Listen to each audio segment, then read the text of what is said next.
and roll. What's up, everyone? Welcome back. Today, I'm joined by JFK researcher Pat Speer from California. Pat, how you doing? All righty, hanging in there. Good. Pat has a wonderful website, patspeer.com. He also has a documentary that he did about 15 years ago. Is that right? Yeah, Called roughly. it's called The Mystery of Number 35. Is that what it's called? Mysterious Death of Number 35. Spear's Death Number 35. Yeah, go check that out. He's in my opinion the world's leading expert on the single bullet theory. We're just gonna react to a little bit of John Latimer. For those that don't know, he was the main Warren Commission apologist from what 1969 until his death in 2005, 2007, I think it was, right, Pat? Yeah, that's pretty safe. Actually, I think it was he first started writing on the Kennedy assassination like 66 or 67. Yeah. And the thing is he was a prominent doctor, but he's a urologist, so he doesn't really an expert so much on gunshot wounds or forensic pathology. But because he had these letters after his name and he was, fairly prominent, that he was able to get articles published in the top medical journals for 20 years, over 20 years. And a lot of them didn't really stand up, but it was almost like they kind of felt like, well, he's a prominent guy and he's defending the Warren Commission. So yeah, we have to publish it. But he, Cyril Wecht famously said the guy was not, didn't know anything about anything on the body from what did he say? From the waist up. Yeah. From the waist up. He didn't know anything about the body from the waist up. And then, yeah. And he also had a weird background in that he was obsessed with Nazis, and we'll get to that. He died because he had a lot of family money.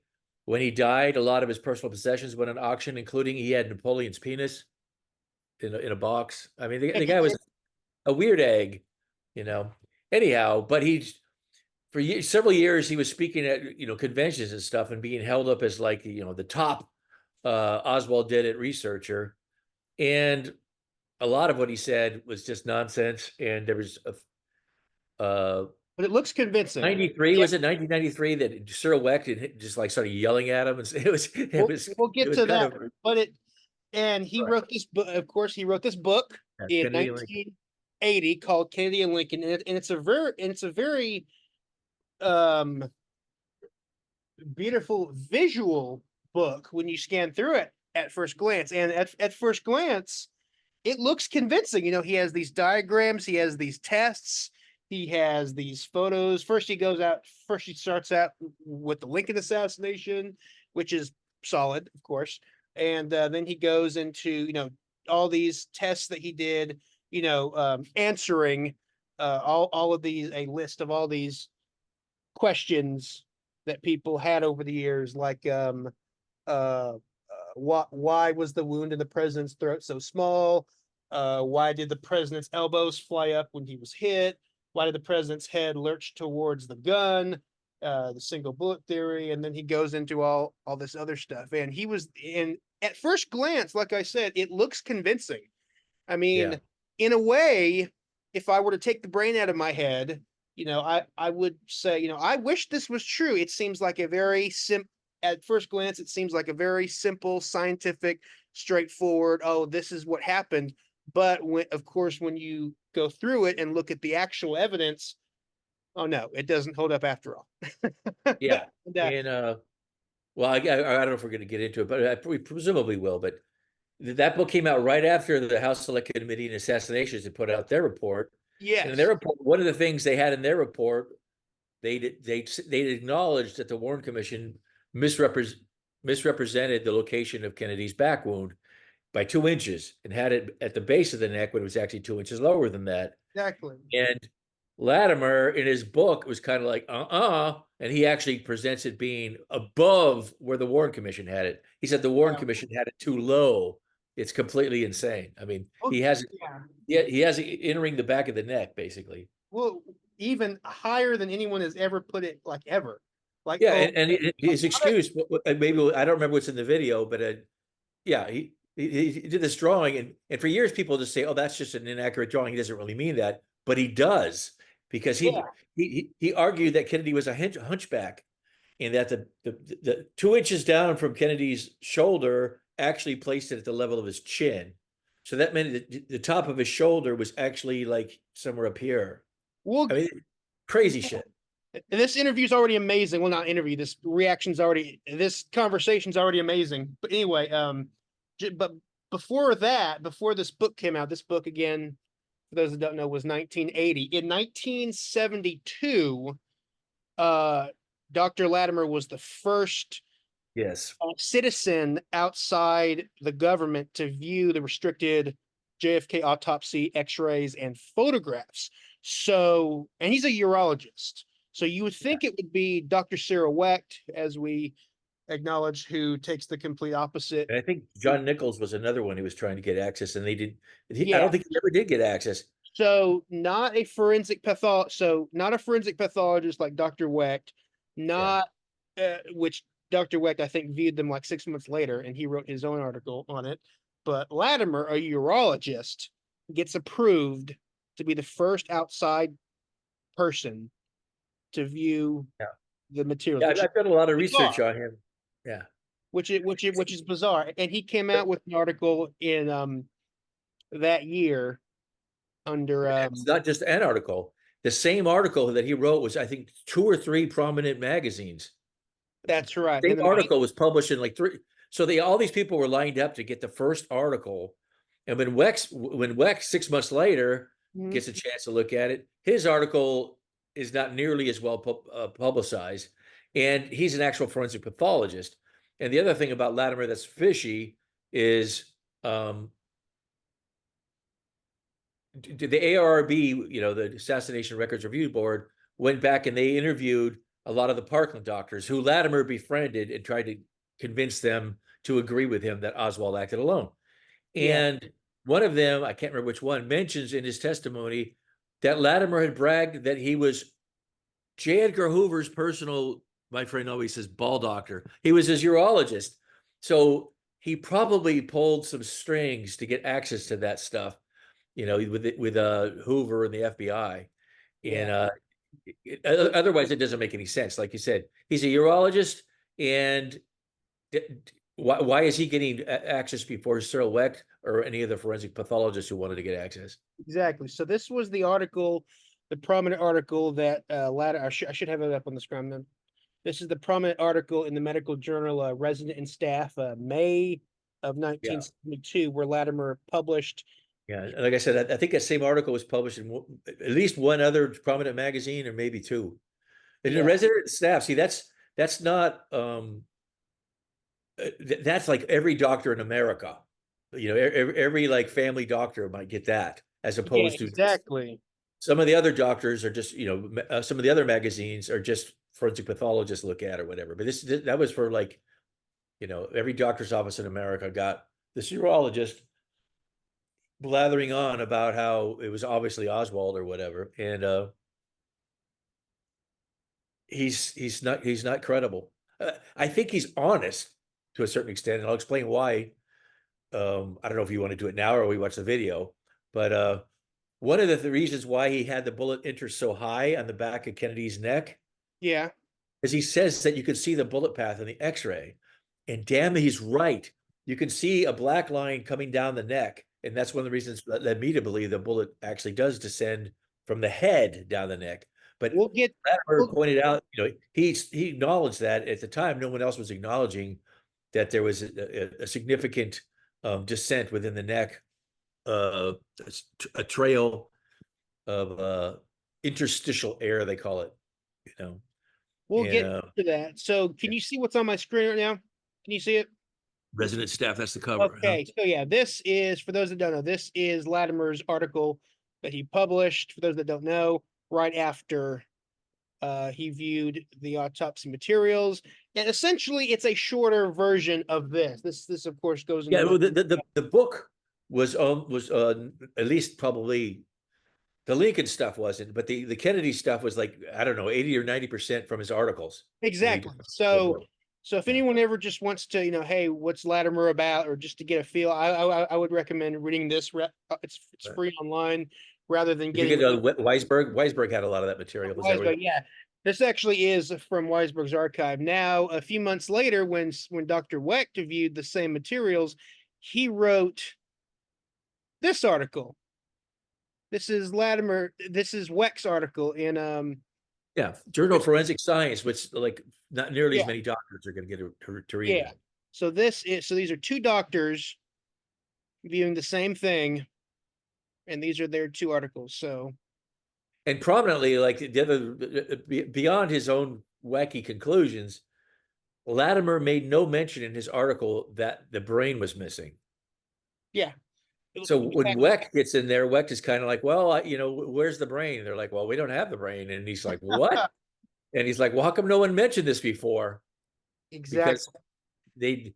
I think Latimer and some of these other people to write on the Kennedy assassination thought it was their job to assuage America's concerns and convince them that it was this one lone nut, and they thought it would be, anti-American to acknowledge even something as simple as, oh, the brain, the brain disappeared. No one knows where it is. So for over 35 years, this guy and again, for those who are listening, we're kind of jumping the gun just a little bit before we get started. To really sum it up, this guy, Dr. John Latimer, was for 35 plus years was the go-to expert defending the official Right. the official story. And right now, I guess the go-to person would be, and that's the thing, once he died, Luke and Michael Haig sort of took that up on the 50th Well, they anniversary. actually bought his materials. My understanding is they bought his rifle. Yes, I think it was Josiah Thompson told me they actually bought his they're not just the heir apparent, they actually bought his materials, so his exactly rifles and everything, so they could continue on in his footsteps. But that the failed. That significance for people like who watching this who might not have heard of Latimer is that after the movie JFK came out, Gerald Posner came out with Case Closed, which was like Yep.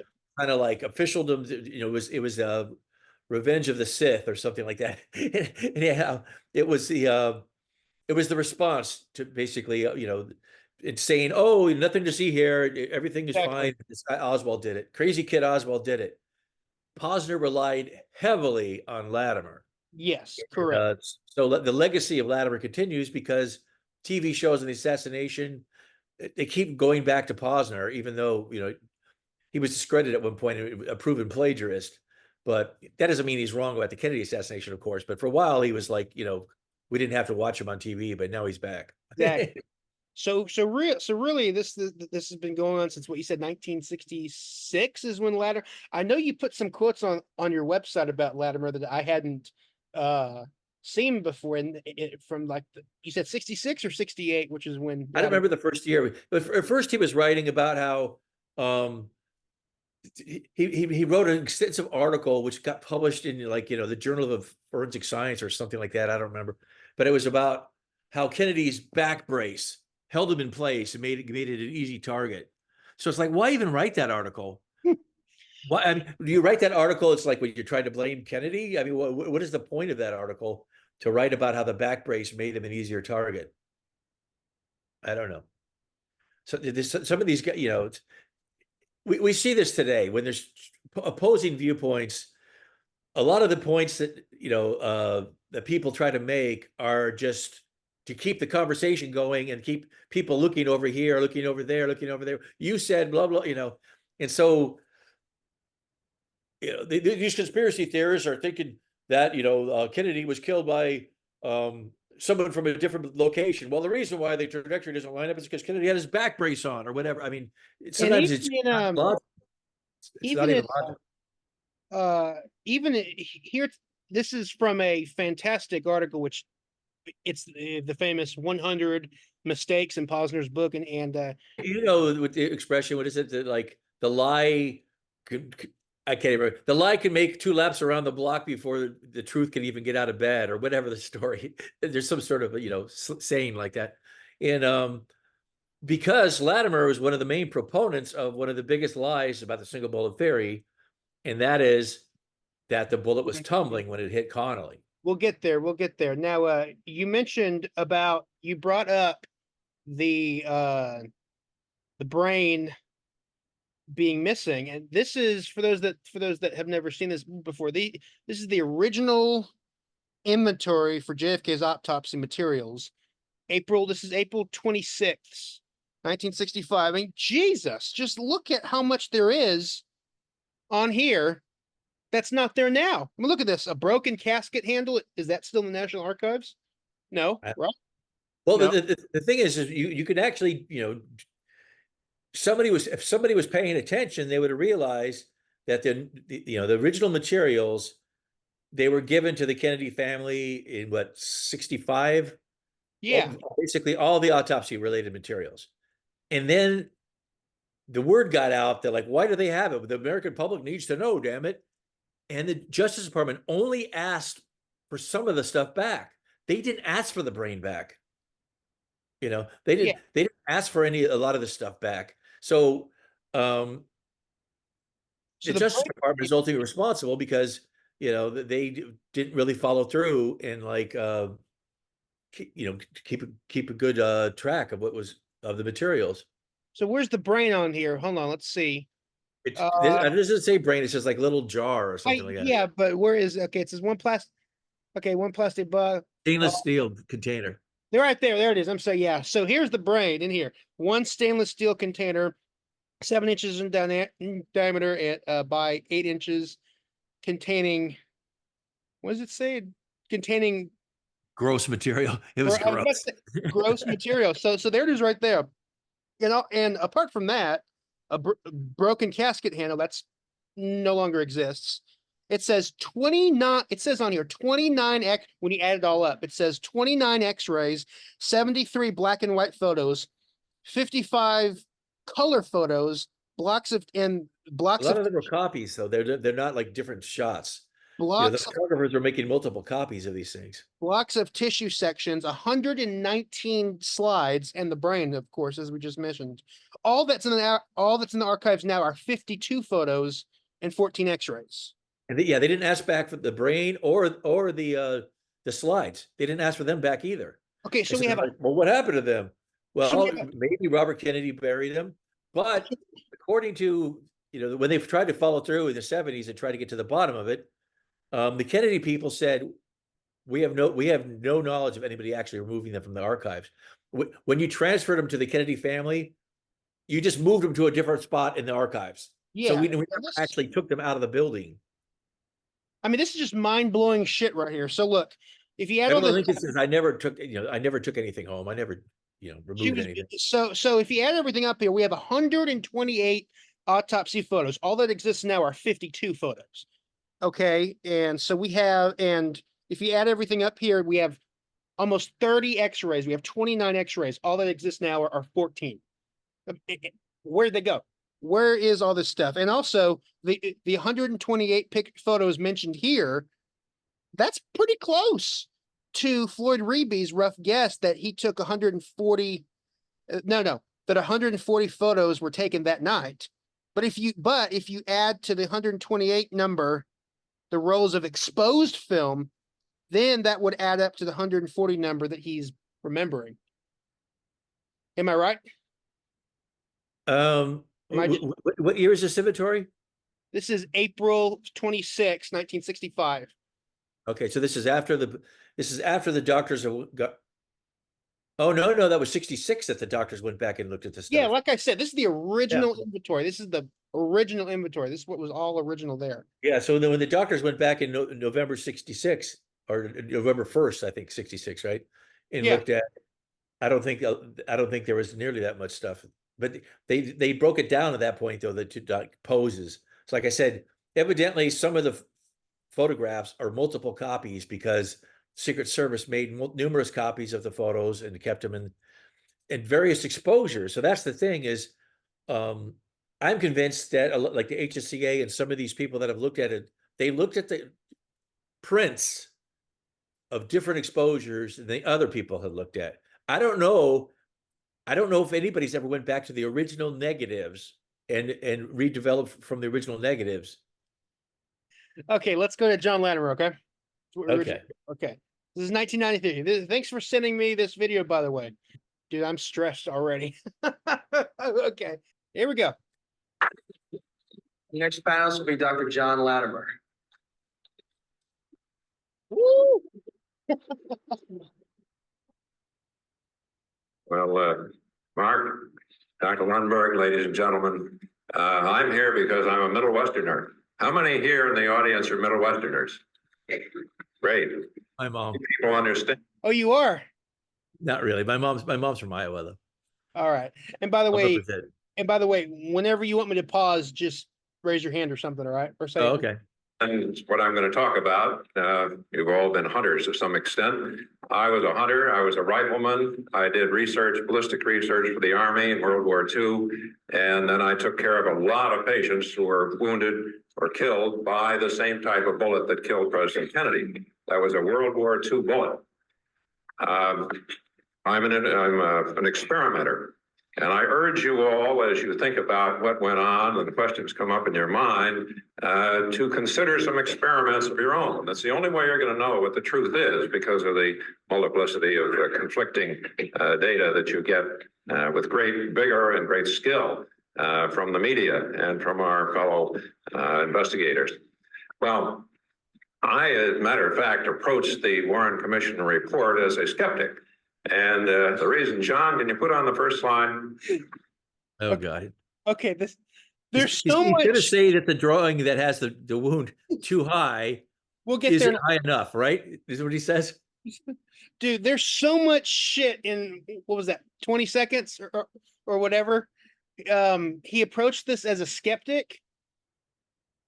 Oh yeah, because he thought that the anyhow, yeah. So that makes him a thought that skeptic. the Warren Commission drawing was a CE 385 that shows the bullet coming from the base of the neck. He thought that it was actually would have to have been higher or something like that. So that makes him a skeptic because, oh, it was actually an inch or two high. So that makes him a skeptic. Nothing about Oswald. Didn't, oh, No, maybe yeah, do it. Maybe. I don't know if John, you read the book is called Kennedy and Lincoln, right? There Yeah, it is. right here. Plug in your book, John. Anyhow, Kennedy and Lincoln. He It says did right any real here. research on Oswald. He knew nothing about Oswald besides the fact that he was like, a commie guy who had a rifle. That's about it. I mean, Well, that's all he knew. Correct me. And I learned this from your website because you're the only one who, goes and does all the hard research. I commend you. I commend you for that. Go through all these libraries and scientific journals. So thank you for that. But anyway, you pointed out on your website that, something like, was he really a skeptic? Because, what, 3 years later, there he is already comparing Lee Harvey Oswald and the assassin. Oh, that's right. He compared John Wilkes Booth and that was one of his first articles. Oswald. So comparing their deaths and how they're both striving for fame. So it's like, were you really? There's no indication that Latimer ever seriously considered that Oswald was not the shooter. Yeah, so he's like comparing them. Oh, they both striving for fame. They both had, this and this and all these comparisons. It's like, so were you really a skeptic, John? Really? What's interesting, like I said, though, he's worth reading because he'll say stuff and then he'll be like, and after considerable practice, my son was able to reproduce the shots or whatever. Oswald didn't have considerable practice. So if you read between the lines, a lot of times Latimer is actually a valuable source for conspiracy research while he's trying to shut it all down, but he can't help himself. He tells the truth too much, Yeah. All right. The reason was that the illustrations in the Warren. I'll go back one, please. Yeah, the illustrations of President Kennedy's wounds were obviously not right, and this worried me. I knew President Kennedy, and this is not. Wait a minute. I knew what he just kind of slid that in there, and that's the only in order to make everything aligned, he convinced himself that Kennedy was a hunchback. So then he goes back and says, "I knew Kennedy, and I knew him to be a hunchback." He's going to say, "I knew him." Yeah. What does that mean? I knew him. I mean, that's the only time I've ever heard him. He kind of slid in there. What does he mean by that? Latimer had serious money, and he was a doctor, So they might have met at a party somewhere, but they weren't like friends. But they might have met like like Priscilla McMillan also knew Kennedy. Well, she knew him, but I mean, did Latimer actually know Kennedy? I mean, he was what, No, he didn't. three I years knew older than him. Prince. I knew Snoop Dogg. I met him like once, but yeah, I knew them. I met Fonzie from Happy Days. Yes. I know him. Hey, but why would? Okay, okay, And this worried me. okay. I knew President Kennedy, and this is Okay, so for those who don't know, this was the official drawing from the Warren Commission done by a naval artist, Skip Ryberg, who I knew. I'm not joking. I actually did know this guy. I talked to him about, I knew him for a few years, and I actually talked to him about a week before he died. So I know this guy. Okay. Anyway, I just had to slide that in there anyway. Okay. I'm being honest. President Kennedy. President Kennedy had a big hump on the back of his neck from all the steroids he was taking. Oh, Pat. Okay. And the point of entry, for example, of the bullet isn't down there. It's way up here at the level of the base of his chin. Okay. First of all, the autopsy report itself, of course, said it was in the posterior thorax, not the neck. And the FBI agent and the FBI report, Cybert and O'Neill's report says it was below the shoulders. So so already this is wrong. So yeah, I mean, you could make the argument the shot came from above if Kennedy was leaning over or whatever, but he's making the argument that the shot came from above while Kennedy was sitting straight up. And the reason is because he has a huge, like his shoulder, which should normally would be here, is actually like up here. Because you can see that the bullet hole is lower than the shoulder, and he says that it entered at the level of his chin. So that's what he said. People, when I used to argue with people online when they defended Latimer, they would say, "Oh, that drawing is not meant to be accurate. It's just like kind of like an example of kind of like what might have happened." No, he's dead serious. He really thinks that Kennedy's back was up above his head. Okay. So for those that don't know, the Discovery Channel reenacted everything to a T. They got the angle. Can you see my little PowerPoint right here, Pat? Yeah. Can you see? So they reenacted the angle right. They reenacted the car right, the dimensionals. They got the exact same kind of ammunition from the same lot, same kind of rifle, same. They built these human-like torsos. They reenacted everything perfectly. They fired, and the bullet exited where? The neck? No, it exited his chest. You see? Yeah. And they just flat out lie. They say, "Oh, it hit him in the neck." Look at that. Where it actually was. And as you said, it only works. It only works if he's leaning forward. He's leaning forward. Now, this is him just after, right when he shot in the supposedly shot in the back. Is he leaning forward? I stole this from your website. No. And here's Mike Bodden saying, yeah, it can work if he's leaning way forward like that. Well, even better is that Mike Bodden and his panel, they didn't realize that the photography panel and the acoustics panel thought that the shot was fired back at Z190, right? Yeah. So the only way they could make sense of it is that Kennedy was leaning forward. And yeah, he leaned forward while he was behind the sign. He's behind the sign for what, 1.5 seconds? Yeah. I've seen Cyril Weck actually like mock them, going like, yeah, he leaned over to tie his shoes and he popped back up. And they just happened to shoot him when he was. So it's like, that's why it's so ridiculous. As Diogenio writes, that's why they have to put it behind the sign so they can give them plausible deniability. Well, he might have been leaning behind, but we just can't see it. But it would have to been boom, boom, like very fast. And I mean, look how far he would have to been. I mean, look at this. He's sitting straight up. Look at that. Look how far. Yeah, he's like this, and they're saying he's like this. Yeah, it's ridiculous. So when you have people like Fred Litwin saying, "Hey, but don't you know, bro, that the HSCA concluded that the single bullet theory works, bro?" No, they said it would work if he's leaning forward, which he's not. Look at this. So right. the the HSCA is a bit of a con job because the medical panel said, "Oh, they started off with the single bullet theory under the belief that he was behind the sign leaning forward. Similarly, well, I guess the Warren Commission was, you know, they, yeah,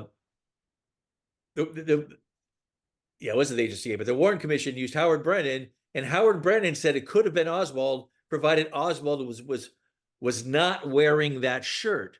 But they turned around and they said, oh, the shirt, he was wearing that shirt. So you couldn't have both. He specified that if the sniper was not wearing that shirt. So you can't say he gave a positive idea of Oswald and say he was wearing that shirt when Brennan, you know, it was contingent. But they do that all the time. They take Exactly. and they make it sound like they have all the solid evidence, but a lot of the evidence falls apart. Okay. So yeah, so the HSCA medical panel did not sign up for the single bullet theory as claimed by the HSCA, because I mean, look how far forward he would have to be leaning. And by the way, the cross, for those that don't know, this photo on the left was supposedly taken like a second before he's hitting the back. Is he leaning? Look at that far forward. I mean, this is just mind-blowing shit, how obvious it is. Look, it's right there. yeah, the Croft is around Z, so it's about a second and a half. Yeah, I'll go a second. Oh, Yeah. oh, come on. Okay, yeah, second and a half. But still, look, it's clear as day. And even in 1998, when they did laser, The Zapruder film is filming in the other direction, and you don't see him lean forward like yeah, that. no. And even in 1998, they got the replica limo and they did laser trajectories. Look how far forward the dummy in the car would have had to have been leaning. You see that? Yeah. See that? And I stole this from you. I got this from your website. And even so, even if it did hit there, as you diligently noted, what, 15 years ago, it would have smashed the first rib. Yep. So They conveniently leave it off, you know. They're just, they just show the spine, they don't show the ribs around it because they have the bullet going right through the damn rib. exactly. Okay, all right. So dude, all right, let's see. And furthermore, the course of the bullet as So this detected. is way too high for those who are watching for the first time. This is the bullet's way too high. The neck was not downward at 15 or 20 degrees, as would have been expected from the sixth floor of the repository building. So I decided that obviously this was wrong. The artist had not done a good job. So I went down to see him. And They weren't crazy enough for him. said, "Did you see the body?" So he went down. So he personally goes to see Skip Rydberg. Really? I really, Yes, I remember the part. I really wish I rest in peace. I really wish Skip was still alive. I could call him right now, but if I couldn't, he's dead. So Done a good job. So I went down to see him. And I said, "Did you see the body?" "Well, no." "Did you see photographs of the body?" "Well, no." This illustration was all made from hearsay, and well, this at least accounted for the discrepancy between this and what I'd expected. And so the next thing, then many of the people here began to raise such tremendous hullabaloo about objections, one thing or another, that you had no way to know what the truth was. And as I say, you have to do some investigation, experiment. So yes and no. It's not like people didn't quibble over start doubting the single bullet theory because of that. So he's not right there. Yes, people of course did start doubting, but not for that reason. Maybe that's why anyway, let's forget that. For your own, on your own. Well, I went down to Dallas as a visiting professor, and while I was there, naturally, I went over to the building. And the next slide, John, and you're all familiar with this one, but looking at it, I realized that Oswald had learned his lessons as a Marine rifleman very well. He adopted absolutely the optimum position. He got around as far as he could behind the course of the car. Okay. So he's already he's presupposing that Oswald's the shooter. Oh yeah. You can't do that. Fired down the length of the travel of the victim. This is what we call enfilading fire. And he had to get up quite high because he had to clear this tree. And the tree that's right under the window is a live oak tree that's been trimmed. The branches are quite sturdy right out to the tips. and it interfered. You didn't see that. You saw the car through the branches of the tree when it was right under the window, and then finally it came out from under it. And the last place that a good rifleman would pick would be over here on the grassy knoll, firing at a target going across your field of fire with trees in the way and people in the way. There weren't trees in the way. I mean, Yeah, what's yeah, you're right. But what's he thinking is about- correct in that, I've read some books on sniping and even have Marine Corps guidebooks and stuff like that. Uh-huh. You don't want to be doing this. You don't want to be doing this. That's not how you want to be shooting. You want to be kind of like, just a little bit of movement. You don't want, so that kind of, a professional sniper would not want to be at the picket fence. He'd be better off at the Daltex building or Yeah. or If the he's, depository. but if there's only if it's a backup shooter, then he would have to, then you would be behind the fence. I feel, right? Yeah, you might, my theory is that there's a diversion, that someone lit a firecracker or something back there. Yeah. All right. So Sidewalk and various unpredictable things. Well, I say again, looking at the ground, it made it obvious that he was very skillful at this. And the next slide. Going up into the window where he fired from, there was a surprise to me. These are the boxes on which he rested the gun, and another box in which he sat. okay. Do you want to say anything about these boxes? Yeah, okay. So one of the biggest hoaxes about is that there's that the sniper, had good rifle control because he was resting the gun on the box, but Yeah. he's turning, so having it rested on the box doesn't really help. And also the way those boxes are lined up in the window doesn't really help you shoot, because he's shooting down this direction and they're facing out this way. It doesn't really help. It just gets in the way. And I even had Steve Fagan at the 6th floor museum go up there and take a picture. If you're sitting on this supposed seat box and you have a rifle on this box, it doesn't work because your aim is out like this way, and where the shots supposedly were out that way. So the sniper, assuming he shot from the 6th floor, was probably crouched on his knees, not sitting on the box and not resting the rifle on the box. That's just something that, it just makes it sound easier to people, but it's bullcrap. But even so, the box right here, I'm not sure you can see it, but the key box used as the gun rest did not have any Oswald prints on it. Oh no, it did later, but that would, I have a whole chapter. It disappeared. That box supposedly was taken by the DPT, the Dallas police. I think it was on the 25th. They did because they didn't take any pictures of all the boxes, and this is a recreation from the 25th. And that box, okay. on the 23rd, the FBI went up there. Yeah. On the 23rd, the FBI went up there, and guess what? That box is gone. It's not there. There's only 2 boxes in the window. So the box that ended up with Oswald's fingerprints on it is missing for a number of days. And I'm like, that's awfully suspicious. Maybe somebody took it home as a souvenir and then they had to bring it back and they were embarrassed. But if it ever came to court, those fingerprints would probably not be, a lot of times people claim, oh, this would never be allowed into evidence.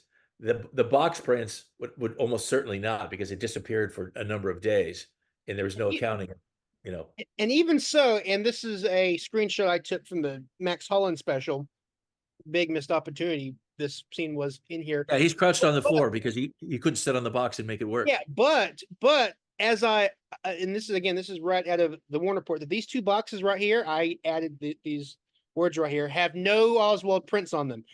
The key box right here uses the gun rest. No box. Yeah. No Oswald prints. The box right below it, no Oswald prints. Now this box, of course, and the box over here do have Oswald's prints, but if you actually read the Warner report itself, it actually, it's super easy to debunk, because hold on. Okay. Also, the Warren Yeah, they took a lot of shortcuts. So they wanted to make sell that Oswald was sitting there waiting. So they say the box that the box in the window is box B, and the box on the floor is box C. So box A is the one they found prints on, right? Yeah, They claim that they found his right fingerprint on the side of the box, Yeah. facing us, and his palm print on the side on the far side of the top. But exactly. actually, I looked at closely at the photos, and his palm print's in the middle of the box. So they Yeah. lied about the location of his palm print to make it seem like he was sitting like this, like he was all ready to go. Yeah, But the and palm print's really in the middle of the box. I remember when you presented that at Lancer in 2015, 9 years ago, and Sherry Feaster, like actually after your presentation, walked on the stage, and she was like, "Pat has, she was like, he's done it. This guy's That's did right, it." that's You know right, what I mean? She was like praising you, and I was really blown away by that presentation that you did on the fingerprints and the box and Yeah, everything. I decided to take a closer look at the fingerprints. Another one is the box that he was supposedly sitting on. Yeah, They found a print on that box, and they tore it off before they took a picture of it. So exactly. it's and then the allied like, two different guys claim that they're the ones who took it. I mean, it's lame.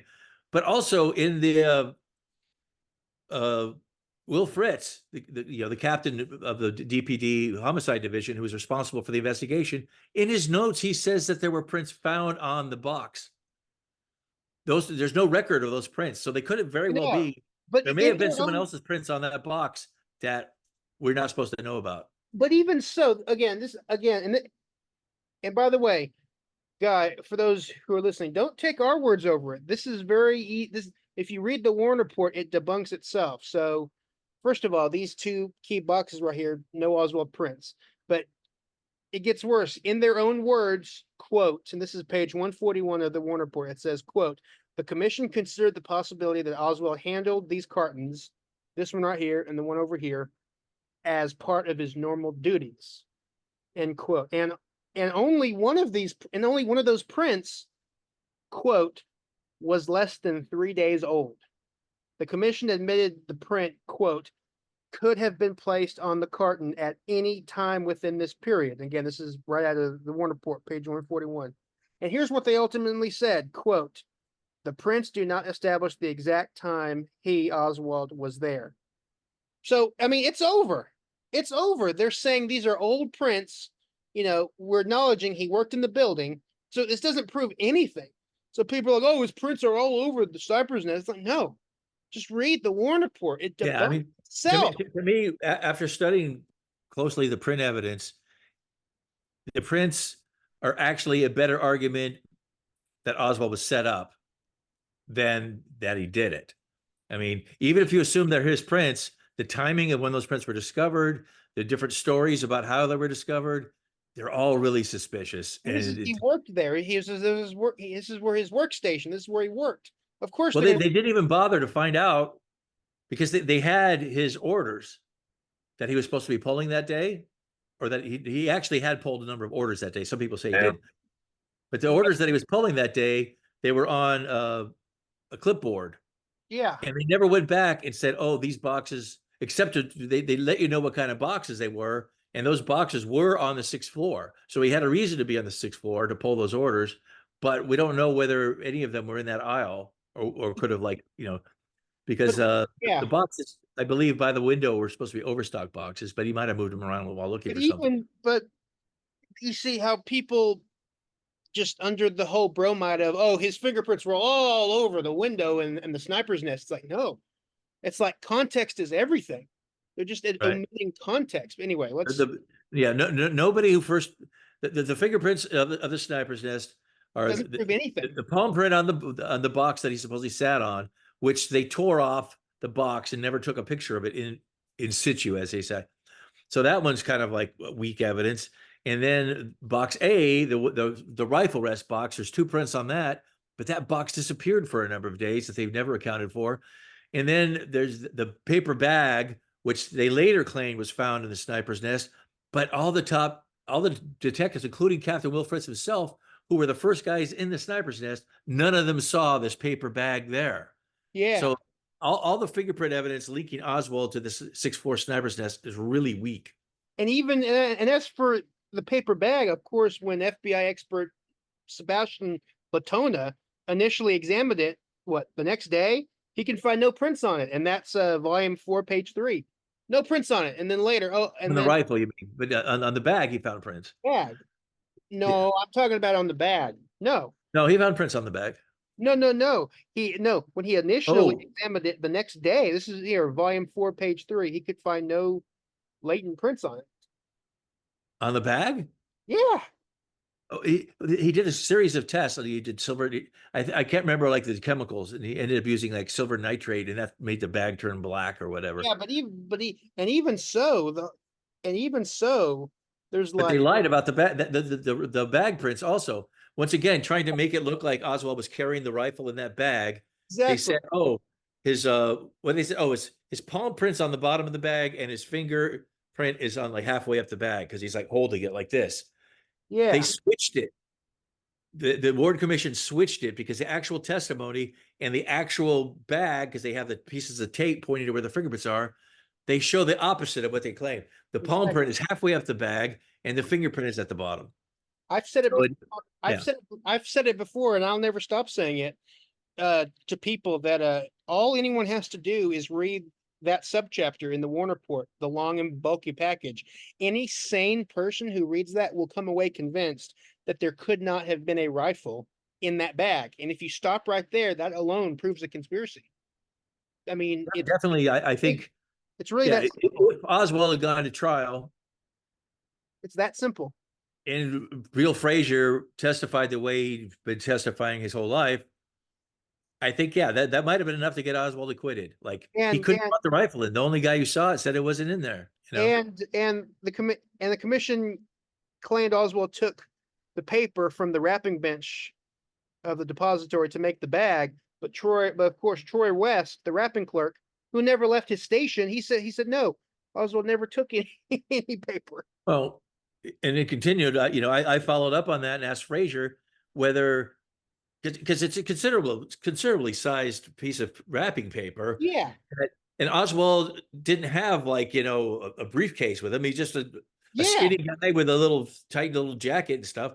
And I asked Frazier, I said, is there any way he could have folded that up and had it on his person and got in the car with you and drove all the way, got out of the car without you hearing some crinkly sound or seeing? He says, no way. He says, that did not happen. I mean, this is what's required for it to work. And he's like, no, that did not happen. So again, this proves a conspiracy, and of course the commission claimed that fibers from the paint house matched fibers found in the bag. But if people just go in the Warner Commission volumes, you'll find that the FBI couldn't make a positive identification. That's volume. It was like one fiber or something like that also. Like volume 4, page 81. So again, there is no scientific evidence linking Oswald to the bag. And anyway, I'm all right. Are we ever going to make it through this? It's only like 30 minutes, so hopefully we'll get through it. And the big surprise to me was that this windowsill is very low. It's right down on the floor. And you're looking right into the automobiles that are going by underneath. To be sure, you see them through the branches of the tree. But it is so tempting. Now, all of you that have been brush hunters know that as your target goes behind the brush or trees and very close, you're tempted to fire at it because it's so close. He couldn't resist, even though the car was obscured by the branches of the tree. Your eye synthesizes glimpses of the target as it goes behind the brush, and he couldn't resist shooting at it. And somewhere around frame 160, he took a shot at it and hit a twig, as I say it, and missed the car completely. It deflected his bullet. Hit a twig. All right, we can stop right here real quick. Yeah. So I said about the influence of Latimer on Posner. So Latimer gets it in his head that the first shot was fired at 160 because they stretched out the timing scenario compared to the Zapruder, compared to the Warren Commission, because they knew that Oswald didn't have enough time in the Warren Commission's conclusions, right? So they wanted to give him more time. So they say, oh, the first shot was fired back at Z160. But the problem is that that's right before the car is going behind a tree. And so how could he have missed? And they said, oh, it's because he hit the tree. And they said that the bullet hit a twig. And then what happened to that bullet? Oh, that bullet was deflected all the way down to James Tagg, 100 yards away. Hey, yeah. And a bullet coming down at a sharp angle, going 2,000 feet per second, hits a twig. It doesn't end up 100 yards that way. It might be deflected a few feet this way, but it's just so ridiculous that the twig deflected a bullet 100 yards away. Yeah. They don't say it hit a branch; they say it hit a twig, and it's just ridiculous. And I mean, And no one saw it hit a Nova, twig the or heard it hit a twig. the 2013 Nova program for the 50th anniversary put that in it. Oh yeah, They shot through twigs. They shot a Carcano bullet through twigs. It just cut through it like it's butter. Didn't deflect. Didn't do anything. so then they started claiming that it actually hit the street light standard. Right? That's And the whole- then it turned out that didn't work either. I mean, so it's But you proved on your website, you analyzed every single witness, and there's no witness except for maybe one that puts the car at the 160 frame where they're alleging. oh yeah, They all there was put no the car shot fired later. back then. Particularly if you watch the Zapruder film, Kennedy is like waving, right? He's like waving, and then he's like, oh, and then he goes behind the sign. Yeah, Okay. exactly. And everybody said, no one said he continued waving for like 2 seconds after the first shot. And if the shot happened at Z160, he would have been continuing waving for like another second and a half, 2 seconds, and no one saw that. Exactly. Everybody saw him react. Exactly. Now this is, but a lot of people now Governor, they will say that Governor Connolly does react after 160 when he turns his head like that, which kind of is a problem. So it's like, you can convince yourself of that, but Connolly viewed the film numerous times, and he was convinced that Kennedy was hit around Z190, and that he wasn't hit till like Z235. but here's the So paradox, because we know when the first shot happened, as you said, around 190, this is Zapruder frame 190, and Willis took, of course, his photo as a reaction of it scaring him, but nowhere after that does Connolly make his turn to the right that he said that he always said he did. So, and the only time he does that is right after 160, which was before the first shot. So the question becomes, so we have this paradox that no one ever addresses. So the question becomes, did Connolly mistake a backfire or whatever for a gunshot? You see what I mean? well, yeah, there's some people even that try to claim that Connolly wasn't shot till like after Kennedy was shot in the head or whatever. I mean, they just, the people who are That's just paradox. desperate to try to get Connolly's recollection, and the recollections of people who get shot as to which way they were turning exactly when they got shot is not necessarily reliable, because he's talking about the matter of like a second. Like, I went this way and then I went that way, and like exactly when he got shot at that point, I don't know. He also he did an interview where he said after we turned the corner, we were all stretching in the car and straightening out. So Yeah. I think that could be the turn to the right people think is in reaction to the shot is what he said he was stretching in the car. So we agree that Connolly was shot at frame 223, and that's the first shot was 190, but nowhere does he make that his turn that he said he did, except for after one. You see what I'm saying, right? I'm trying to remember exactly when he turns. I think he turns before the shot, and then after he gets shot, I think he kind of dives down and then he kind of goes to the left. Right? Is that what Yeah. happened? We'll talk about that another time. But anyway, like I said, there's a kind of a paradox because there's no evidence of a shot that early, but only right after that is when Connolly turns. But we know that the first shot wasn't until later. So did Connolly really mistake a backfire for the first shot as the first shot? I really don't know. So it's kind of a paradox. But anyway, we were talking about how Nova inadvertently proved that a twig couldn't deflect a bullet. What they also did was they just simply fired the bullet into a Carcano bullet into concrete and asphalt. And look at that. Look at this. I mean, was anything like this found that day? No. Nothing like this was found that day. So to me, I don't think any shot missed, which is a wild fringe theory, but I mean, nothing No, like I agree. I think that what nothing like this was hit the found. concrete down by James Tagg and, made a cut in the concrete and a piece of the concrete flew up and hit him in the cheek. I do believe that, but I think that was a fragment of the bullet that exploded on Kennedy's head. Yeah, I agree too, and so does Josiah Thompson. That goes back to 67, but like nothing like this was found in Dealey Plaza. So I don't think a whole bullet hit the street. I really Yeah, don't. people, yeah, several times, a number of people be like, oh, there's a bullet scar here and a bullet scar there. It's Nothing like that. just because you see a little like mark on the concrete, it's not a bullet scar, Yeah, I mean, exactly. Yeah. All right. Could tell us 160 because a lot of people in the Zapruder room would turn around and look back at the window, including Governor Connolly. And So that's what he was saying. That got right after 160. Governor Connolly does this. He and people say, "Oh, that's his when he's turning to the thing." But like you diligently pointed out, Kennedy just keep on waving. He's waving to the crowd, and it's only a few seconds later. Yeah. Then it's a classic case of cherry picking where they just found one witness and then they just like, oh, this witness says this, so therefore this. I want to know what all the witnesses said.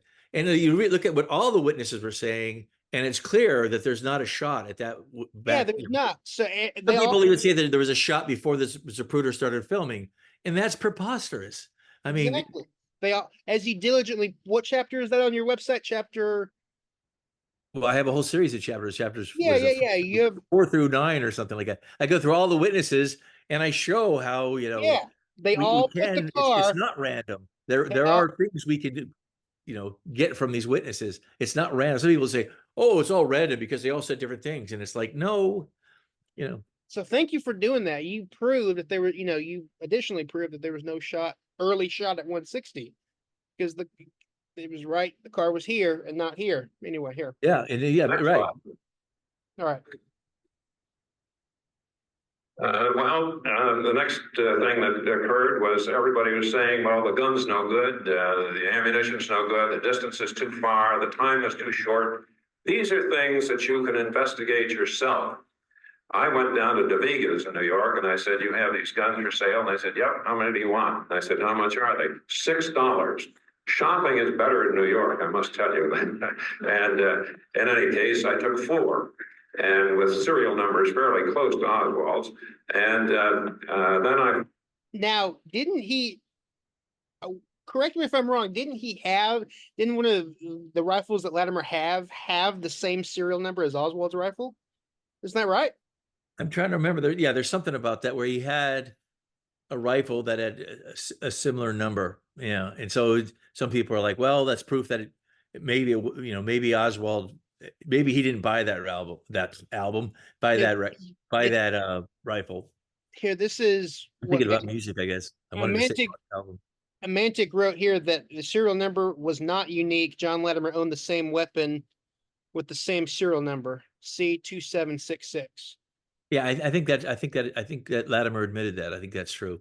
Yeah, so he's lying. So he's lying here when he said they're similar. Well, I don't want to say lying because lying means intent, but anyway. Yeah. where the Japanese telescopes came from, and I got 4 telescopes exactly like Oswald's. I mounted them on the gun exactly like Oswald. Why would you do that? Because as everyone knows, the scope was defective. So why would you? He's trying to prove to himself how hard or how difficult it would be to fire that rifle because he's trying to prove that Oswald could have done it. But the scope was defective. It wouldn't have worked. Right. Well, the HSCA, as you know, they had the top ballistics experts, and they said, no, you wouldn't use that scope. It doesn't help you. You'd have to use the open iron sights. Yeah, they use the iron sights because a scope, when something is moving across your scope, it's harder to follow. And if it's not a perfectly aligned scope, it's not helping you be accurate. So you would just ignore it, is what they decided. Okay.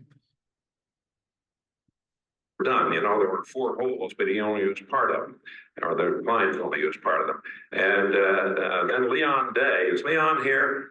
Leon Day and I figured out what this strap was, out of which he made a sling that nobody figured out up to then, and made very satisfactory simulations of the gun to use in our experiments. So do you agree with that he figured out the whole sling mystery?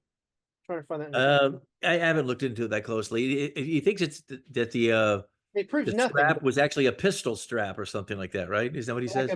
Or wasn't it like a musical instrument strap or something? I can't remember that. It wasn't a rifle. It wasn't normally a rifle strap. It was jerry rigged, as the old expression goes. Yeah. Doesn't mean anything though. It doesn't mean anything right here. The next slide. Next problem came about the ammunition. Out in Kansas, there was a pathologist, John Nichols, as some of you knew, the other person that was willing to do some experimentation. And I went out to visit him at his invitation, and I said, well, you got the wrong gun. And I got him the right gun, but he had the right ammunition. I said, where'd you get that? He said, down at the corner gun shop. So I said, put your coat on. We'll go down and see if he has more. And he did. And he told me that if I advertised in the Shotgun News all over the Middle West, they'd dump the ammunition. And altogether, I acquired about 1,000 rounds of this very good, very dependable American Western cartridge company. Very good, very, reliable ammunition. That's something which actually has some truth to it. The during World War II, the Manager Carcano got a really bad reputation, but largely because of the ammunition they were using was crap. So after World War II, the rifles were put on, they just dumped these rifles, and the American government actually bought a ton of them and were giving, it was in Greece and Albania. The CIA was buying up Manager Carcanos and giving them to freedom fighters around the world. But the ammunition was crap. So they actually got an American company, Western Cartridge, to make better ammunition. So so there is some truth to the fact that the American ammunition was considered to be better than the previous ammunition. Yeah.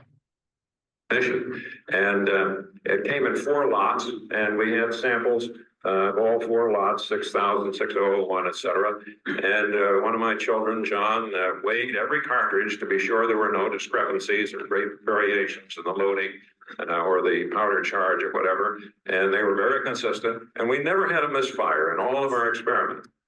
Never had a misfire in all of their experiments. Wow. Like I said, the Western cartridge ammunition was much better. I fired that gun. It misfired 65% of the time. Oh, seriously? You using Western cartridge ammunition? Yes, I have some over here. Here. Oh, wow. Yeah, and, like when the CBS used a similar rifle and was trying to replicate the shots, like, was it like 25 or 30% of their attempts, the shooter stopped because the bolt. Yeah, here they are right here. Yeah. So this is from the, So the bolt gets jammed quite a bit when you try to rapid fire on it. And there was problems with the ammunition initially, and I guess you got another bad batch of ammunition. So I just got a bad batch then? I don't know. It's older, I don't know. I don't know the expiration dates on ammunition. Do you?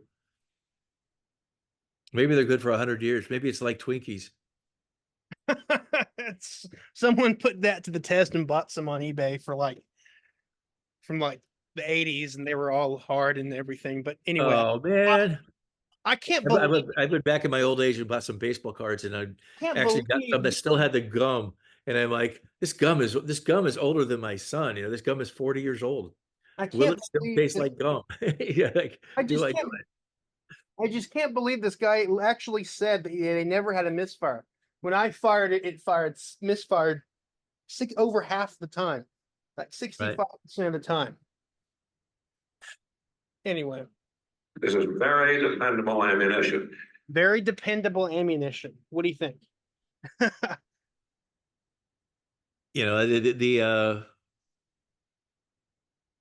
FBI, when they were firing it, the problem was the scope and the overall and the bolt.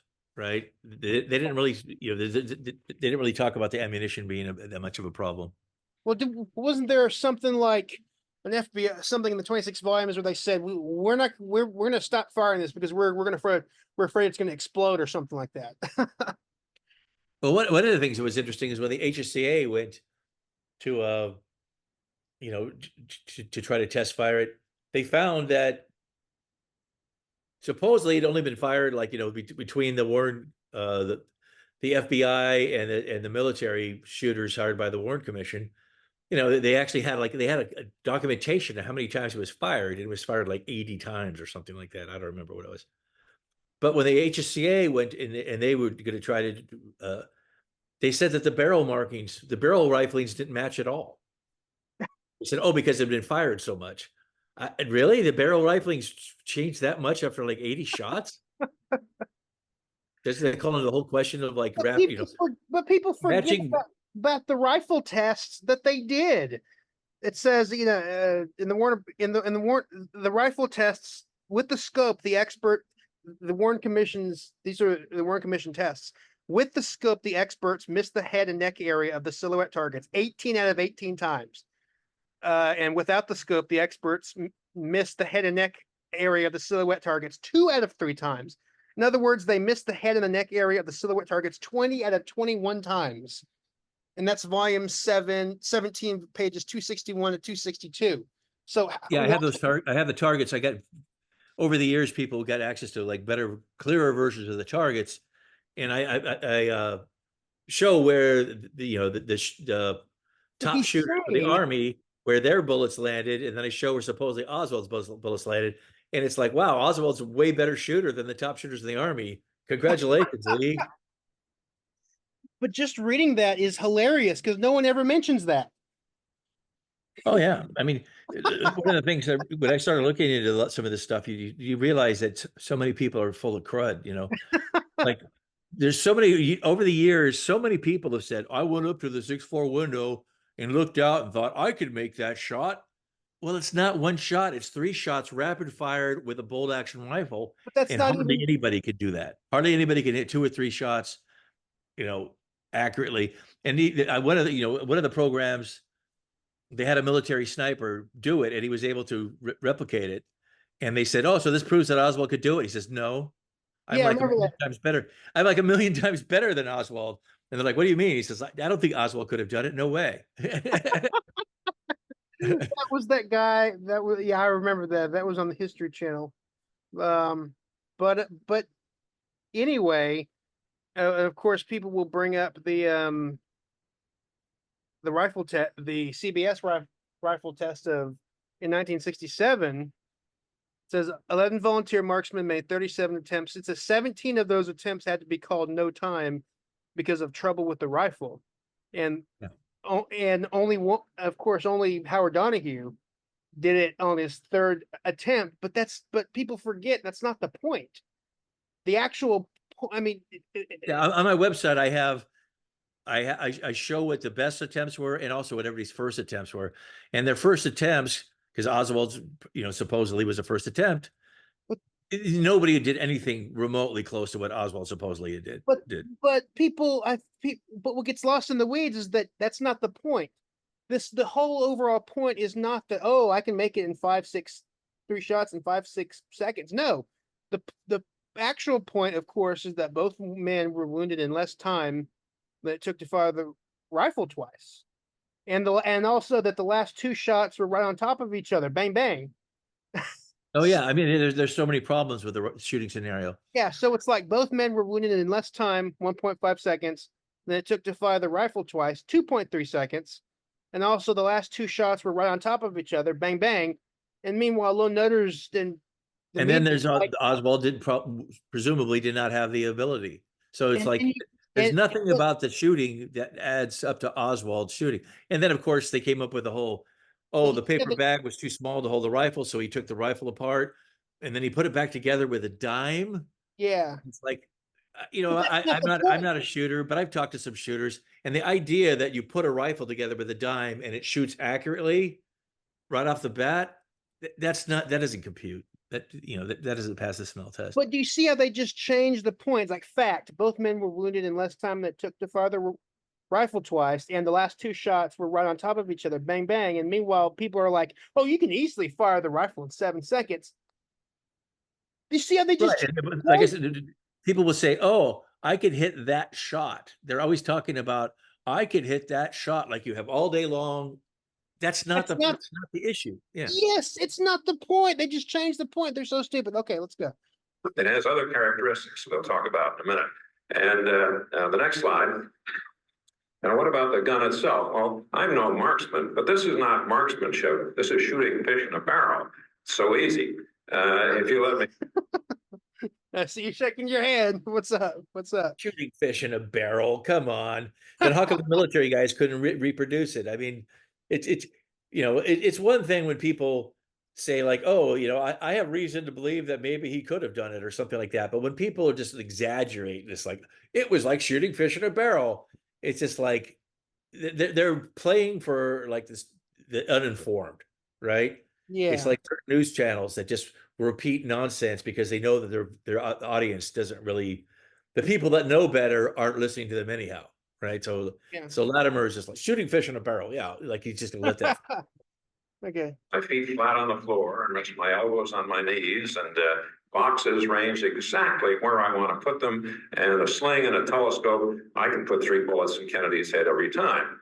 So you, again, like I said, you can't use the telescope. The scope was defective. And look how he's sitting with his body. He's not positioned to be shooting at a moving target. But hey, right? it's close enough, bro. Hey, close enough. Yeah. And as I say, nothing difficult about it. And it's like, well, as all of you know, all of you hunters know, all of you that are in the military, if you rest your gun against a tree or on the edge of your foxhole, you're deadly. I mean, this is not marksmanship. This is almost like bench rest shooting. It's very easy. Bench rest shooting. Again, it's not, the actual point is that you can't go bang bang with the rifle. You can't do that. And he's like, "Oh, I can fire 3 bullets easily on a target." That's, like we said, that's not the point. Dude, I'm getting dumber listening to him. Right, you lose brain cells listening to him. Yeah. Okay, let's get dumber. All right, well, come on. In contrast to what everybody said about it being difficult. And the next slide, what will the gun do? This is a group of 3 shots at the maximum distance of the 3 attempts. Using the scope that could not have been used. And as you see, we've got a group the size of about $50. Now, this is not wonderful, but it's perfectly adequate to do what was done at Dallas. And the next slide, a good telescope and a good gun, you put the bullets through the same hole every time. On my good rifles and good telescopes, I can put a bullet in your right eye or your left eye, no problem at all. And this is the kind of telescope that the mafia brags about supplying their killers. And you know perfectly well that no big organization was behind Oswald, such as the mafia or the CIA, the KGB. None of them would have sent him out with a $12 gun. That was his $12. Okay, so this is just this weird straw man argument where it's like, no, we don't believe the mafia sent Oswald out to do that. We believe as that. Yeah, they make it sound like, unfortunately, I think Robert Blakey kind of like fed into that by making it out like that Oswald was a hired hitman, which 99% of conspiracy theorists who've looked into this case don't believe Oswald was a. And so it's a legitimate point to say that Oswald would be an unlikely hitman, and if he was, he wouldn't be using that rifle.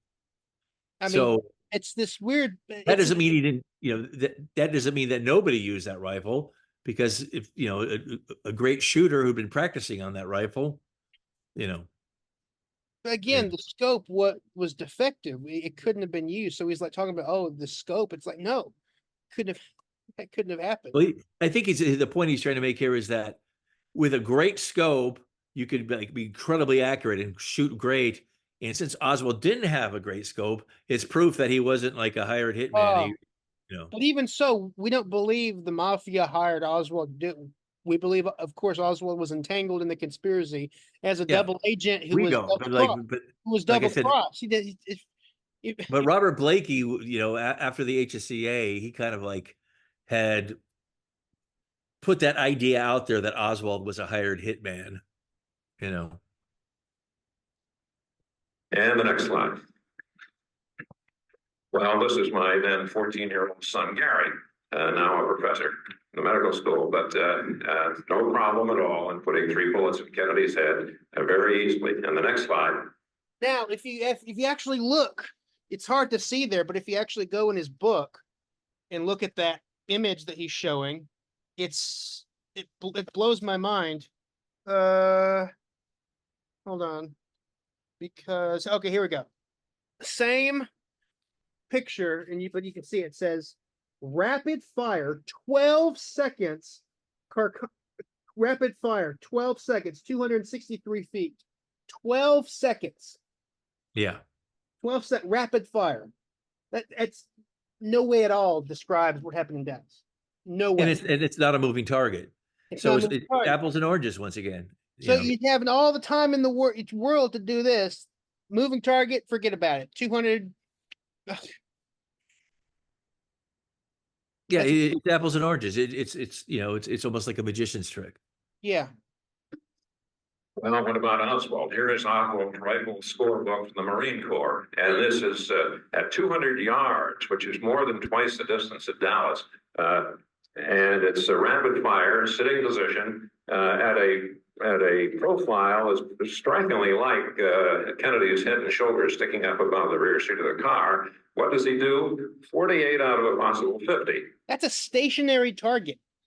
It's not a stationary target. It's not moving at all. There's nothing. Oswald's just right there with a scope that he couldn't have used.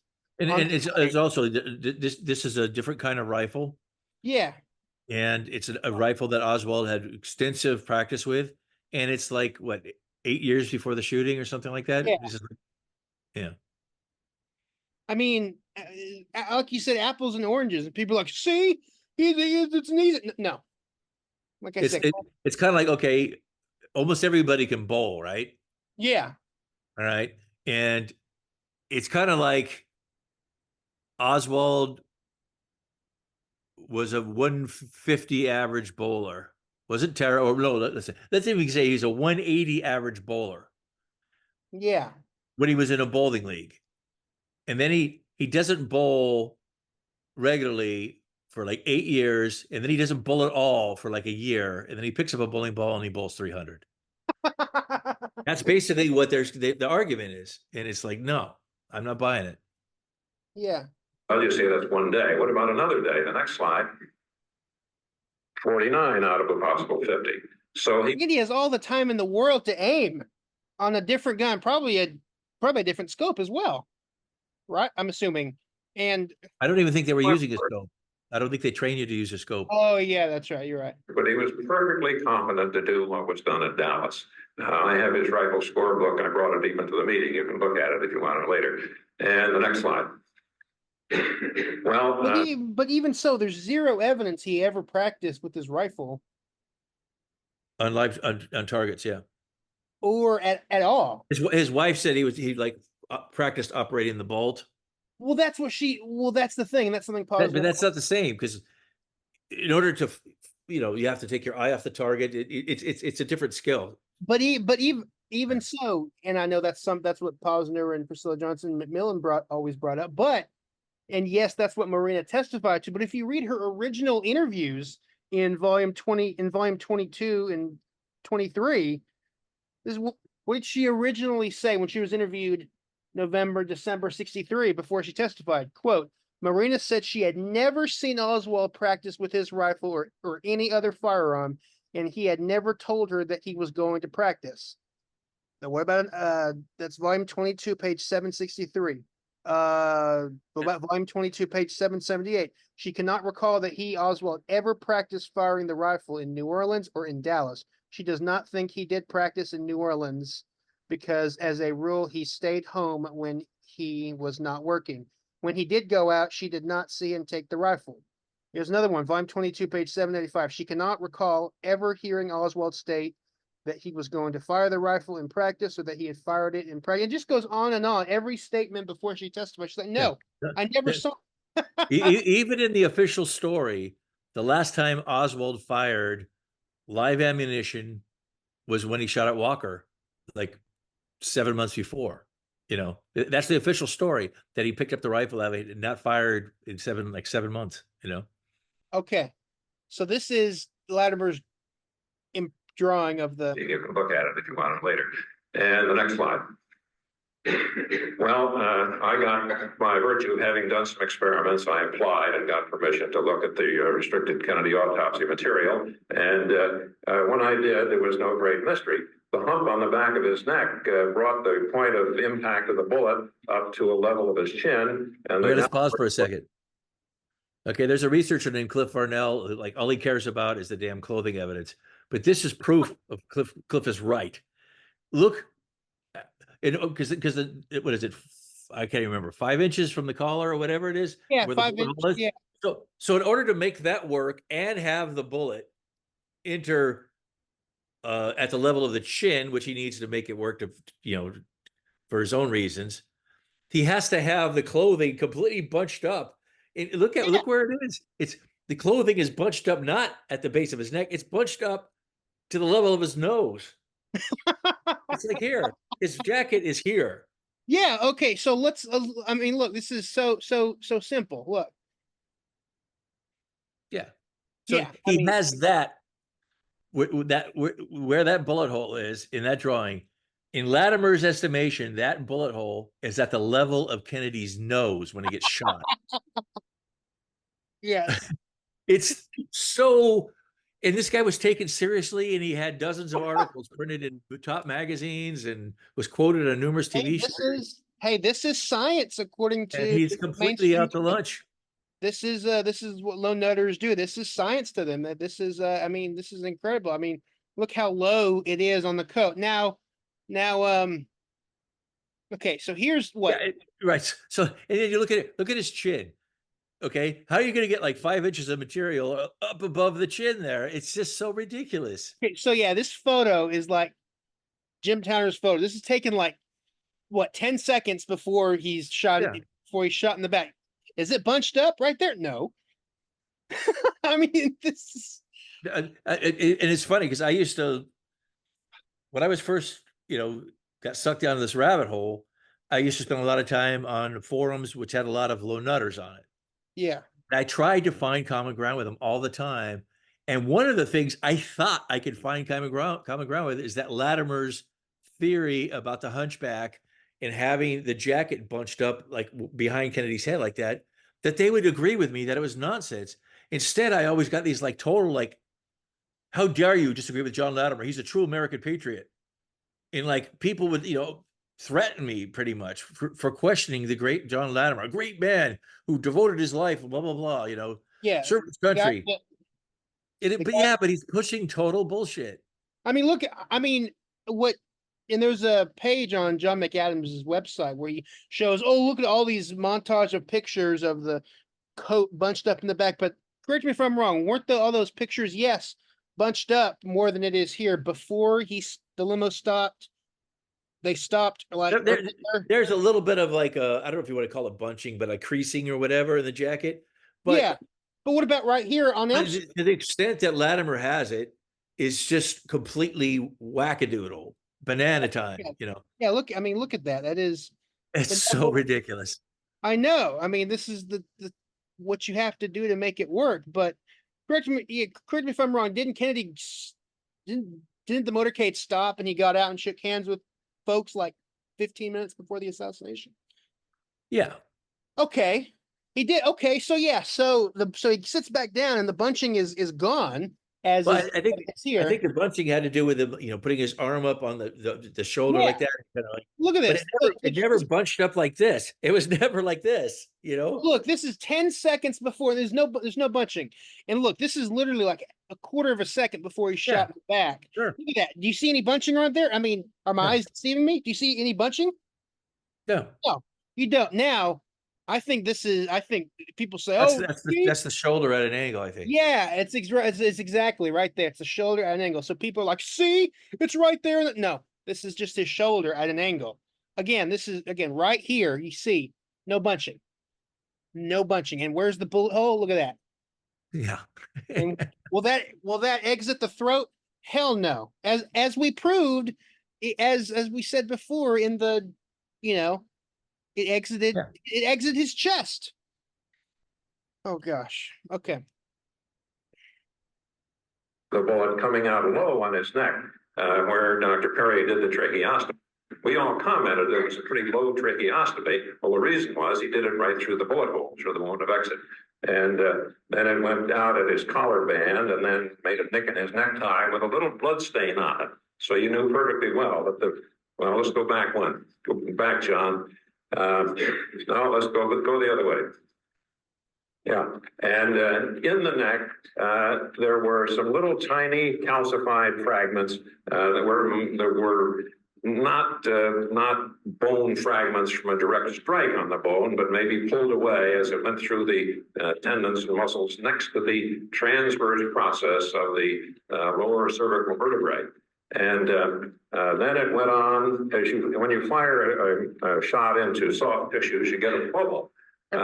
Okay, so he said there's tiny bone fragments or metal fragments. First he said in the neck. Trying to deal with the fact that the bullet did not have any blemish on the nose of the bullet. Yeah. Which if it hit a bone, it would have had something because it's supposedly a full velocity bullet. It would be damaged on the nose.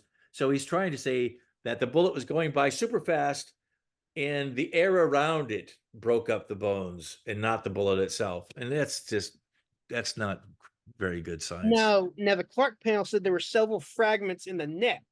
And of course, the HSCA said, oh no, those are just artifacts on the film. But Latimer says they were originally said that they were bullet fragments in the 70s. And So here they were bullet fragments. And here he's saying it's like a bone fragment in the neck. Yeah. None of that's true, though, of course. Right? None of that's true.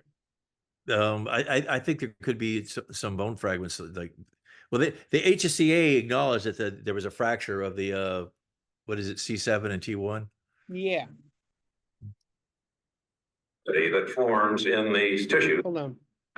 And then it went on, when you fire a shot into soft tissues, you get a bubble, the cavity that forms in these tissues, and this becomes hemorrhagic, but then it closes up. And that hemorrhagic staining was found on the top of the lung and on the top of the pleura, even though it didn't go through the lung or through the pleura. It then went through his windpipe. It let air, you can see streaks of air coming out of the windpipe into this closed space of the body called the mediastinum. And that can be a fatal infection because the air in your trachea is contaminated. And the fact that he'd had a strike on his spine would have rendered him quadriplegic. So a quadriplegic, troubles that brings you, an infection in this closed space of the body. And when you're taking a lot of cortisone, your resistance to infection is way down. And for that reason alone, this might very well have been a fatal wound, but it isn't all that entered into it, as I'll show you. There are other structures in this area that we'll speak about more that would have rendered this a fatal wound. And the next slide. Okay. Do you want to respond to any of that? I mean, it sounds so scientific, and it's like, oh my gosh, yeah, but it's, again, we've clearly, it's. Yeah, no, I did a lot of research into the studies of where they shot dogs and they looked at the bruises on the bone, I mean on the lungs and stuff. Yeah. And the bruising at the top of the lung is more indicative of an impact on the first rib, which goes across the top of the where the lung reaches up to that level, than it is for like just air, just a bubble of high velocity air compressed the lung and bruised it. It's much more indicative of an impact. But like I said, none of that even matters because, again, everything was, like we said, was reenacted perfectly, and it exited his chest. Yeah. I mean, so like all of this is just nonsense. It's a distraction. Now, here is the necktie knot spot in Kennedy's necktie. In one of our simulations. And the next slide. But there was no. Here's President Kennedy showing a little bit of the effect. But there was no. Of course, there was no metallic residue in the tie. Unlike what was it? The tie is controversial. You know, Harold Weisberg was convinced that the nicks on the tie were caused by a nurse with a scalpel. And how can that cause? I can't remember. I can't even remember what I ended up concluding on my website, because it's kind of like something obviously impacted or came out the neck, and that could very well have touched the necktie as well. But there's no metallic residue, unlike what was in the back. So no bullet came out of there. Right. I agree with Josiah Thompson. I think that it was a bone fragment from the headshot, or bone or metal fragment, some sort of fragment that came out of his neck. Yeah, I share that conclusion.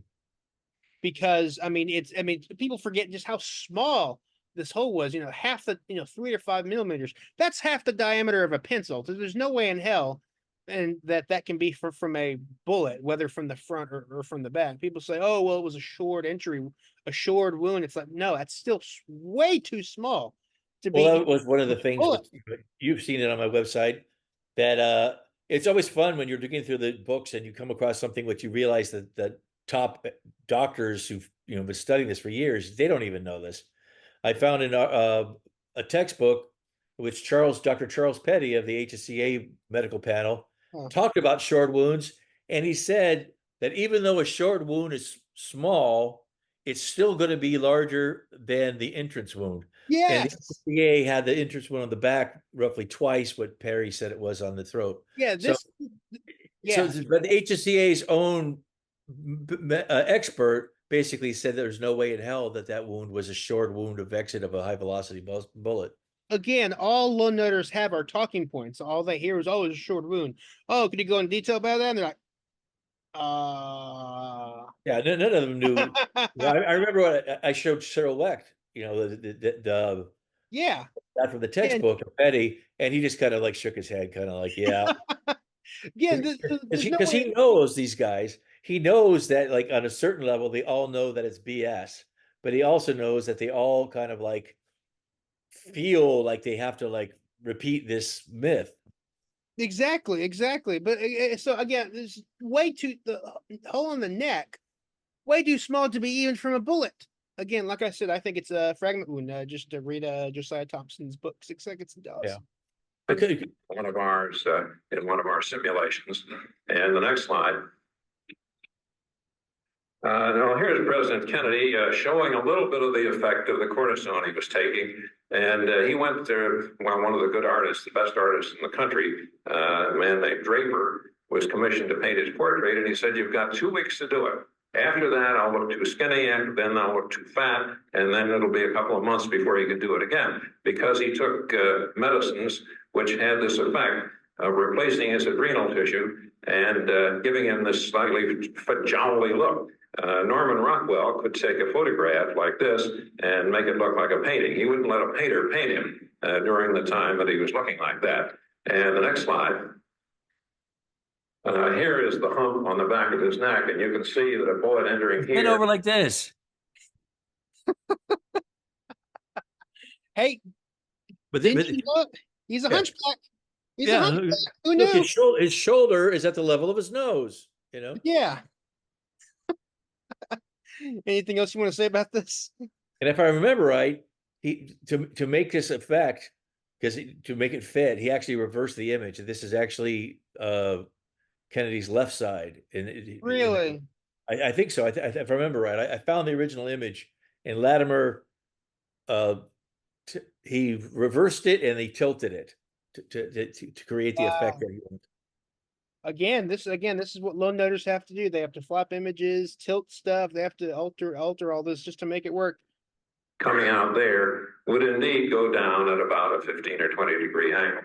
And the next slide. That's not the point, because as everyone knows, the wound was probed and didn't go anywhere. Yeah.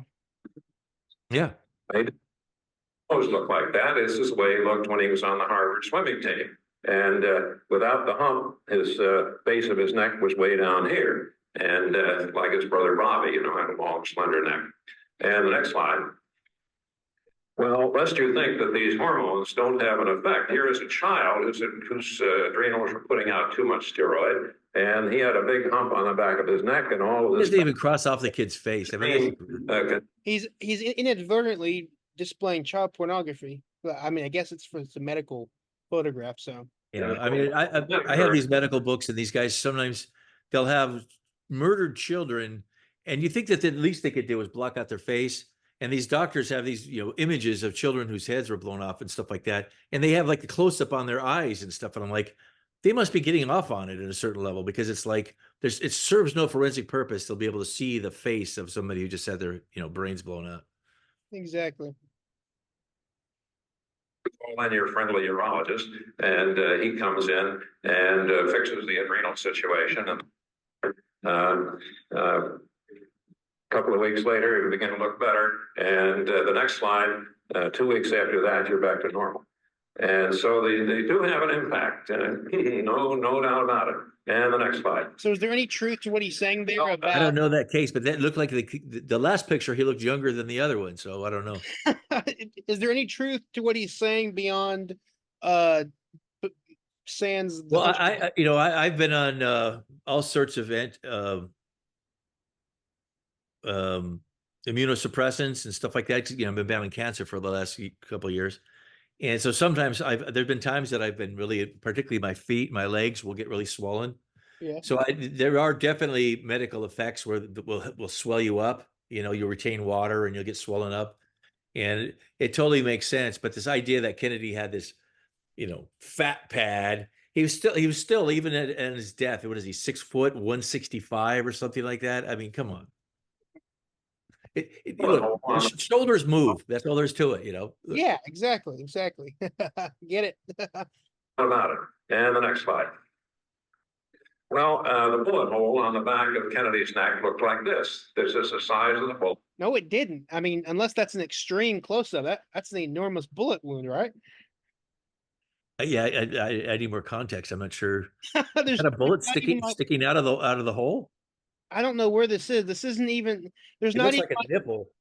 There's not even like a quarter to give any size. So I mean, I'm. Well, no doubt about it. And the next slide. That poor kid. Well, the bullet hole on the back of Kennedy's neck looked like this. This is the size of the bullet, about a 1/4 inch in diameter. And you see the little black specks around the edge of it from the burning from this round. Diameter of according to the autopsy was like 7 millimeters, not 6.5, right? Am I right? I'm trying to remember what the numbers are, because It wasn't the length gave of a the different bullet. number. It wasn't But the length. they said it was like 4 by 7 or something weird like that. Like it didn't. Yeah, but, it's not the length of the bullet. Sometimes bullet holes, you know, don't match up exactly with the size of the bullet. But he's saying right here it was the same size. Okay. Depending on what. If the body is unsupported, as in this particular body, the bullet where it goes in makes a small wound, but where it comes out, it makes a great big wound. The next slide. I like that. And the next slide, on the other hand, if the bullet comes out at the edge of the collar band, like that, as in Kennedy's case, and in the case of one of our simulations where we put the body exactly the way Kennedy was, and the bullet came out exactly the right point, the next slide, the exit wound was tiny. And that's not at all what the. I mean, that's not at all what the egg. Yeah, see, you can see the skin like sticking out and stuff like that. Does he think? Terry didn't see anything like that. There wasn't like Vol's skin like that. Does he really think we're dumb? I mean, this is 1993. I mean, he has to assume that no internet back then. He has to assume that no one can instantly. I mean, nowadays, this is easily debunked. You know, not only common knowledge, we can debunk it in 2 seconds. He has to be thinking, "Oh, no one's ever going to be able to fact check me on this." Like, yeah. I mean, like. Wow, he's actually saying, "Oh yeah, he's saying this is what the wound looked like." Wow. See, this is I wonder if he ever showed, he knew some of the people from Dallas. I wonder if he ever showed that to Dr. Perry. He said, isn't this what it looked like? And Perry Of course said, he no. didn't. Of course he didn't. Wow, this is, but even so, he's inadvertently disproving the official story that this was an exit from a bullet, because that's what it would look like. That's not at all what happened. They just saw a 3 to 5 millimeter hole, round hole. Tiny little hole. This is a big exit wound. This is spitting out tissue, and this, hey, he just debunked the single bullet theory inadvertently, right? Well, there's no scale, so we don't even know how big that's supposed to be. If you looked at that, you'd say, well, it's a tiny wound. Could it have been a wound of entrance? You'd say, well, maybe it was. It was small. But the reason was that the skin was buttressed, supported by the collar of the shirt. And the next slide. So we already debunked that when we were talking about short wounds about 5 minutes ago. But even so, again, hey, he's disproving the single bullet theory right here. This is how it would look. It's not all how it looked. It was just a nice hole. Wow. Hey, lone noters, they think we're stupid. They think we can't. Wow. Skin was That's pretty cool, huh? It's pretty cool. supported by the collar or the shirt. And the next slide. If you now your body so that the bullet comes out below the collar band a half an inch, then the skin does begin to burst open. And if you tilt the body still more and have it come out an inch away from the collar band, you get a great big wound of exit like that. So the reason for the smallness of the wound of exit was the support of the collar band. Again, you don't know this unless you try it. And Again, we already you diligently debunked the whole short wound thing. So Yeah. I don't think you heard, he was legitimate. They usually ask you which of these slides are slides of Kennedy and which of these slides are slides of your experiment with the same kind of. yeah, well, these are all our experimental slides up to now. And the next slide. not my photos, experimental slides. Yeah. What does that mean? Oh gosh. Here is what happened when it ticked the end of this vertebra Yeah, look at that. against the tumble. Look at the angle that he has that bullet coming down. I mean, that's not even, that would be up like the Empire State Building or something like that. That's not the. Wow. I mean, look how it's tumbling. It's like, gee, I don't know. You give the Wow. guy some credit.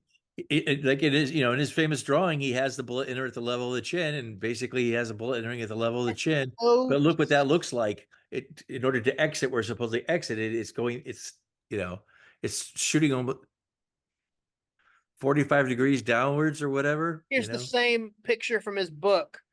I mean, look how steep that is. First of all, we've already proven nothing exited his torso, went through his torso. I mean, yeah. Wow. Woo. I didn't know it was going to tumble, and I was surprised that when the bullets came out of our necks that they would always tumble. And the next slide. It would always. Okay. Now this is interesting. In this area, to go back a minute to the area of the neck that I showed you a moment ago where this bullet went through, in that area is this tangle of nerves we call the brachial plexus that supplies the right arm. And this cavity is expanded, stimulated all these nerves, and the closest nerve muscle group going down the axillary nerve is the deltoid muscle that makes your arm go up. So his elbows went up. And the second closest, or the next group. You want to say anything about that? I'm just waiting for the word Thorburn. Down the musculocutaneous nerve stimulates the biceps, and your arm does that. And the third group are the flexors of your forearm, and the hands do this. And that's exactly what he did. Then the impulse spread across the midline, excuse me, to the other side, and his other arm did the same thing. Not quite as rapidly, but both arms ended up in that same position. And we've known this for years, that this happens.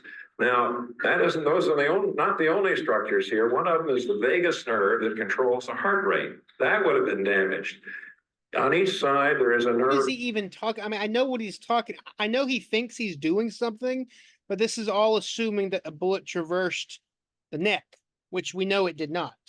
So all this is just all this is just out the window. Not, I mean, irrelevant. Well, he's heading up towards saying that what we see in the Yeah. Zapruder film is all determined by Of a course. bullet going through the Yeah. neck. The diaphragm, where Oh, that would have been damaged. On each side, there is a nerve going to the diaphragm, where your breathing occurs primarily. Both of them would have been damaged, so his breathing would have been impaired. He would have been quadriplegic. His mediastinum would have been contaminated, and this would have been a fatal wound, in contrast to what we had assumed up to now. And the next slide. Here are President Kennedy's elbows up in this position that I just spoke about. Shoulders up, biceps contracted, and hands flexed and turned inward. You'll see more of that in Dr. West's movie in a few minutes. And the next slide. This There we go. was described by Dr. Thorburn in England 100 years ago, who made a textbook out of what happened when you injured the spinal cord at different levels. And every textbook in Europe 100 years ago had this illustration from Thorburn. He said if you came into your emergency room in the morning and found somebody with his elbows in this peculiar position, you could be sure he had a wound of the lower the part of his neck to the spinal cord. And we call it Thorburn's reflex, Thorburn's position. And the next slide. Okay, pause.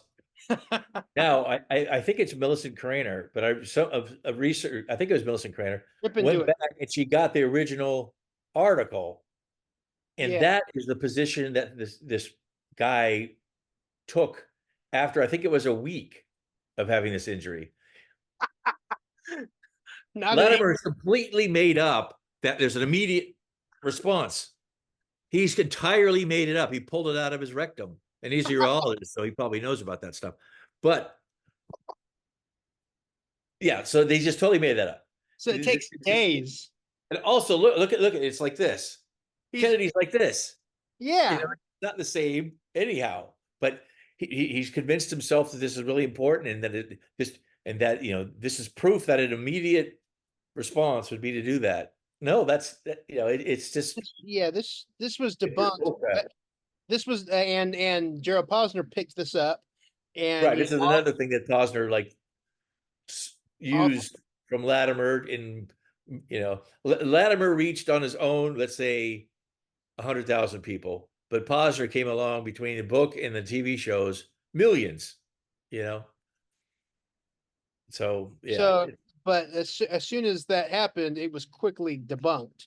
The Thorburn's. But I think probably still some people still repeat it, but it, over time, sometimes there's a little bit of effect. I find fewer people talking about the bullet being deflected by a twig these days, and fewer people talking about Thorburn these days. So sometimes over time, some of the nonsense gets weeded out, and then sometimes it comes back. There's a new book about Roscoe White. So anyway, all right. Thorburn's reflex, Thorburn's position. And the next slide. Takes days to happen, not half a second. I think, it's days, not not half a second. Yeah, flat out, he's just lying. I mean, Wallace Milam actually called it the Great Thorburn Hoax. Right. It's a hoax. He did. I think he's the one who really hammered home how when Posner's book came out in his article, which people should go see. It's called The Great Thorburn Hoax. Coming out of President Kennedy. Okay, so automatically we know this didn't happen because no bullet traversed his torso. Did we ever see Connolly turning like that? No. Yeah, I don't think so. This bullet tumbled and it hit Connolly going sideways. But also, showing it from this angle, you don't see that. In order for this bullet is coming sharply, like 10 degrees, whatever, right to left. So it's coming, from the side. And so in order to do this, Connolly has to be considerably over in the seat, right? Kennedy's sitting, let's say Kennedy's sitting here, and the bullet comes through this direction. So Connolly has to be like sitting up like this. And I've looked at the schematics for the car, in order to be in that position, Connolly's butt cheek would have to be off the seat of the car. It'd have to be, you know, Yeah. it would have to be in the middle of the car off the, because the jump seats were not very large. So his left butt cheek would have to be off the seat in order to get in that position. I found the sling, the thing in his. I just found about the sling. How we were talking about, and you're right. It was an Air Force pistol holder sling Yeah. on Oswald's rifle. But oh gosh, he's talking about now the how the bullet how the bullet. It's like the Loch Ness monster. I think you wrote on your website. It's like the 3 centimeter bullet hit Connolly sideways. The length of the bullet was like this, Loch Ness monster, Bigfoot legend until Latimer brought it and then brought it up again. Oh yeah. This argument still goes on today, whether Shaw's, well, I guess we'll get into this. Okay, so he has the bullet hitting Connolly sideways. That's his whole argument. The proof that it was tumbling. He says it's 3 centimeters, right? Isn't it 3 centimeters? Which Yeah. is the size of the bullet traveling sideways. Dr. Robert Shaw, sure enough, the guy who operated on Connolly, said it was 3 centimeters after he removed the skin, because the skin that is like negatively affected by the bullet entrance is probably going to die anyhow. So you cut it away. He says the actual hole on the skin when he started before he cut was 1.5 centimeters. And in his opinion, till his death, give Shaw some credit, he said that bullet was not tumbling. Yeah. And if you figured out also the oblong shape of it, it's about the same as the holes on the clothes. So there's no indication whatsoever that bullet was tumbling. It is a pure hoax, I guess would be the, I don't know if you want to, I think it's a hoax because Dr. Michael Bodden took that from Latimer and he repeated it in the HSCA and then dozens of TV shows and stuff, newspaper articles. They keep repeating that the bullet was tumbling when it hit Connolly, when the evidence actually is the opposite, that it was not tumbling. Exactly. And this is what we're talking about. Like he is. So yes, it is oval if you look at it is 3 centimeters if you look at Dr. Shaw's drawing, but as he said, he testified it was a neat entry wound and was ovoid only after he removed the damaged skin, as you diligently said. And all you have to do is look at Connolly's holes. Is that an oblong hole, the length of the bullet hitting him sideways? No. Again, they're just flat out lying. Right? Yeah, it's a hoax. It is a hoax. They never believed any of this could ever be fact checked. But hey, they had no idea of that a little thing called the internet. Well, this is what I actually have a slide on my website, Dr. Latimer and the Big Lie. Dr. Latimer was really interested in Nazis. Like he spent, he actually worked as a doctor was it Goering? I think it was. Yeah. After the war, he stayed around and he was like a doctor who worked with the Nuremberg prisoners. Yeah. Okay? So he got an infatuation with Nazis, and yet like he repeats the big lie over and over again. The fat hump on Kennedy's back, the 3 centimeter wound in the back, all the stuff to make the single bullet theory work. He repeats the big lie over and over again. And I don't even know if he's conscious of it, but it could be. I mean, maybe he had a really dark side that doesn't seem apparent when you watch him speak or read about him. But it's you repeat the lie enough, and then people start to just play along with it. A lot of people, it's like, well, he's really sure of himself. Someone is really, really sure of themselves, and they keep repeating it. Eventually, people start nodding their head. Oh, okay. So yeah, so it kept on turning, hit his wrist going sideways, kept turning, came out of his wrist going backwards, and buried itself in his leg going backwards, and from that position was knocked out later. And the next slide. It was never buried in his leg. Also, it was. I mean, you go back and you read the testimony of the doctors. Oh, it was. It may have bounced off. It's just a tiny little, like, what do they say? It entered no more than 2 millimeters or something like that. So this idea that a bullet was like half stuck in the leg, no, never happened. And could you, I'm not sure if he discussed it, but could you discuss real quickly the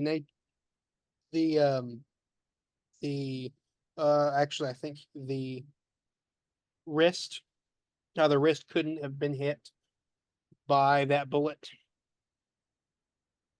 How they, Well, the how they had a problem with it, how they did the tests and they kept getting. well, they originally because the entrance wound, there's a wound on the back of the wrist that's very large and a wound on the underside of the wrist that was very small. So initially they assumed that he was shot.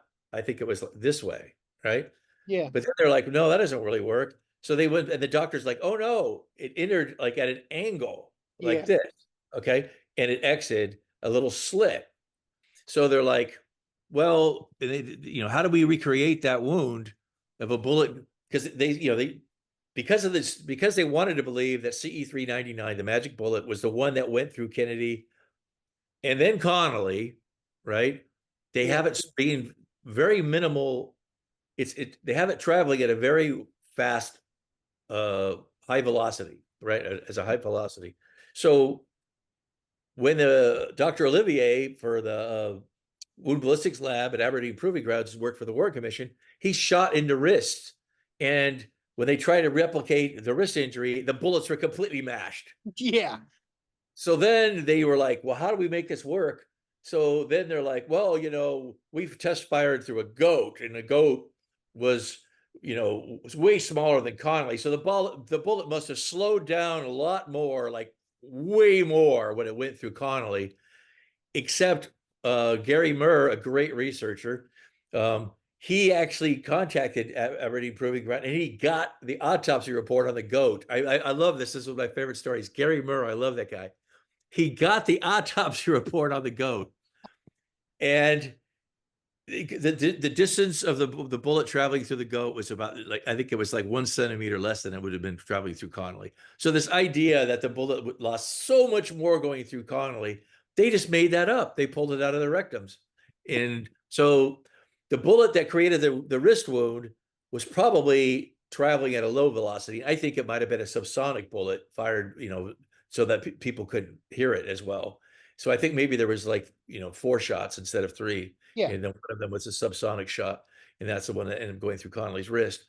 But yeah, so there's all these games they played with the velocities of the bullets, yeah, trying to make it seem like a high velocity bullet could go through Kennedy, exit his throat, tumble, go through Connolly's, hit his rib, not be damaged, and then come out and go through Connolly's wrist and still not be damaged and bounce off his thigh.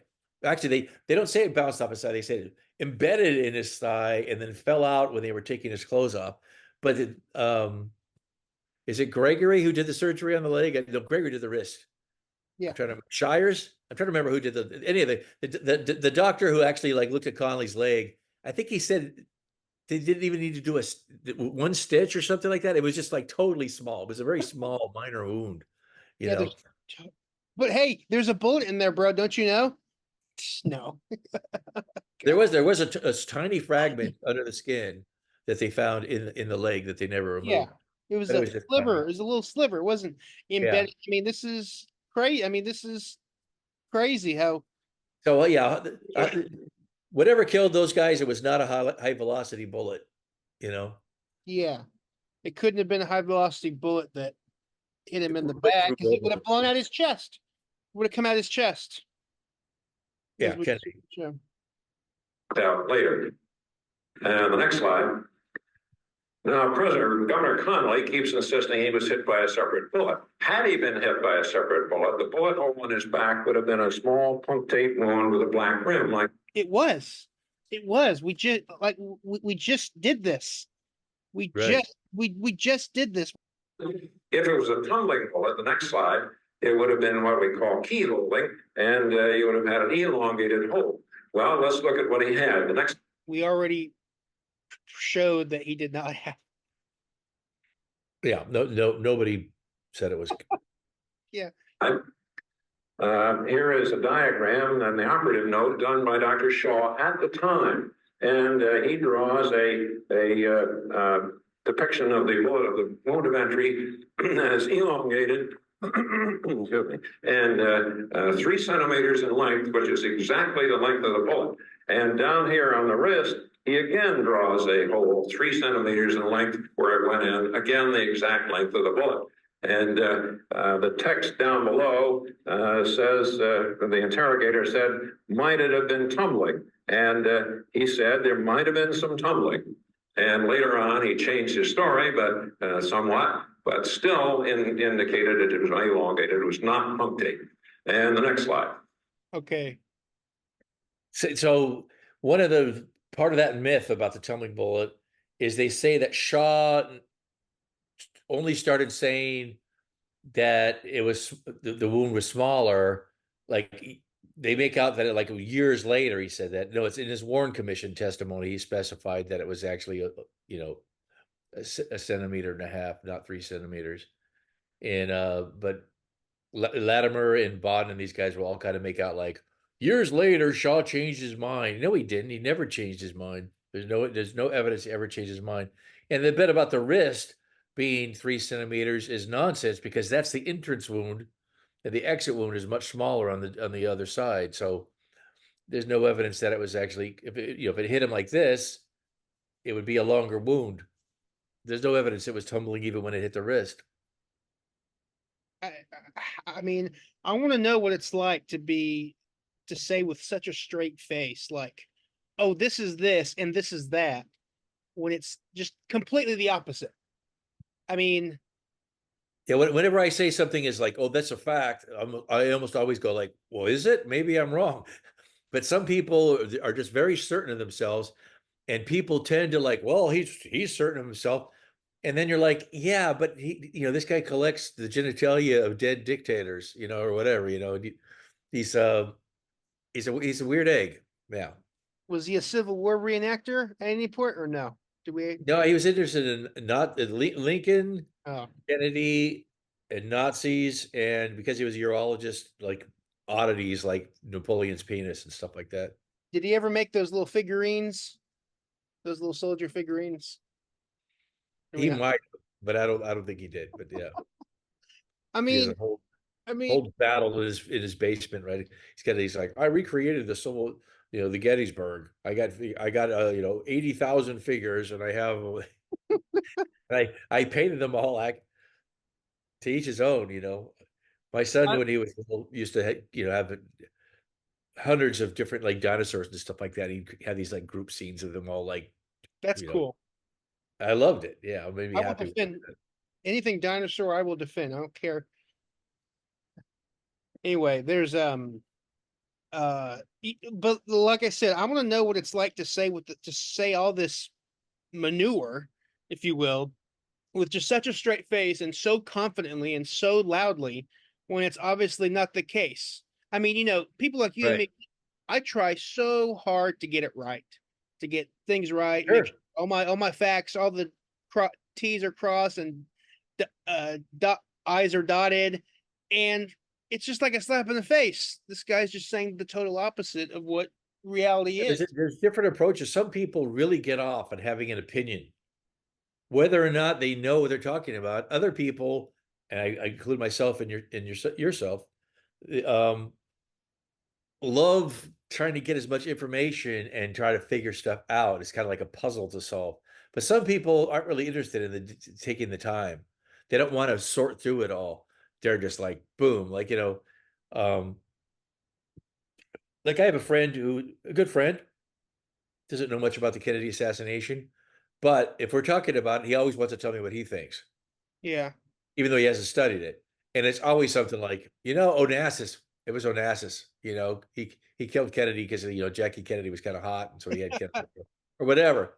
And it's just kind of like, okay, you'd realize I really don't care what little what little thing like that you think, because it's not based on any research or anything like that. Yeah. I want evidence. All right. So like we already discussed, I mean, this should be thrown right back in with, I think as you worded it, the Loch Ness Monster and Bigfoot to legends and lores. I mean, he was he was not hit by a tumbling bullet. All you got to do is, and he said that it was only 3 centimeters, as you said, after he removed damaged skin, as my slide shows right here. I mean, Shaw, Look, The thinking is that It's right I there. think it was Ramsey Clark who went after Connolly, saying that John Connolly couldn't bear the idea that, you know, he was hit by the same bullet hit Kennedy. He wanted everybody to know that he was shot by, you know, he got his own bullet, that he was shot by his, No, like that it's was Howard Willens who said that. That's Howard Willens who said that. Yeah, well, John Connolly was obsessed with having his own bullet, and since Shaw was his doctor, Shaw had to kind of like lie and fudge the facts to defend Connolly. And it's like, no, like you said, look at the clothing. And, yeah, and also look at the proportions of Kennedy's wounds. They're not indications that the bullet was tumbling. You know, yeah. if you hit something at an angle, it's not going to be a nice round hole. It's going to be at an angle. So if Connolly's back was turned even a little bit, it's not going to be a nice round hole. But this idea that it's 3 centimeters, the exact length of the bullet, is a complete con job started by Dr. Latimer, and then it spread like an infection to a lot of other people. It's right. It spread to even on the website of Dale Myers. He wrote that on his website. You know, same thing, 3 centimeters, 3 centimeters. And he probably wrote that, you know, probably 20 years ago on his website. He still hasn't updated it. He still hasn't said, oh, and explained what we Right. talked about. And- He's still pushing it. And I'm trying to remember the exact numbers, but I think Dr. Bodden, he looked at Connolly's wound for the HSCA and he wrote notes on it. And it's, what does he say? It's like 2.5 centimeters or whatever. Yeah. It's not that length. But you know, you can say, oh, well, maybe it healed. But in his book, he makes out that it was like, you know, 1.5 by 4. So he makes it out that it was tumbling by exaggerating. And he overstates the oblong nature of the wound compared to his own notes. He basically you lied gotta- about his own notes. Yeah, but like we said, what he's looking at is after the damaged skin was removed. I mean, it's right here.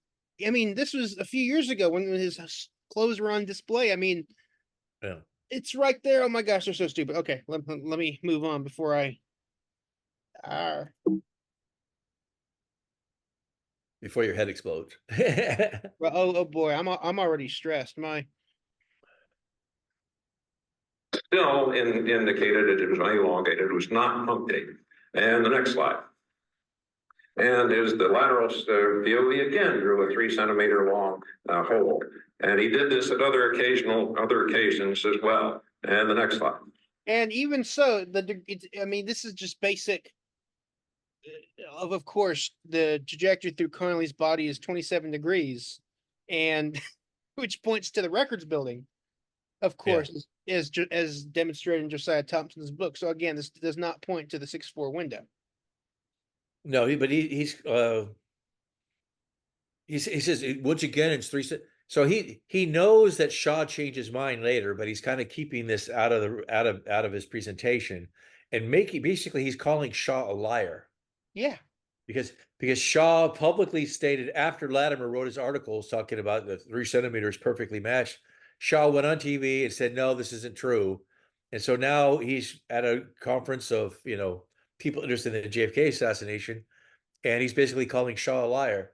But, you know, that's not the way doctors don't come out and say the word liar, although Cyril Weck might, but most of them don't. They just, you know. Yeah. And go ahead to the next one, John. John, let's have the next slide. These are 5, 6 of our models. This is the Connolly target in front of Kennedy's body.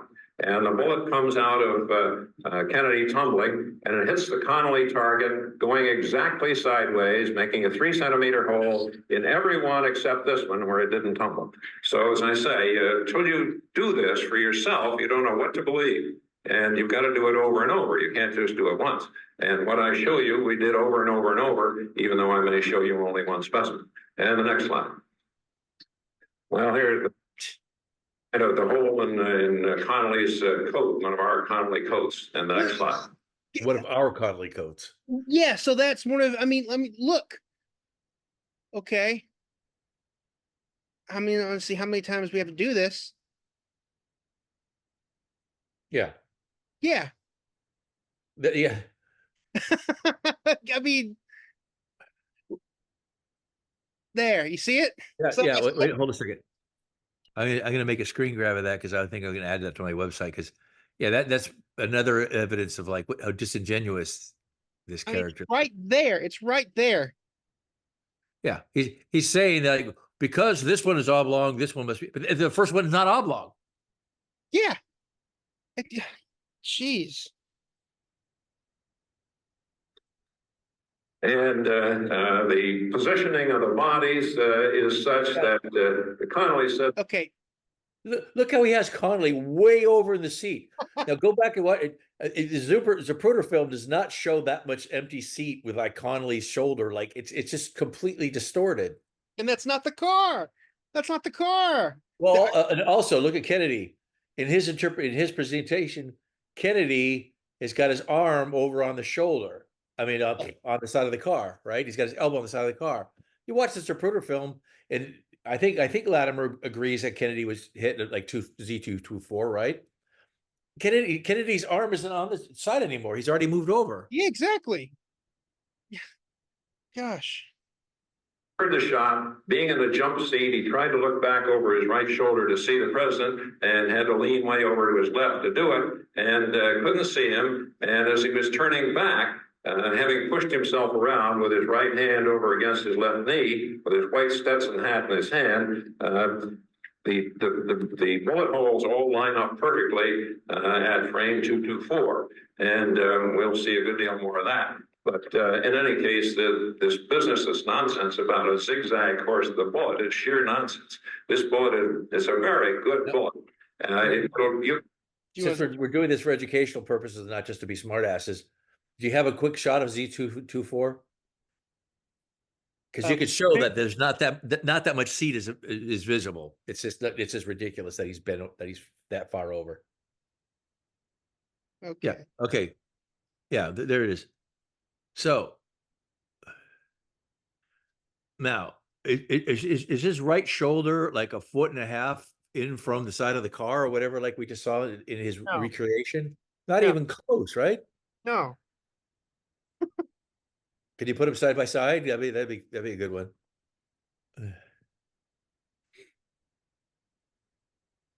It's Venus and Mars, man. They're not even close. There's that. There's that. And then there's that. There's that. And then there's that. I mean, like I said, this is 93 before the internet. I don't think when these people were making up all this manure, like I said, I don't think that they ever believed that they could ever be fact checked by the public. But hey, they had no idea a little thing called Google would come around pretty soon, and that we could fact check them, and that we could fact check and debunk them in seconds. So, thank you, Google. 3 telephone poles, it'll go right through all 3 like nobody's business. And the zigzag, Okay. of course, it did not follow. Wait, did he say it could go through? You can put up 3 telephone poles, it'll go right through all 3 like nobody's business. It's a good. Is that hyperbole? The thing is the Manico Carcano bullet is very stable and can penetrate deeply into wood. Mm-hmm. But that's not what's going on. That's not the thing is here. Exactly. It's almost like, a smoke to confuse people. Because the wood is a constant density. It's not like it's hitting flesh, then bone, then flesh, then bone, and it's going to damage a bullet. But a soft wood in particular, once the bullet's inside, it's not going to like have any more. It's not going to what's the word for it? It's not going to tumble inside the wood, Yeah. Now, really quickly, really, the whole oblong Connolly back wound, 3 centimeters, should have been put to rest at the 1992 Oswald mock trial that was put on by the American Bar Association, which Gerald Posner later cherry picked from the. Yeah, the actual, what was it? I can't remember his name right now, but the guy who actually ran failure analysis took he defended Oswald. He took the defense position, and he believed it.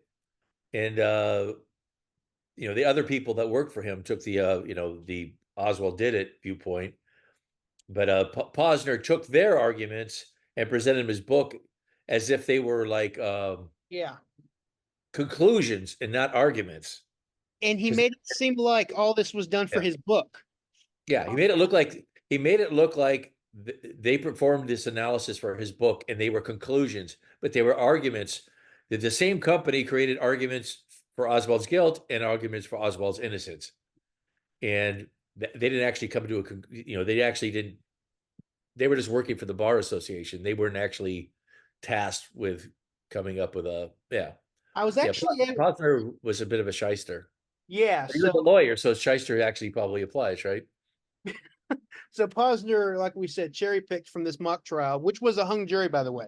He never even Now, mentioned. someone just recently asked me, is there anywhere where the full transcript of the mock trial is available?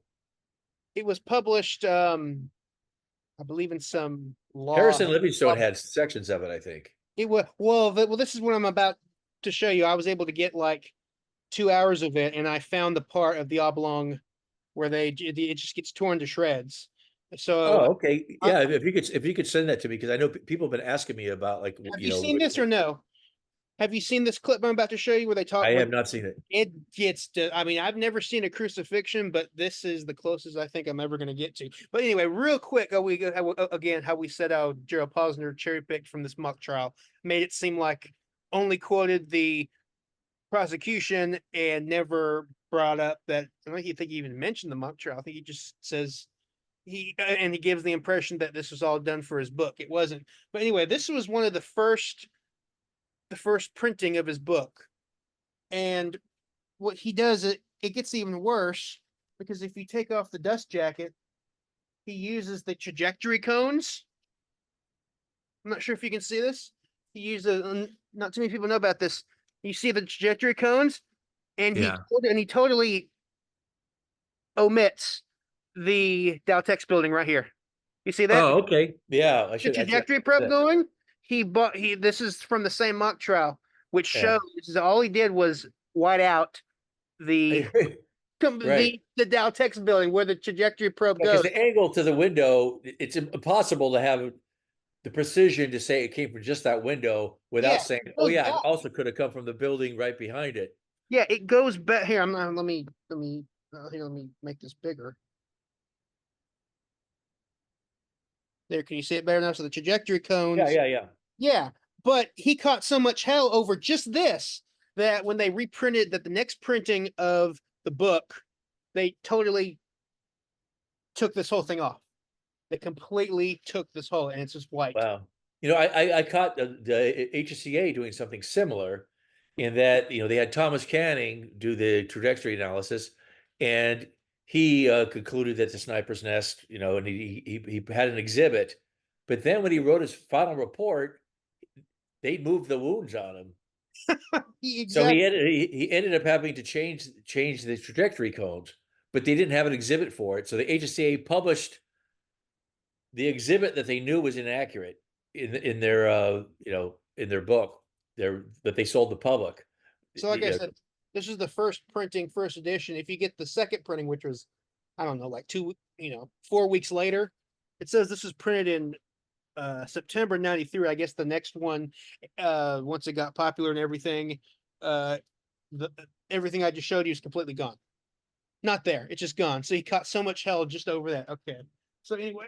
Yeah, I know that the failure analysis people, they put out like a public statement saying that, like, you know, he's misrepresenting, and it wasn't until the paperback edition came out where he had to write like an end note at the bottom of the page that said that mentioned for the first time that he was quoting from a mock trial which had two sides of the argument, and which result, and I still don't think he mentioned that it was a hung jury, but it just goes to show the dishonesty.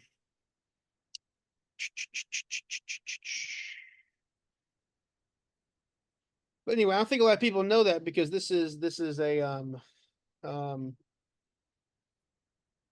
I just happen to find that. first printing. So anyway, here's a section from the mock trial where they just cross-examination, they just completely destroy. You'll see, okay?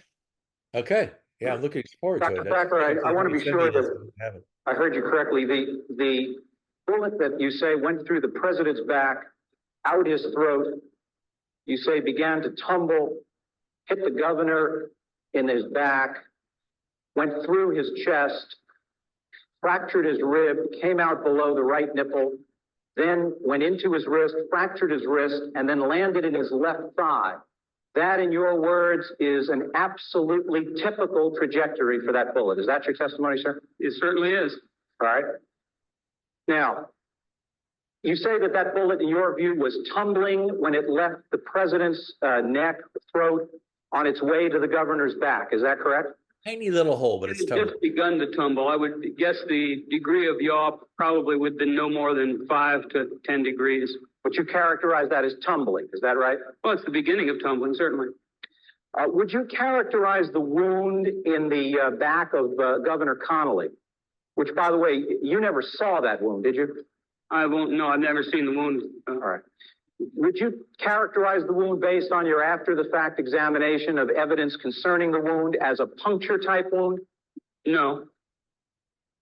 Now, you're aware, are you not, that Dr. Connolly was attended on November 22, 1963 by the chief thoracic surgeon at Parkland Hospital. His name was Dr. Robert Shaw. Yes, I read the operation report by Dr. Shaw. And you're aware, aren't you, doctor, that Dr. Shaw has told the House Select Committee investigating the assassination of the president that the wound was not caused by a tumbling bullet. That is, the wound to the back of the governor. Isn't that so? The operation report of Dr. Shaw indicates a wound that was 3 centimeters long, which is entirely consistent with this bullet traveling sideways. Well, let me read to you from the report, doctor, because your recollection may be flawed. It says the wound was actually approximately 1.5 centimeters long. The ragged edges of the wound were surgically cut away, effectively enlarging it to approximately 3 centimeters. Isn't that what he told the commission, sir? The 1.5 centimeters, I recognize that later on he changed his recollection to 1.5 Is that centimeters. what he told the House Select Committee, doctor? I'm not aware. I don't think I've read the particular document you have in All right, hand. let me, if I may, Your Honor, let me show you this. This is the report of the interview of Dr. Robert Shaw for the House Select Committee on the Assassination, 1977. I will give counsel a copy. Your Honor, I think we're confusing the difference between the committee and the Warren Commission, but if they wants to spend time on it, it's all right with me. Now, doctor, you have that document. Again, we might just proceed with question, answers, or very concise objections, okay? Doctor, excuse me, did Dr. Shaw tell the House Select Committee investigators that the wound was a puncture-type wound? And I'm referring to the bottom of the first page. He says it was a puncture-type wound. Did he say that it was 1.5 centimeters and that he increased it to approximately 3 centimeters by surgically cutting it at the top of the next page? He says the bullet had struck the body at a slight declination, and the wound was actually approximately 1.5 centimeters. Thank you. Does he say further down the next page, and I quote, "It is Dr. Shaw's opinion that the wound was not caused by a tumbling bullet, an inference drawn explicitly from his belief that a tumbling bullet would not have had sufficient force to cause the remainder of the governor's wounds." Did he say that? Yes, he says that. Did he also say that he believed that the bullet which hit the governor had not struck any other objects? Does he say that as well? He says that. Thank you.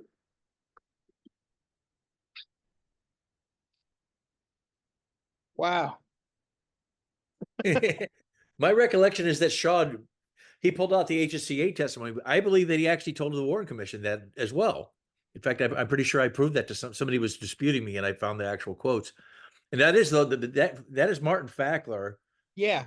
who was very prestigious, like scientist, who was just asked to testify in very narrow bits, because I don't think he really believes in the single bullet theory as a whole. So they got him to testify like, oh, the bullet would have been, deformed if it was hit the bone at 900 feet per second or whatever. He testified on very narrow things, because if he actually had to defend the entire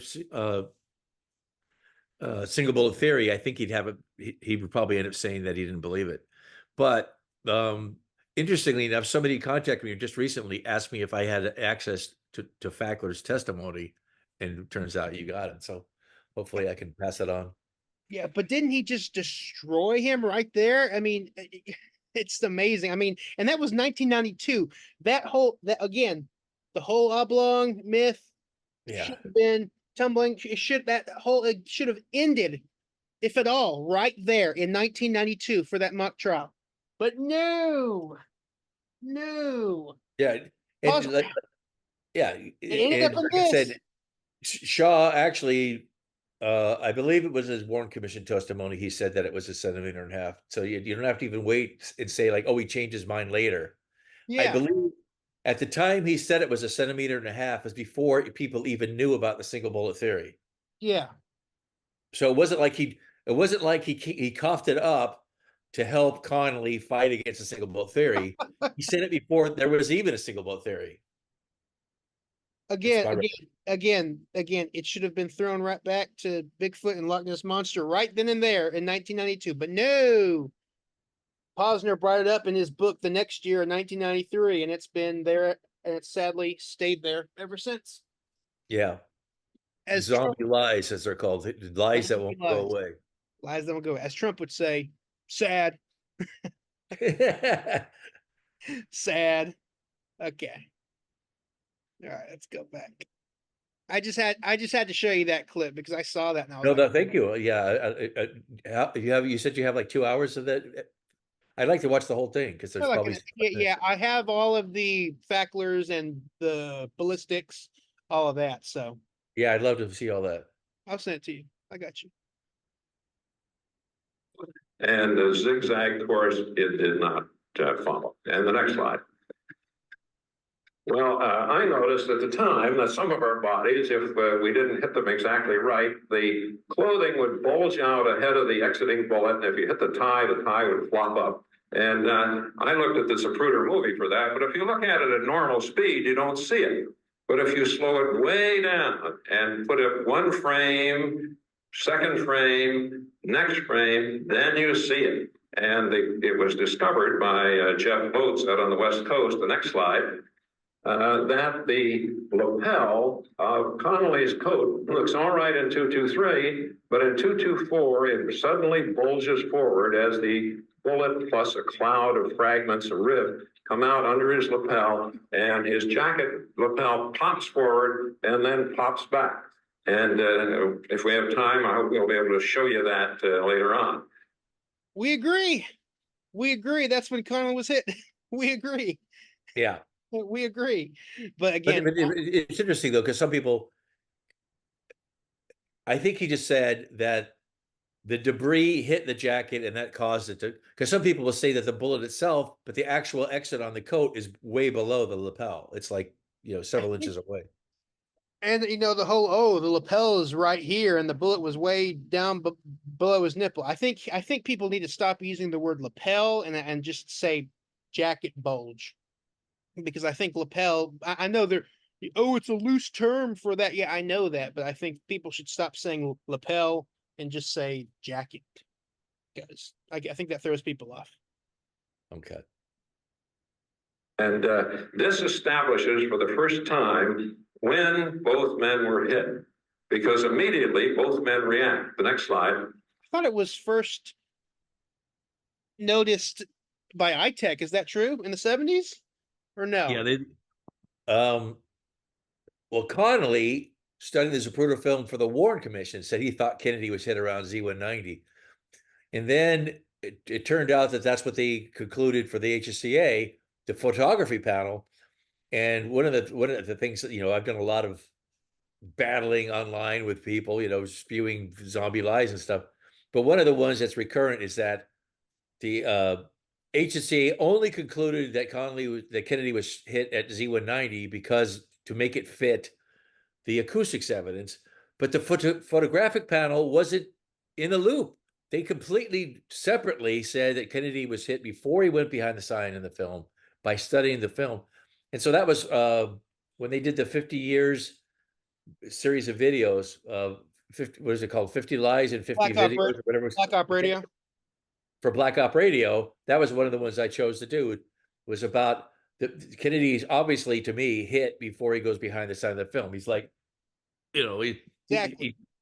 he reacts, and That's so what the idea that they were hit at the same time, it's just wishful thinking. And like I said, a lot of the Lattimers and the Latimer devotees, like Posner, they never mentioned that the HSCA's photography panel studied it and said that it was a Z190. In fact, one of the most ironic of all is that the other mock trial, was it done for Showtime? The Vince Bugliosi mock trial? 86, I think. Or Yeah, 84. that mock trial, Bugliosi's top expert on the Zapruder film and on the shooting scenario was Cecil Kirk. And Cecil Kirk says, look, and he shows the film. He says, look, Kennedy's hit at Z190. And then by the time Bugliosi's book comes out, down the memory hole, pretends like it never happened. Instead, he just goes straight for the Z224 and pretends like, his top expert, he never introduced testimony saying that Kennedy was shot at Z190. I want to put up that page, that graphic from your website. It's from this single bullet theory fact. Oh, right there. The fact. As simple as 1, 2, 3. Okay. Okay, here's your slide. Yeah. This is what you were talking about. Sure. Yeah. Yeah. What is it? 188 to 206. Yeah. And then the bottom one is 225. So that's all of 2 seconds, right? Yeah. So look where his head in his hand, right? Yeah. And he turns. Yeah. I mean, it's clear. And the photographic panel, like you said, determined this before the acoustics came out. So people don't know what they're talking about when they say, oh, well, they just said 190 to match up with the acoustics. It's no. Like you diligently pointed out, everyone forgets that. Yeah. Yeah. And because so number 3 is when Dale Myers and Latimer, they all have, as we showed earlier, they have Kennedy with his arm on like the side of the car, right? Yeah. But look at this, the second one is before he goes behind the sign, his arm is already kind of moved over to this way. And by the time he's at 3, his arm is like in front of him. So his arm isn't over here at 224. It's over here. Connolly was shot here at 223. It's obvious. But of course, but Lone Nutters claim JFK was also shot here and that he's reacting here at 224. They say he's, right here. But they say that's when he's first hit, like his hands are suddenly there. But as Randy, he was here and now his hands are here. So I think he was hit before that.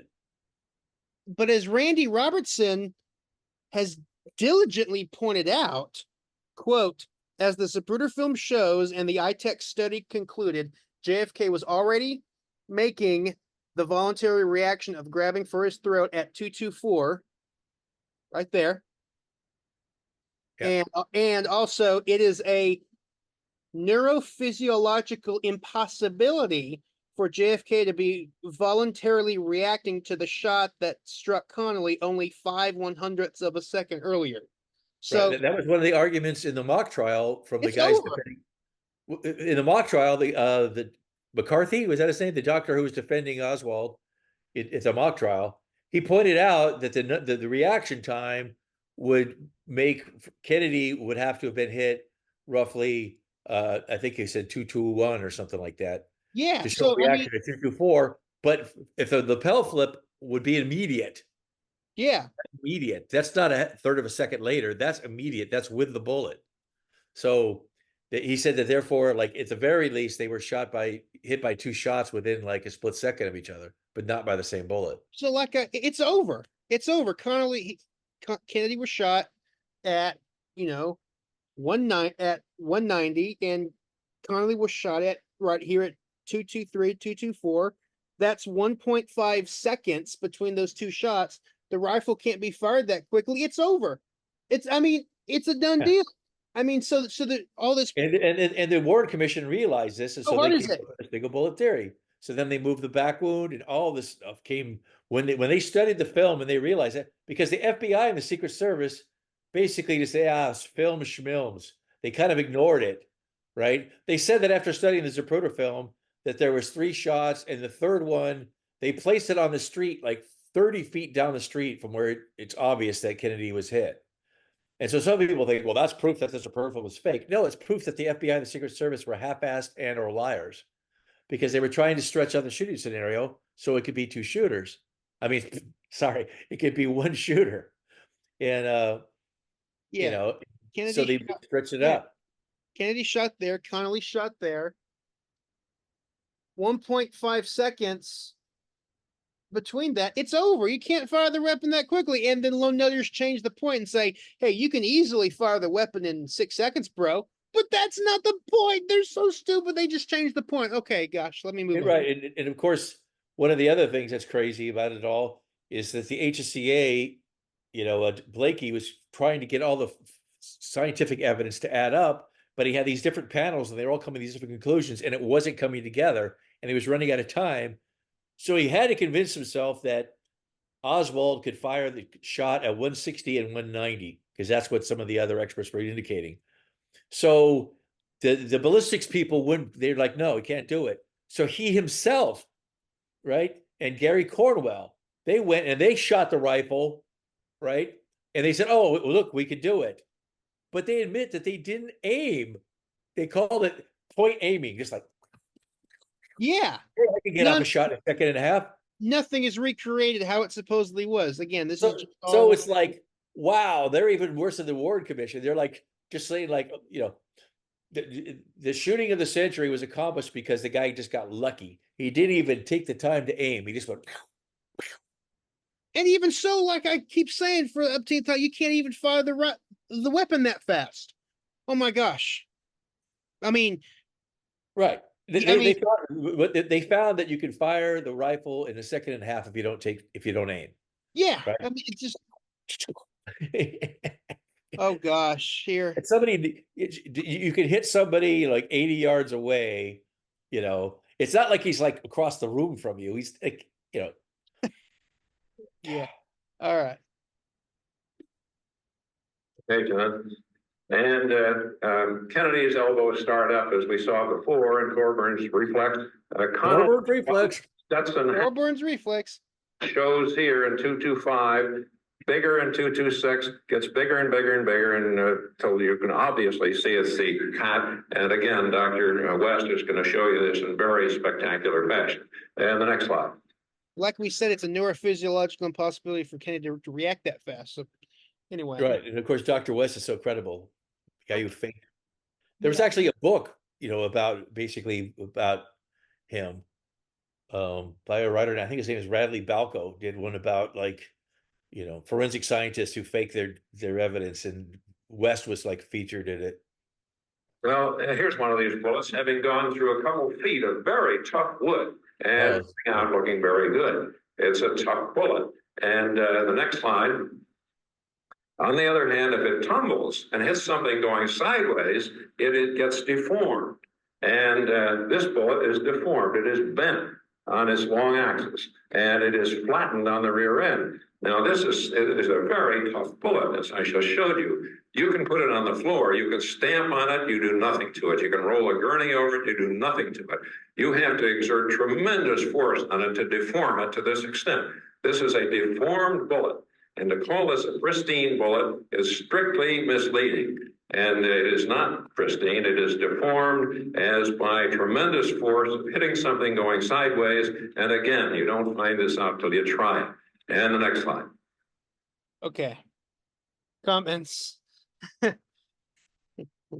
But yeah, but he's asking a hell of a lot. Like, okay, so the bullet enters Kennedy's back, comes through, it doesn't hit any bone, even though the trajectory leads it right into the rib, but somehow it avoids it. and it exits, and then it goes on and it hits Connolly right here. And it, once again, the nose of the bullet hits no bone. And then it exits, and then it only, I guess he thinks it got squeezed a little bit when it hit the rib sideways. And then when it hits the wrist, it's still no damage to the nose of the bullet. So it's theoretical, you know. It's like what is it? Jim Garrison said theoretically you can get elephants to dance on a pin or something like that. But Yeah. the theoretically, but like, you know,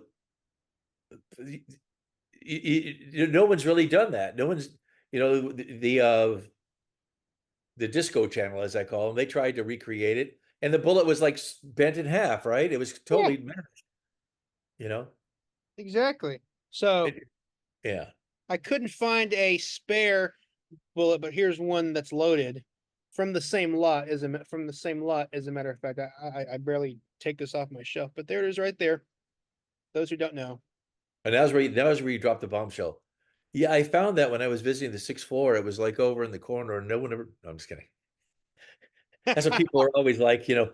Oh yeah, 30 years later, I found a bullet shell on the roof of the building, or I found it on the grassy knoll. That's my favorite one. People say I found, and then was it Groden or Brownlow or someone I know who spent a lot of time on the grassy knoll? They told me that like pranksters routinely would go put bullets on the grassy knoll just to mess with people. So Wow. I found it. I found the bullet.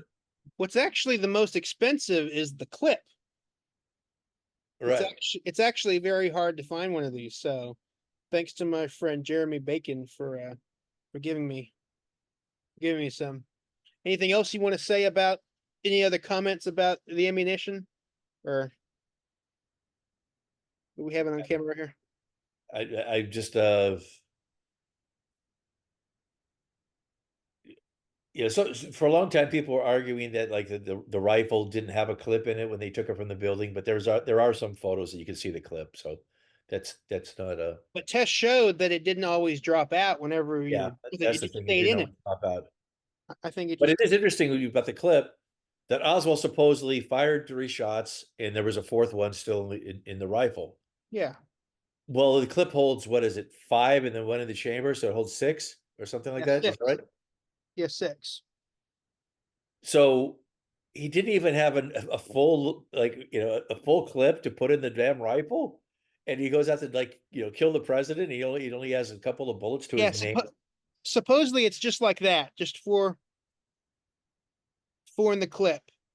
But the thing is that when they search his rooming house and all of his belongings, there's not a single. They come in boxes. There's not Yeah. not a single extra bullet is found. Not a single extra shell. There's no cleaning device. They didn't find an oilcloth to clean the rifle. They I mean, didn't find any cleaning kit. They found nothing. They yeah. just found so. But anyway, yeah, I'm gonna put this back on my shelf. You are a true Texan. But no, this is actually from the same lot. So from the same lot. This is 80, what, 80, 84 years old. Yeah. So did you well, I guess you probably don't want to, but I remember Chad Zimmerman had some original stuff, and this is 20 years ago, but he was, you know, he would actually, you know, he was a lone nutter. So a lot of stuff he said was questionable, but I think he actually was legit when he talked about, like, he was testing to see if the shell would dent, like when after Yeah, you ejected it. And I think he found that like it could yeah. dent under certain circumstances. And he even contacted Josiah Thompson, and Josiah Thompson concurred with him. Sideways. Is there anything you want to say about the base of the shell, how it's flattened a little bit? I mean, no one disagrees with that. Right. And one of the things which is interesting is that, okay, you look at the base of it, right? Mm-hmm. You know, on the X-rays there is a fragment on the head, right? Mm-hmm. Which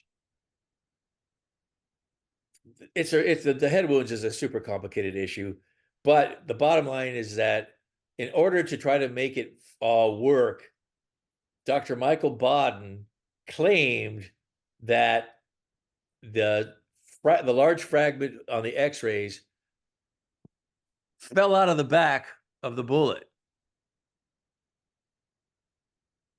Yeah, the bullet ended up smashed, but the fractures at the exit were so massive, they said it must have been like a fairly intact bullet to make those fractures. So they said that the bullet actually broke into pieces when it hit the windshield strut, you know? So, but that cut, that little like divot you see on the base of the bullet there, Yeah, that was created by the FBI when they were testing the bullet lead. exactly, exactly. That didn't happen during the shooting. So this idea that like, you know, a decent sized fragment just fell out of the back of the bullet is just absolute cuckoo land. It is deformed as by tremendous force hitting something going sideways. And again, you don't find this out till you try it. And the next slide. And none of us call it pristine bullet. I mean, I think that's just a loose term. Everyone always says near Right, they say pristine bullet, but when I say it, I'm talking about the nose is pristine because Yeah, and it wasn't Latimer and it wasn't Posner, I don't think, but some you know single assassin guy was saying, oh, but the nose does have a defect on it. That once again, that was admittedly the FBI created that. Yeah. Like there is a little like cut on the nose of the bullet, but that Mhm. was the FBI. The bullet, as first recovered, was flawless on the front half. exactly. In fact, I think that Here is the was it Cyril Wecht? So somewhere somebody shot into water, and they found bullets that were shot into water were were like more damaged. You know, You're thinking of cotton. cotton. Okay, so yeah, they shot cotton. Yeah, that's more deformed than this. So, Yeah. so in your heart, do you think that this bullet that's 399 was used at all in the shooting or no? In your heart. In my heart, I think that it was shot at a low velocity, and that maybe Yeah. it created the back wound that didn't go, and it just fell into the seat after hitting Kennedy in the back. Exactly. Exactly. That's what Josiah Thompson concluded in his landmark book, and I concur. Here is the bullet in question, 399, that went through the two men, a little lead sticking out the rear end. Now, one of our test bullets had been deformed by huge force, by a very powerful vice. You can see the marks of my vice. And when you squash it the same amount the 399 is squashed, you extrude the soft gray lead out the back end of the jacket like toothpaste out of a tube. And if you take your razor blade and cut that piece off, it weighs exactly 2 grains. That's the exact amount of weight that's missing from this bullet. Now, where did those pieces go? They were scraped off as the bullet went sideways and then back through Connolly. Scraped. Wait, he's scraped off in Connolly? Where's it scraped off at? Oh, that's right. I'm sorry. I got mixed up for a second. He's talking about the one going through Connolly. But yeah, They were scraped off in Connolly's wrist. Yeah.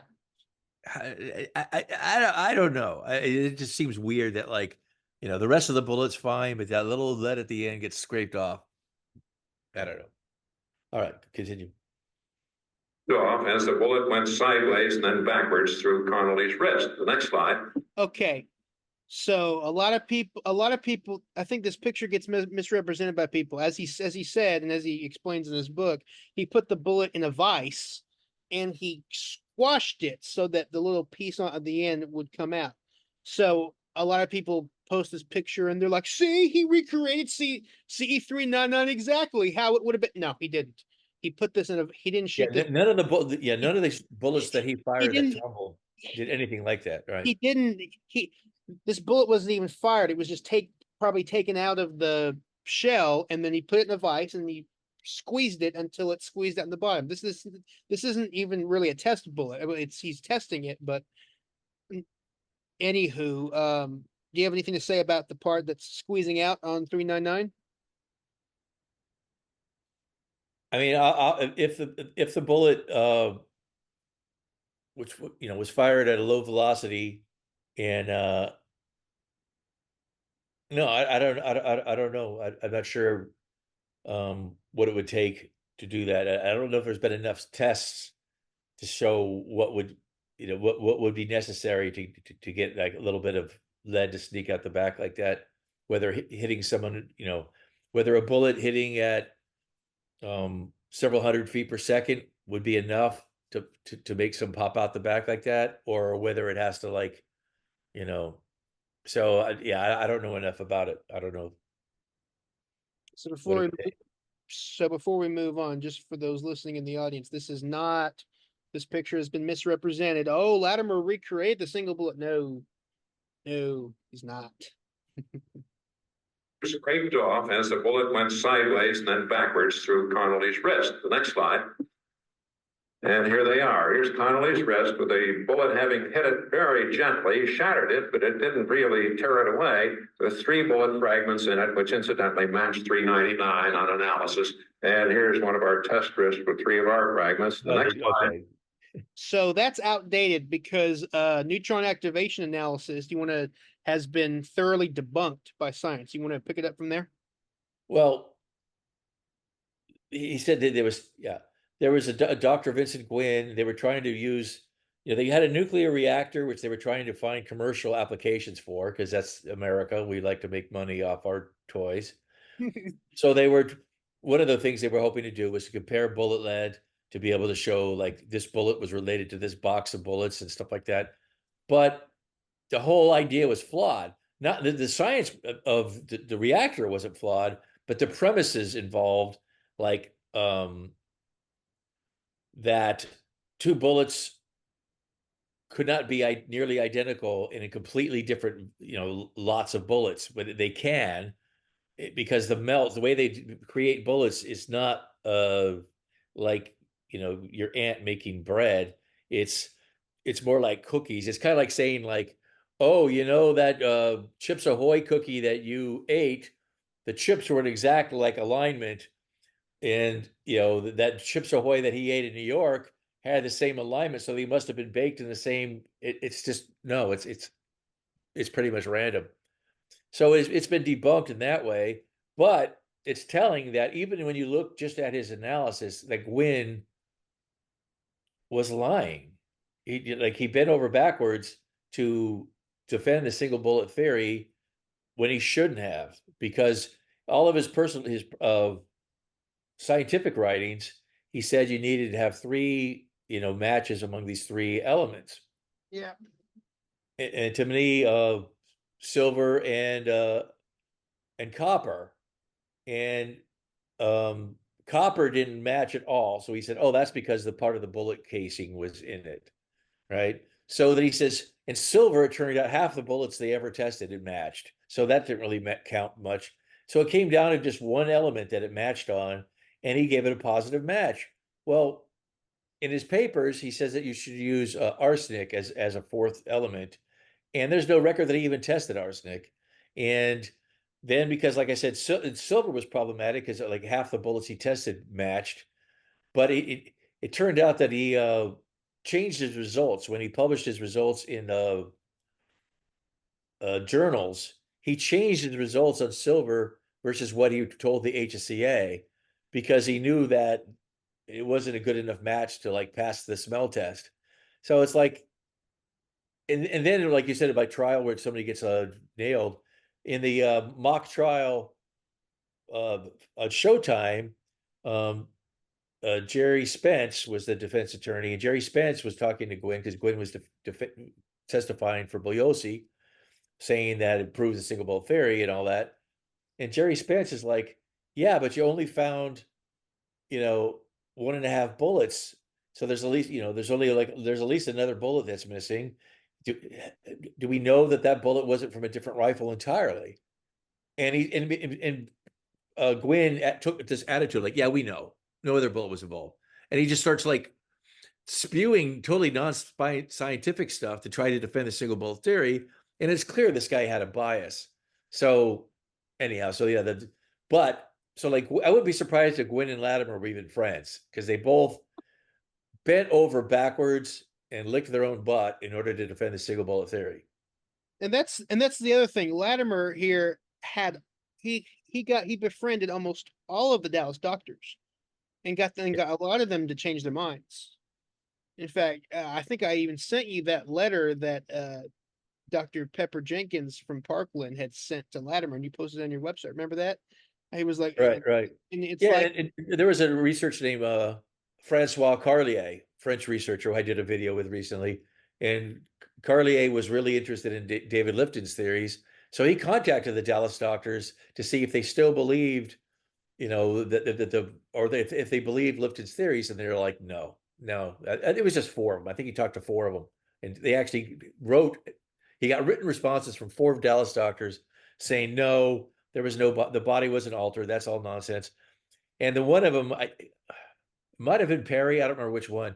Actually wrote like, if you really want to figure all this out, you need to like read Latimer's book or something like that. Like, you know, Latimer's got it figured out or whatever it was. it's like for 35 plus years, everywhere you went, oh, there was Latimer always popping up. He's befriending the Dallas doctors, getting them to change their minds because they thought, you know, shots came from the front. Yeah. As they did, and it's just amazing. It's You amazing. know, you're a pretty dogged researcher, and you got more energy than me these days. Latimer was a pretty prominent person, and he had tons of stuff.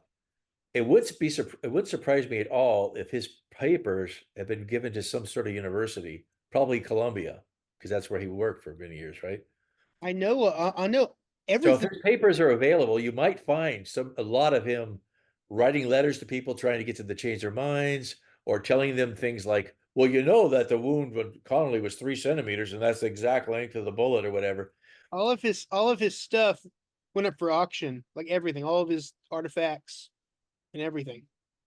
Even a friend of mine bought some Even his of. papers. I know that his you know, we talked before that the Haigs, I think, bought his rifle and stuff like that. But I know that all these photos that he's doing in his slideshow presentation, those were all actually my friend Mark in Australia. He actually bought like a bunch of these original test pictures and oh all wow, test results. So again, all of his stuff went up for auction. I'm surprised that, I mean, I hope his papers at least went to some university, but all of his exhibits, like all his stuff, all of his got um auctioned off, and all of his Lincoln yeah. stuff. And Because sometimes in the personal papers you find like pretty good stuff.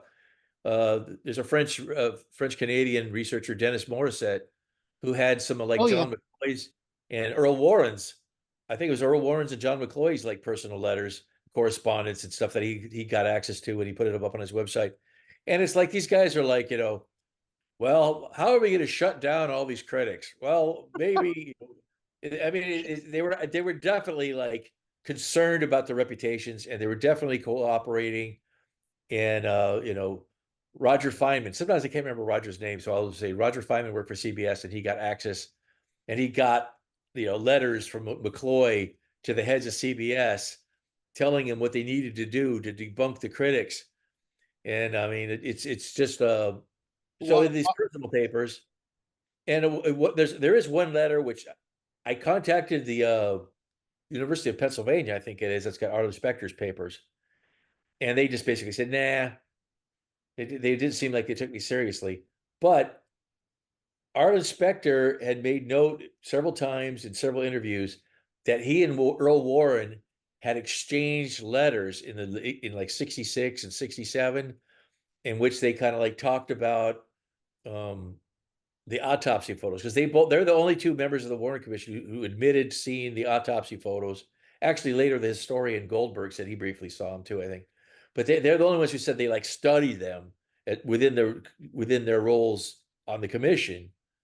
And but word was out that like nobody studied them, so there was all this pressure. So then Specter started saying like, well, I did study them, and I think maybe somebody else saw them too or whatever. But I'm dying to know what the actual wording of their letters was, because he might have been forthright. He'd said like, you know, that it's a back wound, but we released the drawing showing it on the neck, you know, because Arlen Specter was the, you know, I don't know, well, people watching the video obviously know, but he you know, he was very politically ambitious, and he was a lawyer working for the Warren Commission who was, you know, supposed to get everything to add up.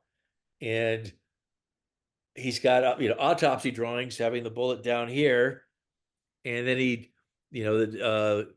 meets with the doctors and they say, well, the shot came from above and we have to explain how it came out the throat. So then the doctors have it up here, but then he has memos on the record where he says, we need to double check these drawings against the photos.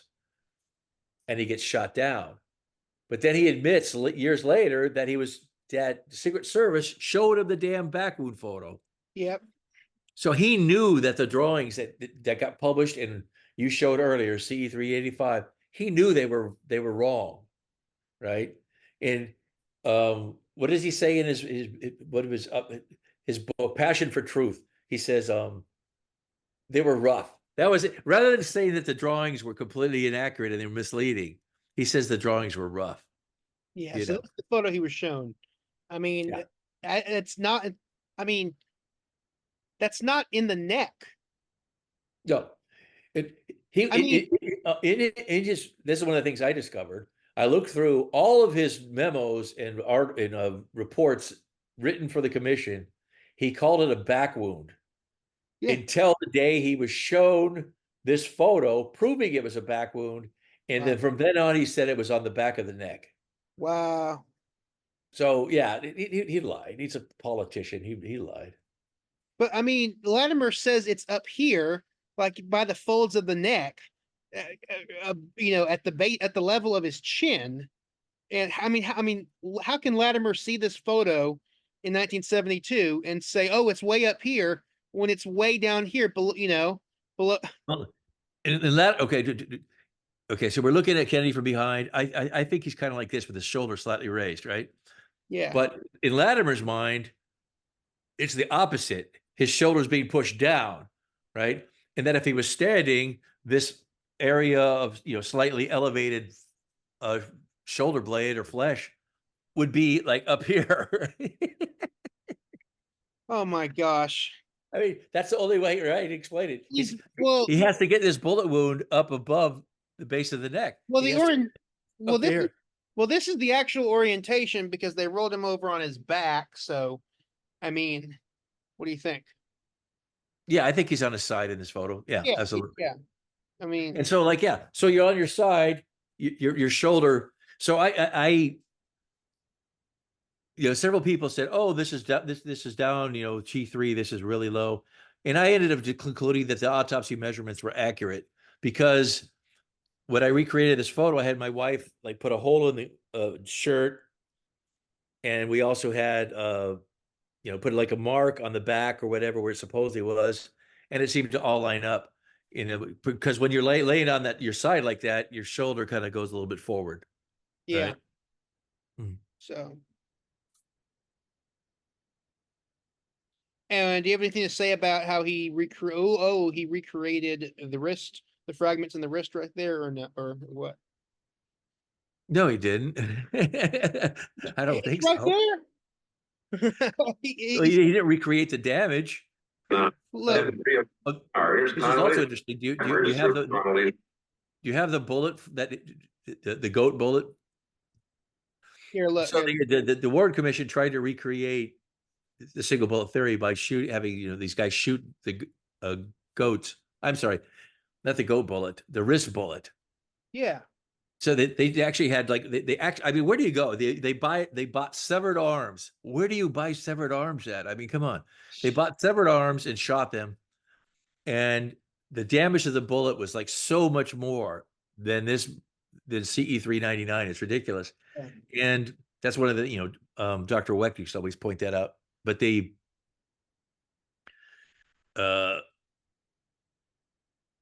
anyhow, I forgot what you were just showing me. So the X-ray, right? So you saw where the X-ray was. So I saw an article the other day where I was going back looking through some old articles, and Dr. Werner Spitz, who was another one of these guys who was like Latimer, just always bending over backwards trying to defend the Oswald did it crowd. And of course, he was a member of the church committee, Rockefeller Commission consultant, and then he was also on the HSCA. But anyhow, Spitz said in this article, he says, "Oh yeah, the reason why the bullet's not so damaged is because entered the wrist at a spongy part. Wow. He says it entered where the bone is really spongy, sponges bone, and that's why the bullet isn't damaged. Except the bullet, when they recreated it, the bullet is totally damaged. And where you just show the X-ray, that's not a spongy part of bone. I don't know what he's even talking about. Spongy part of bone. Is that a spongy part of bone? And here they are. Here's Connolly's wrist with a bullet having hit it very gently, shattered it, but it didn't really tear it away. With 3 bullet fragments in it, which incidentally matched 399 on analysis. And here's one of our test wrists with 3 of our fragments. The next slide. So that doesn't match the damage that's on the left. His wrist is too, right there. Yeah. So he says, "Oh, there's 3 fragments and it matches." But where is the damage to the Wrist. wrist? I don't get it. How did he get 3 fragments into that wrist? Look at his wrist. Look at Connolly's wrist. It's snapped in 2, pulverized, as Wecht would say. And look at it. There's nothing's even broken there. Did he just put little fragments on top and Maybe he just taped them to the X-ray. I have no idea. It's like, how did he get the fragments to end up on the X-ray without damaging the bone? Jesus. Yeah. Now what Latimer said in Posner's book, of course, as everyone knows, the test bullets were mashed and mangled when the Warren Commission did test bullets into goats and cotton and Cadavers, yeah. cadaver wrists and everything. Here's what Latimer says in Case Closed, page 336. Latimer's and also Bodden's explanation is Latimer says what that actually shows is that the Warren Commission did not conduct the proper experiments. They fired a 6.5 millimeter shell traveling at over 2,000 feet per second directly into a wrist bone. Of course, you are going to get deformation of the bullet when it strikes a hard object at full speed. If Governor Connolly's wrist had been hit on the straight flyby, that bullet 399, then the bullet would be in much worse shape, and so would his wrist. What the Warren Commission did not understand was that the bullet slowed as it passed through the. Okay. So he's saying it's like, oh well, they fired it directly into it, and I've heard Dr. But there's a section on my website where I go through the math, and it doesn't add up because they say, oh, it didn't hit any bones here, so it barely slowed. It hit Connolly's ribs sideways, not head on. It barely slowed, and then, but the wrist is completely destroyed. And then it barely hits the leg. So somewhere along the line, that damn bullet would have to have hit something at a very high. So the argument is, well, how fast was a bullet when it would hit the wrist? And so we've already make it sound like it's fine, but actually, by the original tests they ran, I think it's like 1,400 feet per second, which is well over the speed of a bullet to be severely damaged on hitting bone. So yeah, the lack of damage to that bullet makes no sense if it was traveling at a high velocity. And as we have already shown, Connolly was not hit by a tumbling bullet. I'm trying to find the part where Dr. Bodden said that blood flow and the you know how Dr. Bodden said that the blood flow is different from the cadaver wrists, and so of course it would deform the bullet or something like that. Yeah, Bodden is like a lot of doctors. He wants to sound a lot smarter than he is, but he's not an expert on gunshot wounds. He admits in his, when you see him like a detailed or longer interview or whatever, that he and his panel had no experience with military rifle wounds at all. Yeah. The commission, HSCA thought, oh, well, these guys see a lot of gunshot wounds. They see a guy shooting, somebody in a liquor store, or they see a guy putting a shotgun in his mouth. They don't see rifle wounds, military rifle wounds. So they were just kind of like fudging it, And they relied upon an Irish doctor named Tom Marshall. And it turned out that Tom Marshall was later like, I don't know, the word is rebuked, but he, you've seen the movies, the U2 song Sunday Bloody Sunday. Mm-hmm. So it's about some Irish people who were shot by the British military, right? So there was an investigation of that, and 30 years after the fact, I think it was, and they came back and they said, these guys were shot by dum-dum bullets. The damage to this guy, this guy's head is way more than it should have been for a military rifle. Anyhow, but Tom Marshall was told that that was what military bullets did. And he was the guy who advised Bodden and said, oh yeah, this damage we see on Kennedy, we see this all the time, because he'd seen it in Ireland, but it turned out what he was seeing was dum-dum bullets. Yeah. Again, just goes to show. Where did Bodden say that about what I just said about the blood flow is different? I don't remember when he said that, but I know that somebody has said that the problem was that they studied dried skulls. Yeah, I think that was Bodden, that they fired on dried skulls, and wet skulls react totally differently. And it's like he's never done any studies. He doesn't. He's just saying that because he's looking for a way out. Yeah, it's But it's so because they so like the Warren Commission, they did skulls and they packed it in with gelatin, right? yeah. Okay. And so some people said, well, those don't accurately reflect it because it's gelatin and it's not brain and the skull is dried or whatever. Okay. But I went back and I found old books where they actually fired cadavers, like fresh cadavers, right? And they also found prisoners, escaping prisoners who were shot in the head. And then they went and they took pictures of the wounds and they have it in these books. So it's like, and it's pretty much the same as the other results. So this idea that the results of shooting simulations that don't add up, it's because they didn't do it on fresh meat, so to speak. It's just not true, because they, on my website, I have a whole chapter on that with all these photographs of not cadavers that were shot, but of actual like people who were killed. I remember you showing Tink Thompson that, and Tink got very excited. He was like, "Could you send that to me ASAP?" So again, guys, Pat is a wonderful researcher. He actually goes out and finds this stuff. Thank you. People. Well, thank you. You are becoming you're my heir apparent. So when I'm gone, you will take over. Well, maybe you already no, but there's no taking over. It's just a matter. We just need more people who will do that. And you have become one of them. I think you're going to be here a long time. But here's what Bodden was saying. What I was talking about. Carcasses and to get some human cadavers. Shooting a cadaver would be better than shooting the experiments that were done shooting bones, but shooting a living tissue is different than shooting dead tissue. That's right. Blood going through the skin, the vitality of the skin affects how the bullet is going to deform the underlying bone. So one can never quite reproduce the path of the bullet. You come up with one. What do you think about that?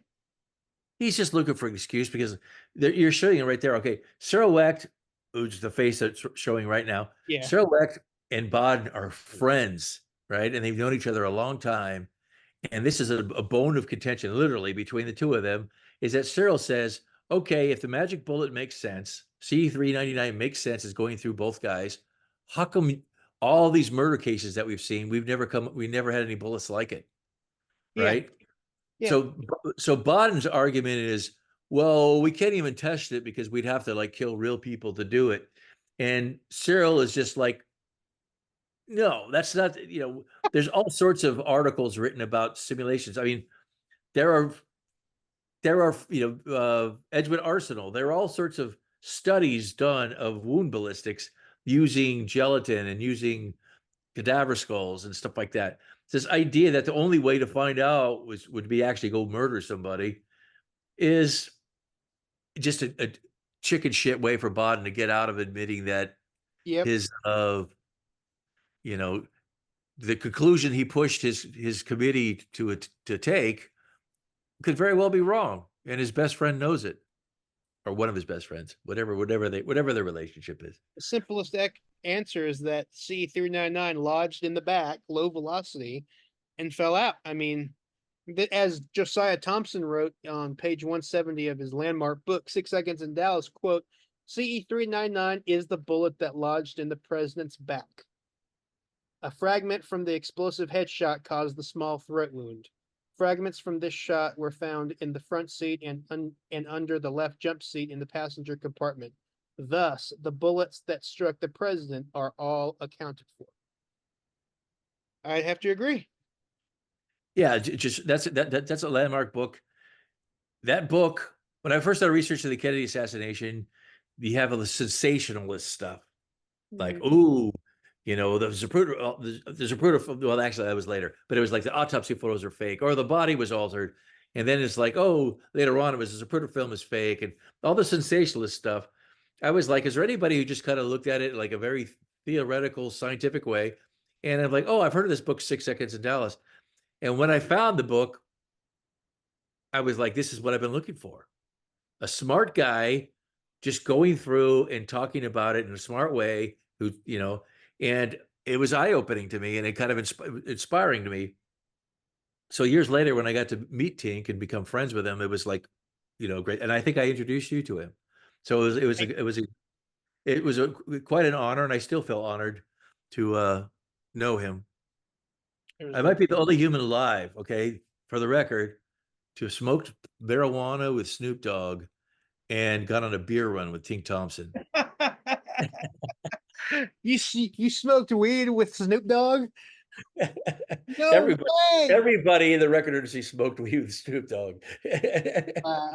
That's amazing. That's amazing.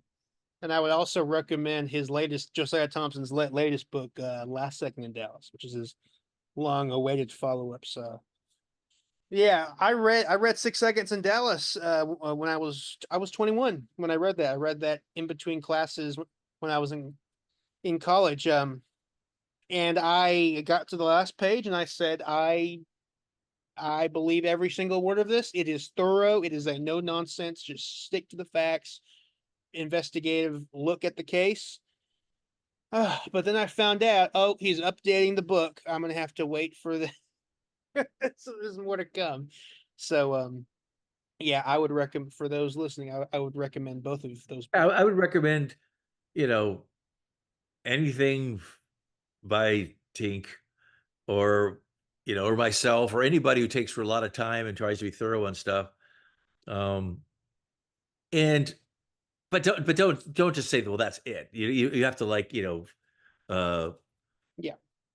you have to take in as many sources as you can, and then kind of like feed it together and double check.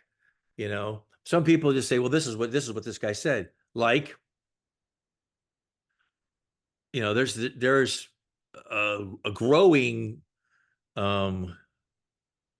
movement to like really embrace Doug Horn and David Mantick's 3 headshot theory. Oh boy. And it's just garbage, right? I mean, so like, why do I say, oh, that's not fair? Well, a lot of it's based upon they cite like eyewitnesses, and it's like, for a long time, you know, the core of the medical evidence was like, a lot of people were like, oh, the Parkland witnesses, the guys at the hospital, they thought the wound was towards the back of the head somewhere, and the autopsy photos show it more like here, so therefore they must be fake, or therefore the body was altered. There's all this stuff about the Parkland witnesses. Well, now Horn and Mantic have conjured up that there's a bullet entrance here on the forehead that was not seen by the Parkland witnesses. So they're like, well, you know, there's a little bit of hair covered it. And I'm like, oh, come on. And then, like, but there are witnesses who saw it. And then you look through the witnesses they say saw it, they're all sketchy as heck. Or they were just, Tom Robinson originally said that he thought there was a small wound on the temples, or the temple area, right? Then Tom Robinson, that was when he talked to the HSCA. When he talks to the ARB, he says, yeah, there were a couple of like small holes, like, or little tiny holes. They weren't bullet holes. He specifies they're not bullet holes on the cheek, right? Yeah. Then Mantic and Horn for the last 20 years have been saying Tom Robinson saw a bullet hole high on the forehead. And you're like, that's not what he said. You said are lying. Anyhow. He said it was a piece of shrapnel that came out of his head. That's what he explained in his testimony. Yeah, and he thought maybe it came from inside, but I think the bullet impacted like here, and the scalp flew open, so maybe, you know, a piece of bone or a bullet fragment on the scalp hit the cheek. I definitely, you know, will agree that it could be that there were some small wounds on the cheek, but this idea that they take that there's maybe, he says, you know, and they don't just say this is the problem. This is a problem in the research community, and there's a problem with Latimer, and you know, when people take something that they have an interpretation of that's probably not warranted, and then they just say it's a fact over and over again. Well, he said this. Well, he said that. So you have to get back to the original sources whenever possible. And you realize that the guy didn't, a lot of times they didn't say what people have been saying they said all this time. Or they cherry pick, like someone like Gerald Custer.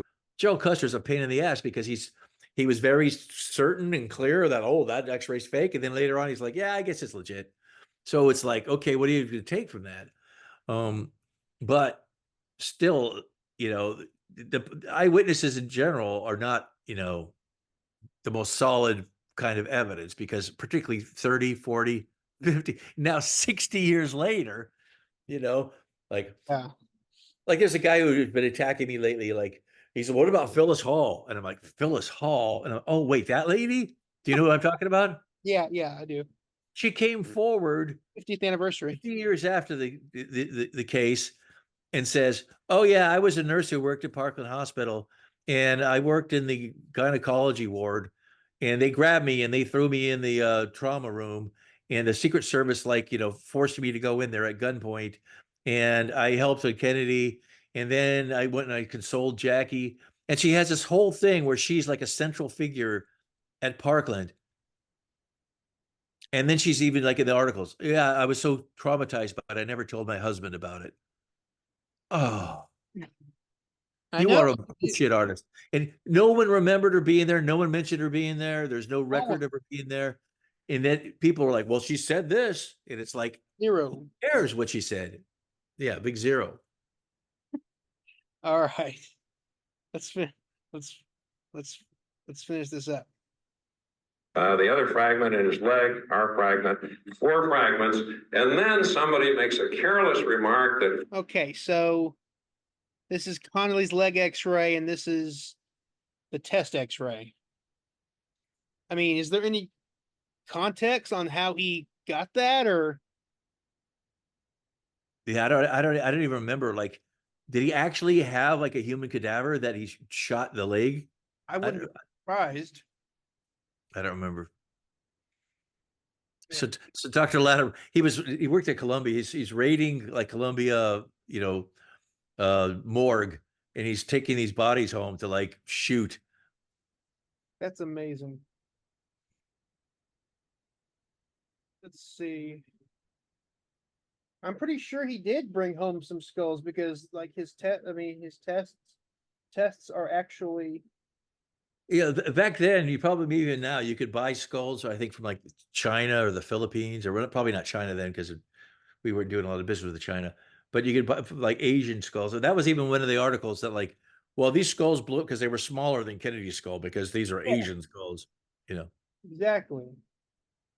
I wish Gary Murr should be involved, because Gary Murr was the expert on Conley wounds. Did he ever talk with Latimer? I don't know if he did. He might have exchanged letters with him. Gary Murr was kind of he was kind of a behind the scenes guy, but he'd researched like Conley's wounds and stuff for like, you know, 50 years or whatever. He got the doctors like handwritten like notes and stuff like that. He got all sorts of stuff that no one else had. Like I said earlier, he got the damn autopsy report on the goat. I mean, he's really dogged. When did he get that autopsy? Here it is. Here it is. Okay, I found it right here. I found it. There it is. Okay. All it says is the x-rays of Governor Connolly showed 3 fragments of soft gray lead in the wrist and 1 in his thigh. We believe these are scraped off the extruded lead cord projecting from the rear end of 399. Yeah, but where does he say how he got that Yeah, he probably just found an image of an X-ray with a piece of fragment on it and says like, "This is the test." Like, because I don't understand how he would have. Did he get a bullet to tumble? And But I don't even remember them having a femur or he's giving off the impression that he lined up everything perfectly, and there it is. No, I don't think he gives any context. He just, I mean, yeah, no, right. he says It's kind of a trick because it's just like we were able to show that a fragment on a bone could look just like that. Yeah, so what? okay. 4 fragments, and then somebody makes a careless remark that 4 fragments are too many to be accounted for by 2 grains of lead. Well, again, this is not what you find out if you really try it. If you really try it, the next slide, you can take that piece of lead and make 41 fragments out of it. So that this kind of statement that 4 fragments is too many is the kind of poor research that you've been inundated with. And I urge you to try it if you're going to talk about it. And the next slide. I think he's right there. What do you think? Because I mean, the whole issue of there's more lead in Connolly than what was missing from the bullet. That was debunked years ago in. Well, that's why when Connolly died, some researchers wanted to like find out how many fragments really were in him and weigh it to see how. But of course, the bullets do vary in weight. But I'm trying to remember. Is he claiming that all those fragments come from that one small spot there? That doesn't seem like that makes sense. That's what he said. I mean, do you want to watch it again here? No, that's what he's saying, that you could get that many fragments from that one small piece of lead, and they must be really, really narrow fragments. Yeah, go read Thompson's book, which I was just holding up. I'm talking to the audience here. Pages 147 to 151. I mean, that was debunked. Oh gosh, way back in 1967. That as I said, there's more bullet fragments in Connolly than what's missing from the bullet. No, the subchapter is called "The Perfect Bullet." So here, Latimer is correct that. I don't think. And Audrey Bell said, "Oh, well, there was a lot more fragments that were removed from the wrist," but she's just parroting what I think she's. But recently, somebody, Michael Milietto is actually his name. He showed me that she had an article that she wrote in the '60s where she said it was just one fragment, and she gave it to so she, her story that got her all over TV and made her a hero later completely contradicted an article she wrote herself for a nursing magazine. Exactly. So she's not a reliable witness at all. And did you say her signature is on one of the envelopes of the fragments? Oh yeah. That was something that Gary Murr got access to at the archives and stuff. Her signature's on the. So like I said, folks, go read that subchapter in Thompson's book. It debunks what we're just talking about. Find out if you really try. But yeah, he's saying that all that is 41 fragments from those little sliver of. They try it. The next slide, you can take that piece of lead and make 41 fragments out of it. So that this kind of statement that 4 fragments is too many is the kind of poor research that you've been inundated with. And I urge you to try it if you're going to talk about it. And the next slide. What do you think? It looks like that's too much. It looks like to me, it looks like that is too many for that amount of. I mean, you could say like, okay, maybe 8. You know what I'm saying? To me, it looks like if you take like 8 of those, and that would be that, not 40, but maybe 41. They're super thin. 41. Maybe they're super, super thin. I don't know. Or maybe, I don't know. Let's see. Inundated with, and I urge you to try it. Yeah, you see that little, on the bottom right, he says that the little piece that's squeezed out, you see that right there? Yeah. He's saying that, that part that's squeezed out could be cut into these 41 pieces. And I'm like, I find that hard to believe, but it's not the worst of his crimes if he's lying about this, because he lies about so many other things. And the next one. Well, here is John Nichols, the doctor that I spoke about, and here is a block of ponderosa pine boards 4 feet thick before that bullet stopped. As I say, if it doesn't break up and if it keeps on going, doesn't tumble, it's got tremendous penetrating capability. And people say it couldn't go through 2 men. Well, it could go through 6 men. As you know, all of you that have been in the military, you spread your troops out as you approach the enemy so that more than one man won't be hit by the same bullet. Military bullets are made so they'll go through people and hit more people. And the next slide. But that's not the point. The point is that there's no evidence a bullet traversed Kennedy's torso, and there's no evidence that Connally was hit by a tumbling bullet. So it's just Right. But also the other point is the wood is not as hard as the bone is. So it's like punching through a cardboard box, you know. Look, I punched through a cardboard box and nothing happened in my hand, and then like, oh, but I punched through the door or something like that, and your hand just gets smashed, right? So yeah. The wood is not as dense as, you know, and this is something that actually Ting Thompson actually asked me about this because I had some information about it, because there was a guy named his name was Tony Zambati. I remember his name. He was I don't remember what his job was. He was like a engineer of some sort who worked with you know, substances, and he pointed out, like, you know, the famous bit of like the watermelon trick of shooting the watermelon and saying, oh, look, it went back. Well, it was like the wood. It's kind of a trick. It's not really an accurate comparison, because when you hit watermelon, right, the bullet just pushes in, and so not as much momentum is created forward because it's softer, right? Yeah. So but a bullet striking a skull is going to have a lot more momentum lost upon the impact. So it's going to make more of a forward motion than hitting a watermelon. And then and of course Alvarez, as it was revealed in Last Second in Dallas, Tink's follow-up book, Alvarez cherry-picked his results. He fired at coconuts, which is like a human head. Everything. Paul Hoke, you know, he wrote up the results with Alvarez, and he told Alvarez, is like, this is not really conclusive. We shouldn't publish this. And Alvarez said, you're right. But then after the Zapruder film was shown on TV, Alvarez was all pissed off, and he's like, well, we have to do something about this. And so he went ahead and published it. And Hoke sat on that for all those years. And, you know, meanwhile, he maintained a friendship with, you know, Gary Aguilar and Ting Thompson and these people. And then one day, I don't remember exactly what spurred it on, he showed it to Aguilar, and he gave it to Tink or whatever. And they were like, oh my God, this just, you know, this debunks the jet effect theory.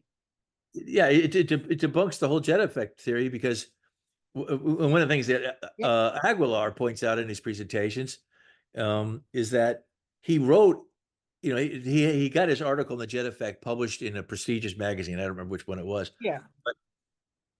But Journal of Science or whatever it was. Anyhow, he says that, oh, you know, this is the first thing I tried or whatever. He actually lies about the circumstances which led him to shoot the melons.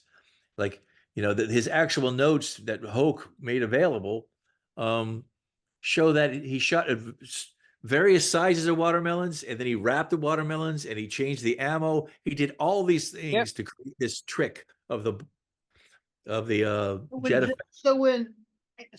But again, like I said, you know, everything, all this is just outdated. So when a casual reader reads Case Closed and say, "Oh, the jet effect," oh, that explains why his head went back into the left. No, it's just, everything is just outdated. It's outdated. It's crazy. Yeah, and it's some of this stuff is like slow to die, but it's garbage. Yeah, and even a Nobel Prize winning physicist, and you know, Alvarez, I think, was Oppenheimer just won Best Picture, right? Yeah. Alvarez is one of the guys who ratted out Oppenheimer and said he was, like, you know, a commie sympathizer or whatever. I don't know. Alvarez had said, quote, if we had used the Edison test and shot at a large collection of objects and finally found one which gave Aguilar talks about the Edison test, retrograde recoil, then our firing experiments could be easily criticized. Well, he did do that, but he never reported it. Right. He says, if we did this, we could be criticized. He doesn't Well, acknowledge that he did. So And then, he was pulling the wool over people's eyes. Why? and then Paul Hoke gave all the raw materials, all the outtakes, and they all, of course, prove that it was only the water that he cherry picked. Only the watermelon went back towards the gun. All the others were driven downhill. Why would Paul Hoke release that? Why would he set himself up just to get walked right into his own punch? Why would he do that? The Hoke? Hoke started out, I think, as probably leaning towards a conspiracy theory, and in the last 40 years or whatever, he's been leaning towards Oswald did it. But he's still like, even though he's in his 80s, I believe, he's still is interested in like discovering new things and revealing new things. So somewhere along the line, I believe the way I heard it was that I think Aguilar and Tink Thompson were visiting him. Yeah. And they were talking about the Alvarez. He says, "Oh, I have it right here," or whatever. And Gary's like, "Give me that." And then like Tink grabbed it. It's like, "No, it's mine," or something like that. And Paul's like, "Okay, fine." And so I wrote about that on my website. And then Hoke sent me an email. He says, "No, the way you're presenting the story is not quite right."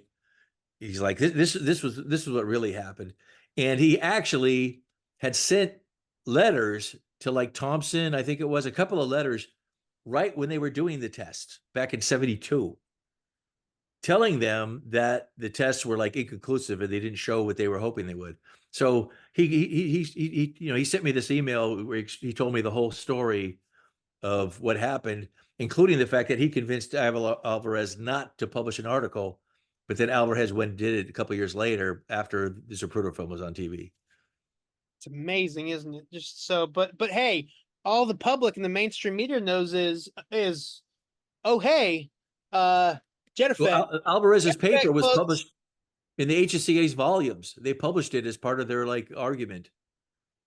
Because remember, they concluded that the jet effect and the what's it called, the stimulus or whatever, the neuromuscular response, that these two things work together to create, the back and to the left movement.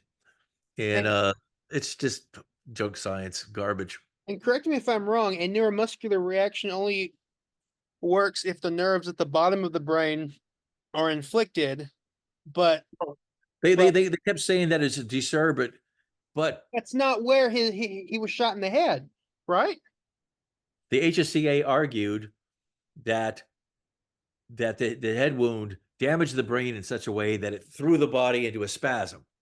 Yeah. And they cited these goat tests that Larry Sturtevant brought, but the goats didn't react the way Kennedy reacts. It was just like, okay, the goats do, the goats, all their legs kind of flailed out. Kennedy kind of goes, his arms don't go flailing out or his legs don't, it's I think it was just inaccurate to pretend like the goat shots were symbolic of what happened to Kennedy.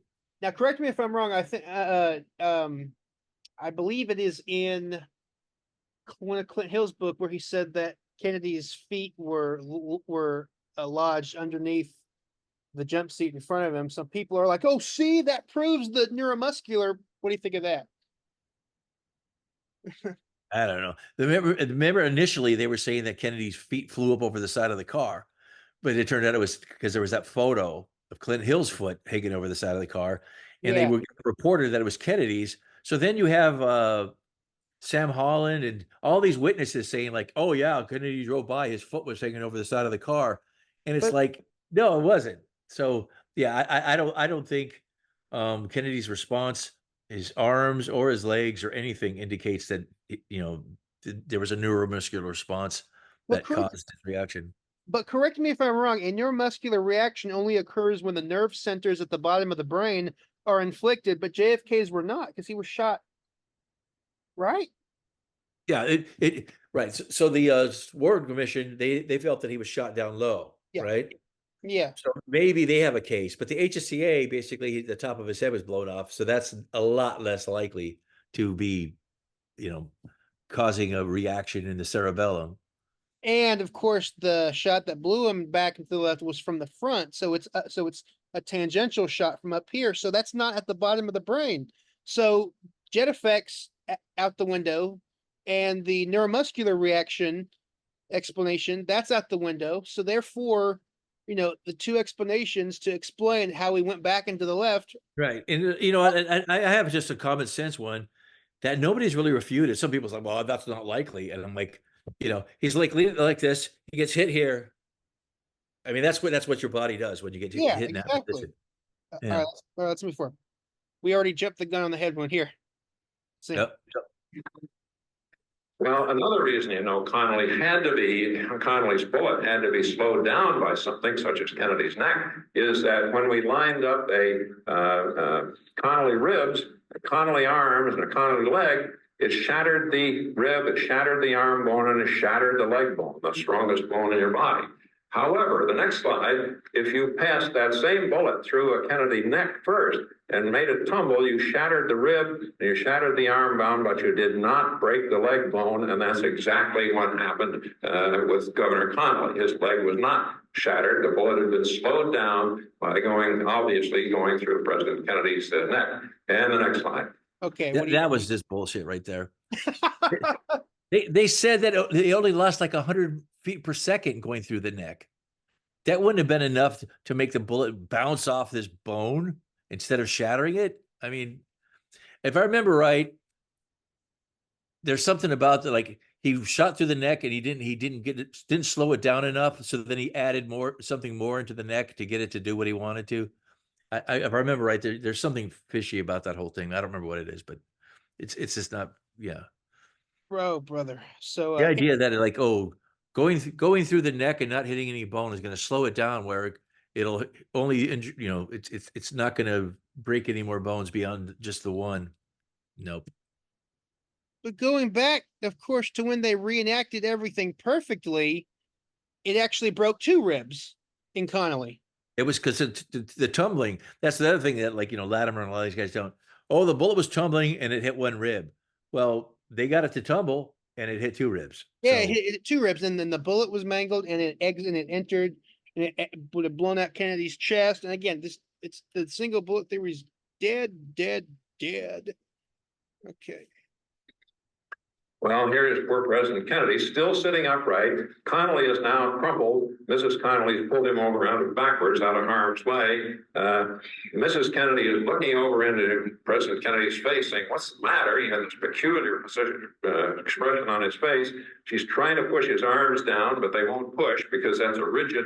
Oh, God. And she is within inches of being. What? Oh, well, he's just feeding his own nonsense into this. She's trying to push his arms down. Why is she trying to push his arms down? He's like this, and she's kind of like, "Are you okay?" She's not like, "Oh, why would his arms go down?" Oh, because the Thorburn response has already kicked in. It's just nonsense. And on one hand, a lot of times when people watch the film slow down, they kind of get it in their mind like, "Oh, this is what's going on now." This is like, it's like a 1 second thing. She looks over, she sees her husband, she puts her arm out. She's not trying to shove his arms down. Why would you shove his arms down? What would be the point?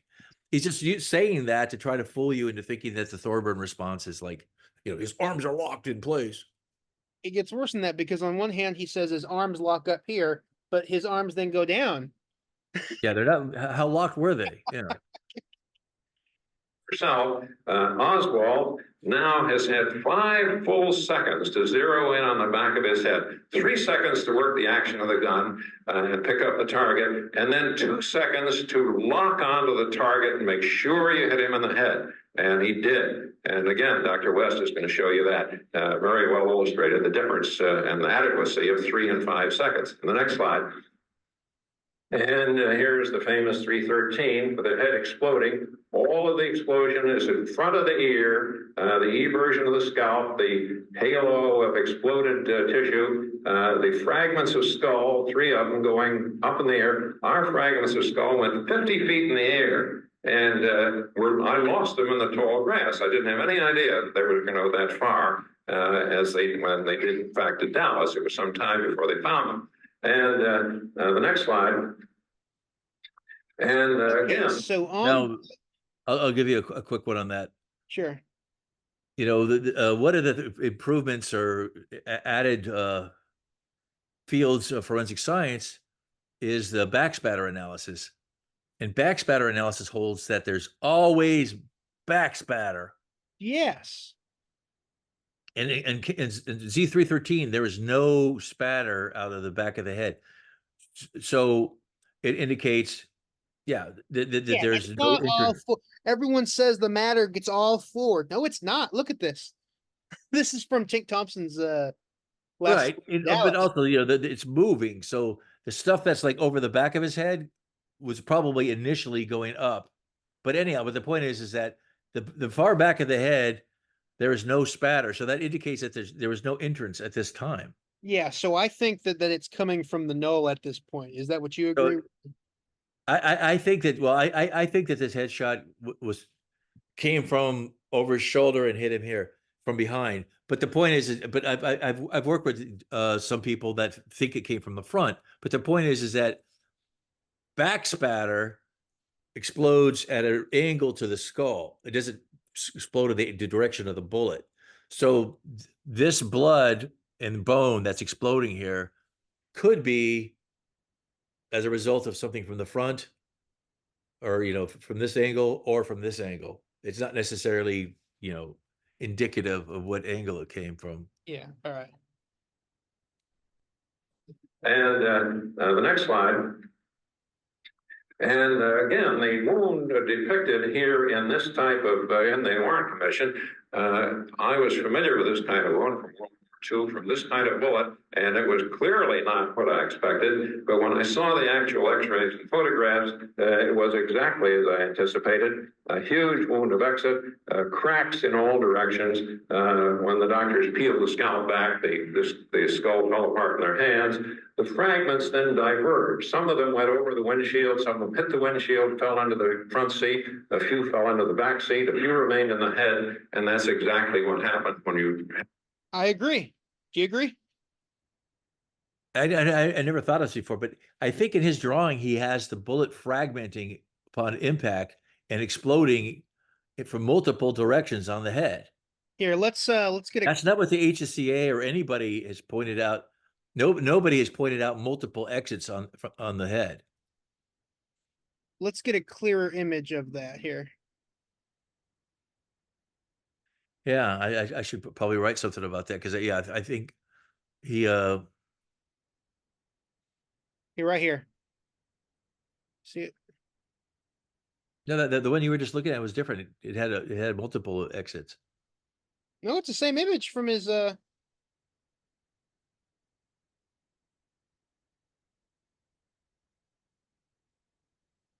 Oh wow, it is different. It is a little Just different. towards the front of the head, there's all these arrows coming out. Yeah, where'd they come from? Oh, so he updated the drawing. Wow. Okay, look. Yeah, when did he do that? I don't know. What do you think? So, okay. And evidently, he didn't know anything about the Harper fragment because he has the three fragments. Those are the fragments. So that's right. He did this drawing in 1972 before he even knew about the Harper fragment. So he doesn't have the Harper fragment exploding from the Checking his skull. book to see if it's I'm checking his book to see if it's the same one or not. Here it is. Okay, here it is. Hold on. Because the HSCA, well, the Clark panel and then the HSCA panel made a big deal out of this, like autopsy photo, which they said she had the beveled bone, and that was the exit of the bullet, and the rest of the explosion was just the temporary cavity created by the bullet exploding the skull. The only place where it exited was one, but Latimer's got it exiting in multiple pieces, multiple exits. That's crazy. Okay, here. There we go. All right, here we go. There it is. Yeah. So tell us what you see and what you were talking about. Yeah, so he's got multiple exits on the skull, which I did not remember. And that's totally inconsistent with his subsequent, with the HCA concluded. And I wonder if I don't remember if Posner and other people that based their work on him. Do you remember if they say there were multiple exits on the skull? And of course, he has the wound 4 inches higher where they moved it. Yeah, so yeah, he has the HSCA entrance, but I guess he didn't know about the Harper fragment because he doesn't have the Harper fragment. Yeah, he has the Burroughs fragment, the Weitzman fragment, and the Delta fragment. Interesting. Yeah, but so would you agree that that demonstrates the wound the hole in the skull, or no? It's fairly accurate. I think that the large head wound, people thought it was towards the back of the head, but I think that this is like the area back here. The X-rays, you see like a lot of fractures in that area. I think it was actually kind of like a flap. So when he was laying on his back, it opened up, and so people in Dallas thought it was like, oh, there's a wound on the back of the head. Yeah. But then when he's like in the pictures, they pulled it forward. And I actually could demonstrate that a little bit on my website because I, morph the photos together, and you can see that that part moves quite a bit between the photos. But yeah, so that I will give Latimer a little props that his it's not, it's not terrible. It's all right. But if you line up the Ida Doc's drawing, which it's pretty close to, which it looks the same on the front, but if you line up all the suture lines on the Ida Doc's drawing, similar drawing, it shows the wound like in the back low posterior parietal region.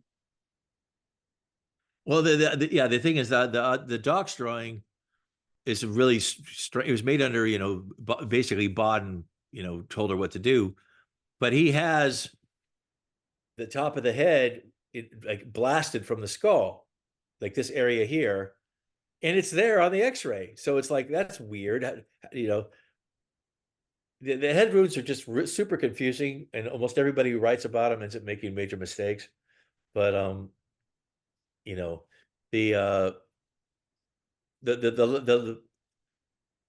the lateral X-ray clearly shows that this part of the back of the head is there, but so if you a actually number of witnesses, James Jenkins originally, and Gerald Custer and Humes himself, a number of them said like the skull was all cracked, like several of them even used the word of like a cracked eggshell. And then when they peeled back the scalp, all the skull kind of just fell open and fell out. Exactly. Yes. So yeah, but see, okay, so the thing is that Dr. Angel said that the largest fragment in the photo there was here, right? Yeah.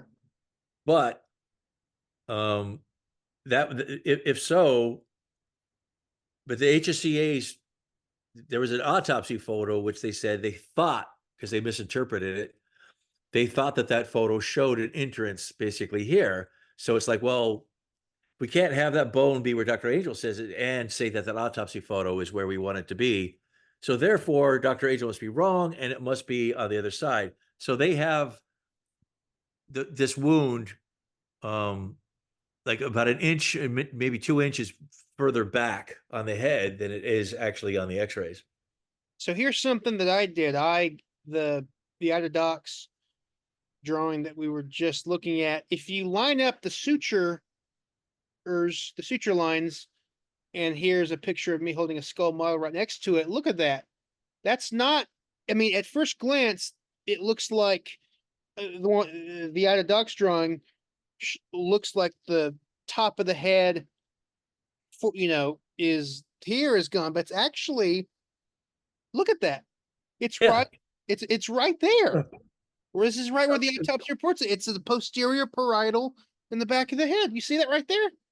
Yeah, but Baden moved it back a couple inches because he was, they were trying to make the triangular fragment parietal bone and not frontal bone. But this shows. But in the meantime, by doing that, they made the back of the head open here when the X-rays clearly show that it's not. But it shows that the back of the posterior parietal exactly what the autopsy report describes and where all the witnesses said when they're doing it right here. It shows it right there. Once you angle, see that it's, once you angle it right and line up the suture lines, as I have it side by side right here. You see? Sure. That's yeah. that's not the front. That's not the top. It's right where everyone said it was. It's amazing. Yeah, it's weird. And then like also in his testimony for the HSCA, Dr. Bodden is looking at the AP X-ray and he's pointing at like the dark spot and he says, "Oh, and that's where the bone was all blasted." And I'm like, "Wait, what? No, that's not what they said." You know, because the X-rays are confusing. Forensic pathologists are not radiologists, so to have Dr. Bodden testify about the X-rays was like Yeah. a serious mistake. Yeah. So this is not the top of the head. Yeah, that's blown over. It's right where all the witnesses said. You just have to straighten it up. Okay. Well, yeah, the witness, yeah, most of the witnesses And the next slide. back here, yeah, and then some people say, "Oh, they really said back here." You know, they had it up here. Yeah, it was not low. It was not low as people, as people think it was. It wasn't low. It's exactly where that diagram had it. Okay, let's see. Well, the cloning that Beveling's been talking about, in case there's anybody here that doesn't know about that, when it goes in and makes a bigger hole where it comes out on the skull. And the next slide. I don't think anyone disagrees with that. I mean, yes, he was shot low. He was shot in the back of the head, and there's beveling, and there's, it's pushed inward on the back. I mean, no one disagrees with that. So it's like this weird straw man. It's like, yes, we agree that. We just think there was an additional shot from the front. You know what I mean? Yeah, beveling is pretty much accepted by everybody. Yeah. It goes in and makes a bigger hole where it comes out on the skull. And the next slide. My friends at Aberdeen Proving Grounds that I'd worked with tried this, but they had the information that the skull had been hit down here, down low, and when they tried to which it was the wound, That's it didn't interesting come right out. there. Huh? He says, "My friends at Aberdeen Proving Ground that I worked with." Who is he talking about? Was he good friends with Olivier? I didn't know that if he was. Again, he's Sturtevant. Were Sturtevant and Latimer working together for years that we don't know about? Again, Latimer's he's like a fan. He's everywhere. He's everywhere. Yeah, I'd be curious, like I said, about his personal papers, because I'd be curious to know how connected was he to, Olivier and Sturtevant, He gave J. Edgar Hoover a prostate exam, right? Is that true? That's evidently. I mean, he was listed as being his urologist. And he knew President Kennedy, right? That's right. He knew him. Yeah. Knew him. It's sort of like when he knew him. He knew him well enough to know that he was a hunchback. I knew him. It's sort of like when Trump, he's like, every time he talks about someone, he says, "Oh, I know them, great guy. This, know them for years. Him, great guy. He knows everyone." Okay.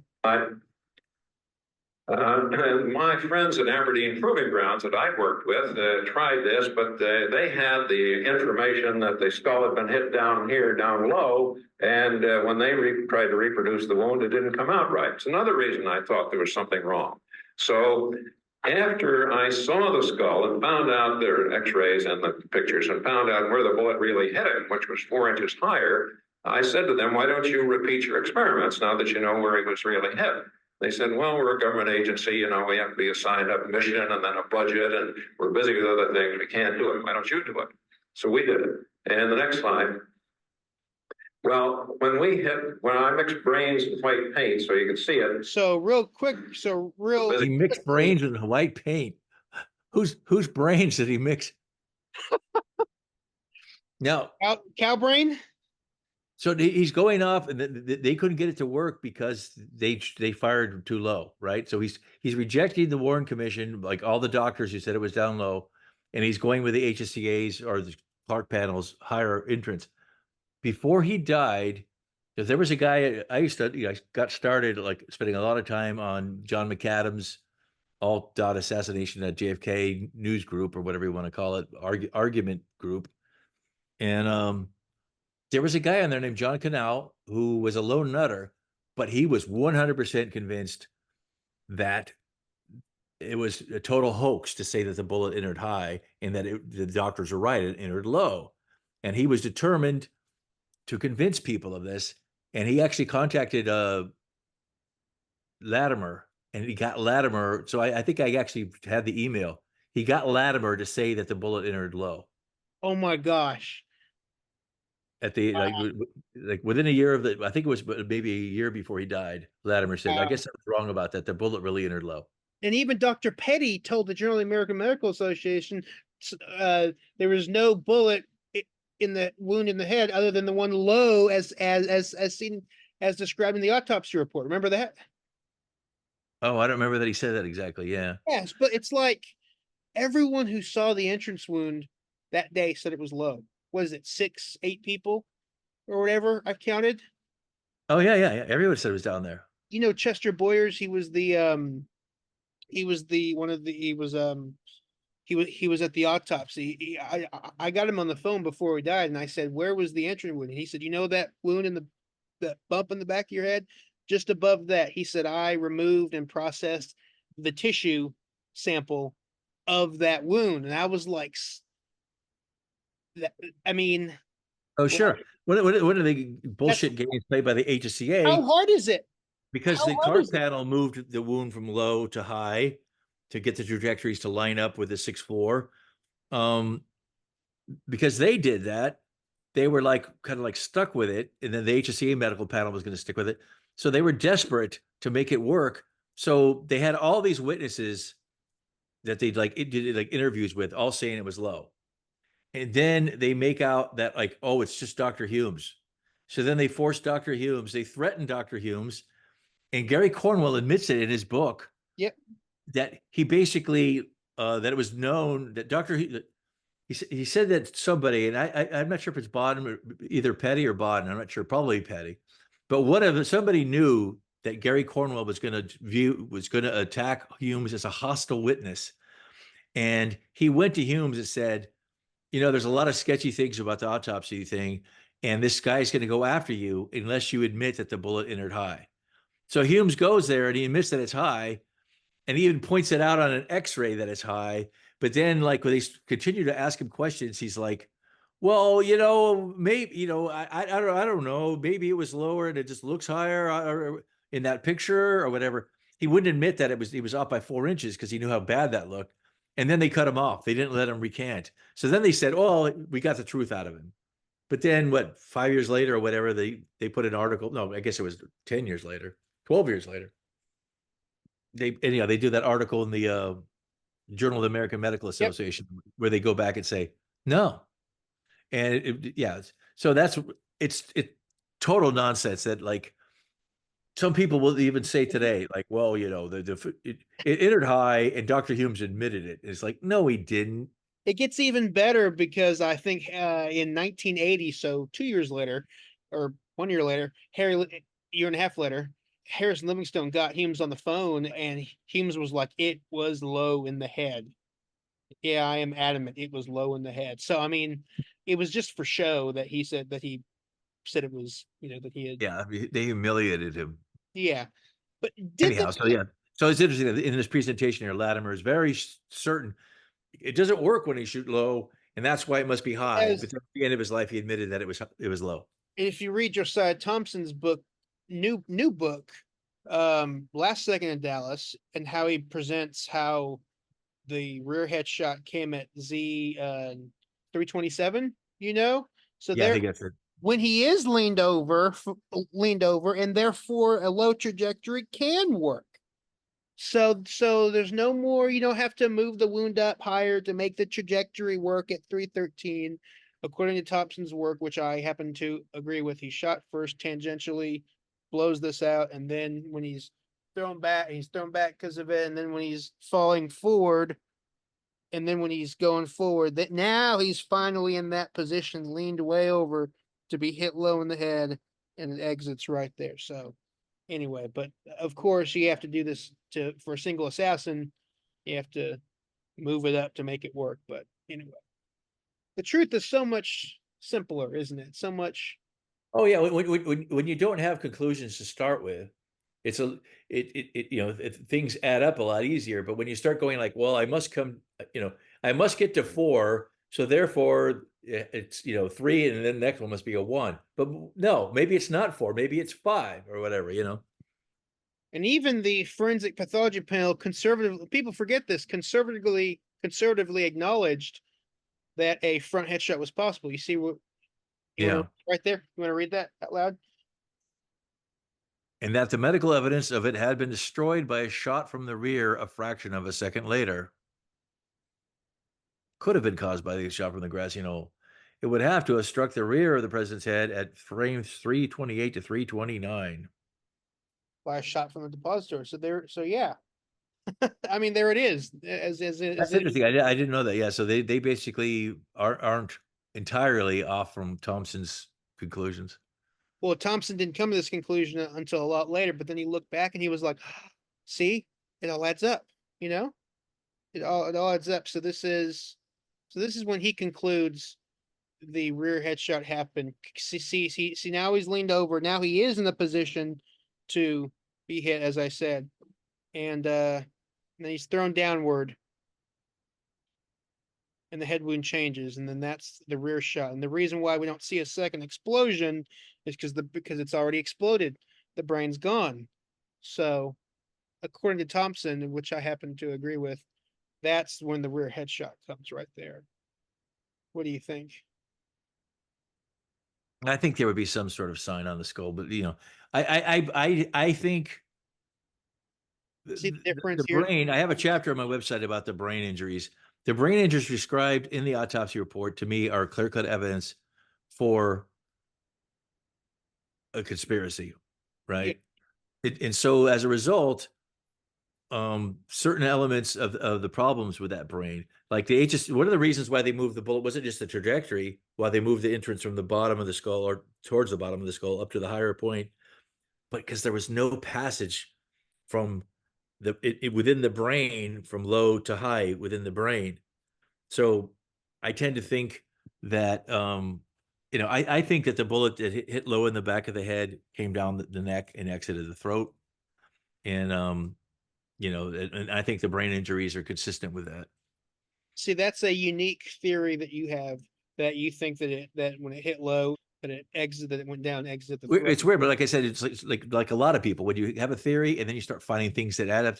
There are actually 2 witnesses at the autopsy who said that they probed it in the back of the head and it came out in the throat. I'm like, what?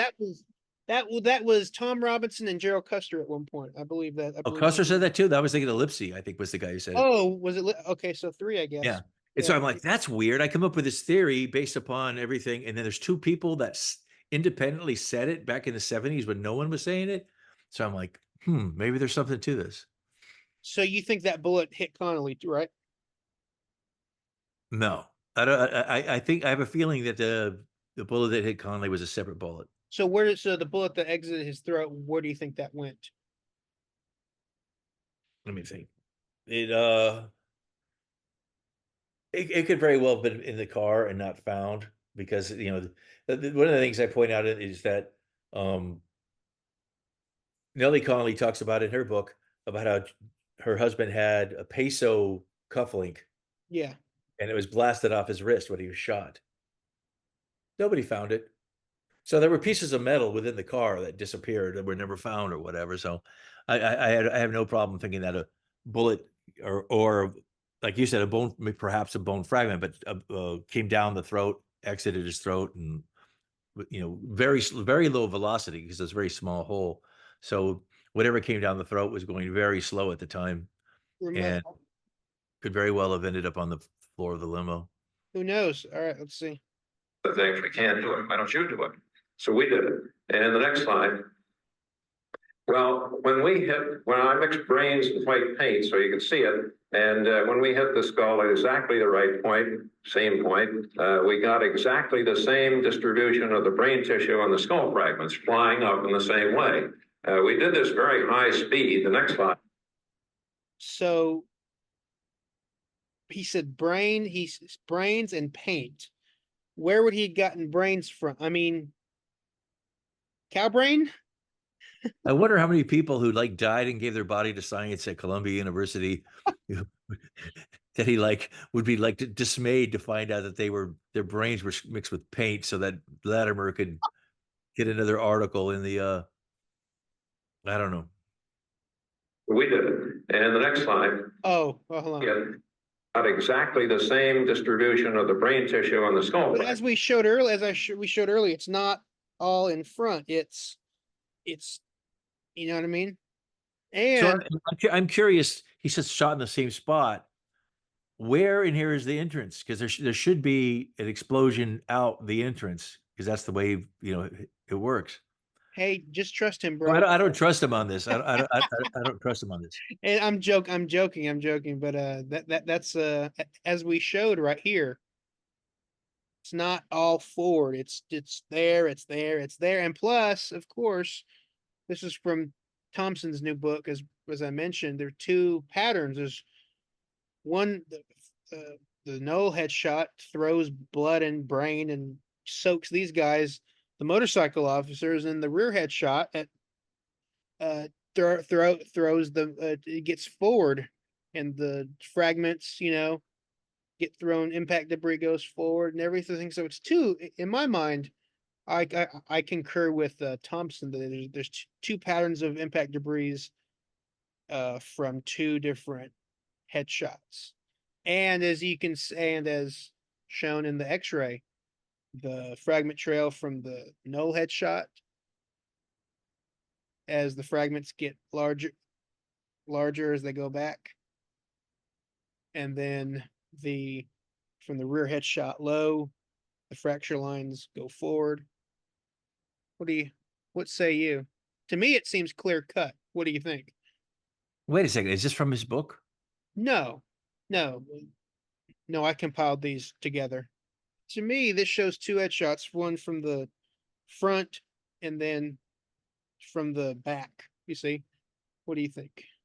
I think that a bullet exploded, hit from behind here and exploded.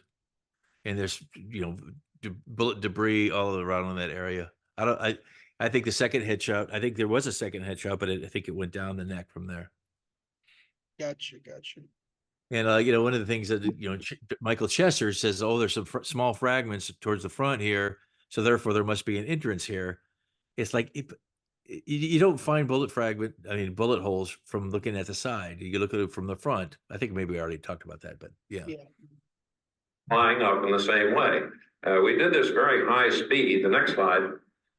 And these are three strips of movie going down, and then it begins to explode here. And then you see the explosion get bigger and bigger and bigger, and the fragments go higher and higher and higher. And as I say, I was amazed at how far those fragments went. And it's not surprising to me how that it took them a while to find them. And the next slide. Well, our wounds, our skull wounds, turned out to be almost exactly like President Kennedy's skull. Almost exactly.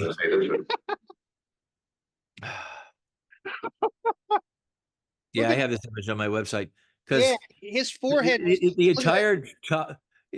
entire left side of the head is also missing, and I think there's a shot of this where the back part here is wired together. So, the skulls he had were probably. Did he have the proper ingredients inside it? He said it was paint mixed with brains or whatever. Okay, I don't know. So look, I don't know if he used paint and brains. So his skull has his forehead, and then in the left and entire chunk of the left side blown away. Look at this. Here's the autopsy photo, completely intact, just like what happened. But also, look, so this skull that he has was not an intact skull. It's one that that had a saw cut already across the forehead. Yeah, you can see it clear in the book. Yeah. But look at that. So it's I don't know how much of the damage was from the bullet and whether the whole forehead area might have remained intact, except that it was, already cut away. But look at it. It's all intact. And look, just like what happened. I mean, just like what happened. That's what happened. Yeah. Just what happened. And look, his skull has a big chunk of the left side of his head blown away. Here's the left side of his head Here's the left side of his head right here. Totally intact. Totally intact. Again, he's just fucking lying. Yeah, he wants people to like give him a pat on the back, like, "Wow, you're a great scientist and you proved all this stuff." But it's a lot of his research doesn't really like support what he claimed. This is wow. So would he have just taken the skull home from him from the office, or just I don't know. This might have been a skull that they illegal? used to teach a teaching skull, right? A teaching skull where they take the top off of it and then they show everybody, look, this is where the foramen magnum is and all that kind of stuff. Because it seems like there's a saw cut, Yeah. across here. It looks like it's being held together by wires. Yeah, Like, and it's being held together by wires. Yeah. And the next slide. When the brain wound, as depicted in the House Committee report, showed the almost entire loss of the right cerebral hemisphere, fatal without any doubt. And the next slide. Now, what are your The thoughts on almost entire loss. It's totally damaged and there's a big chunk missing, but it's not like it's probably like 30% missing, not 90% or whatever, I mean, come on.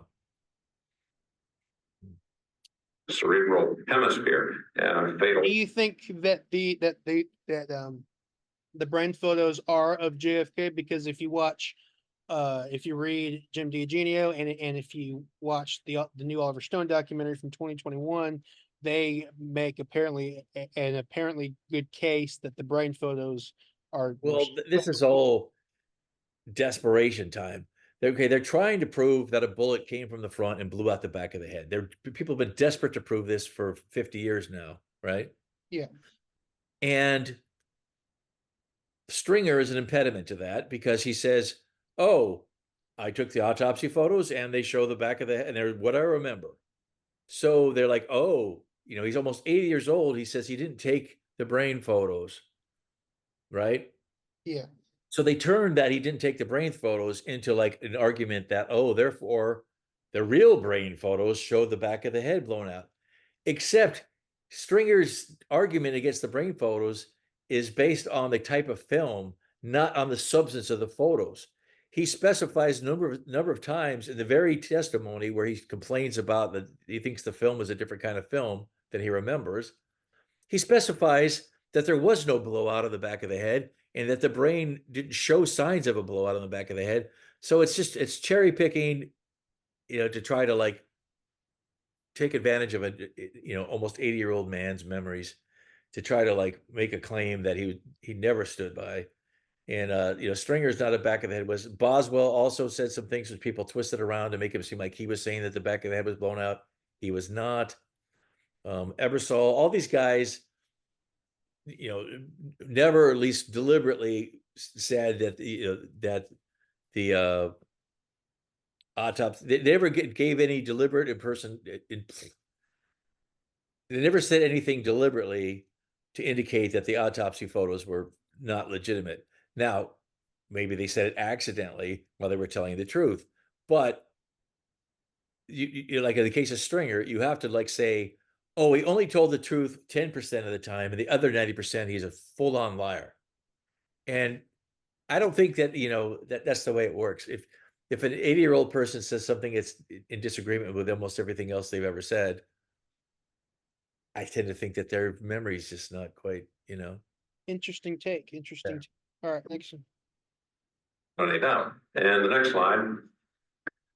And when we hit our skulls at exactly the same point that the Zapruder movie and the X-rays and all showed, the heads exploded. More of the heavy wet brain substance went out the front, and it drove what was left of the head back, and it went back and over to the left. I'll show you a video of that if we have time. And the next slide. So now you're doing again a similar thing, hitting at the right place. More of the explosion goes forward. What's left of the head goes back and to the left. Okay. Now this is something that years ago, Tink Thompson contacted me on.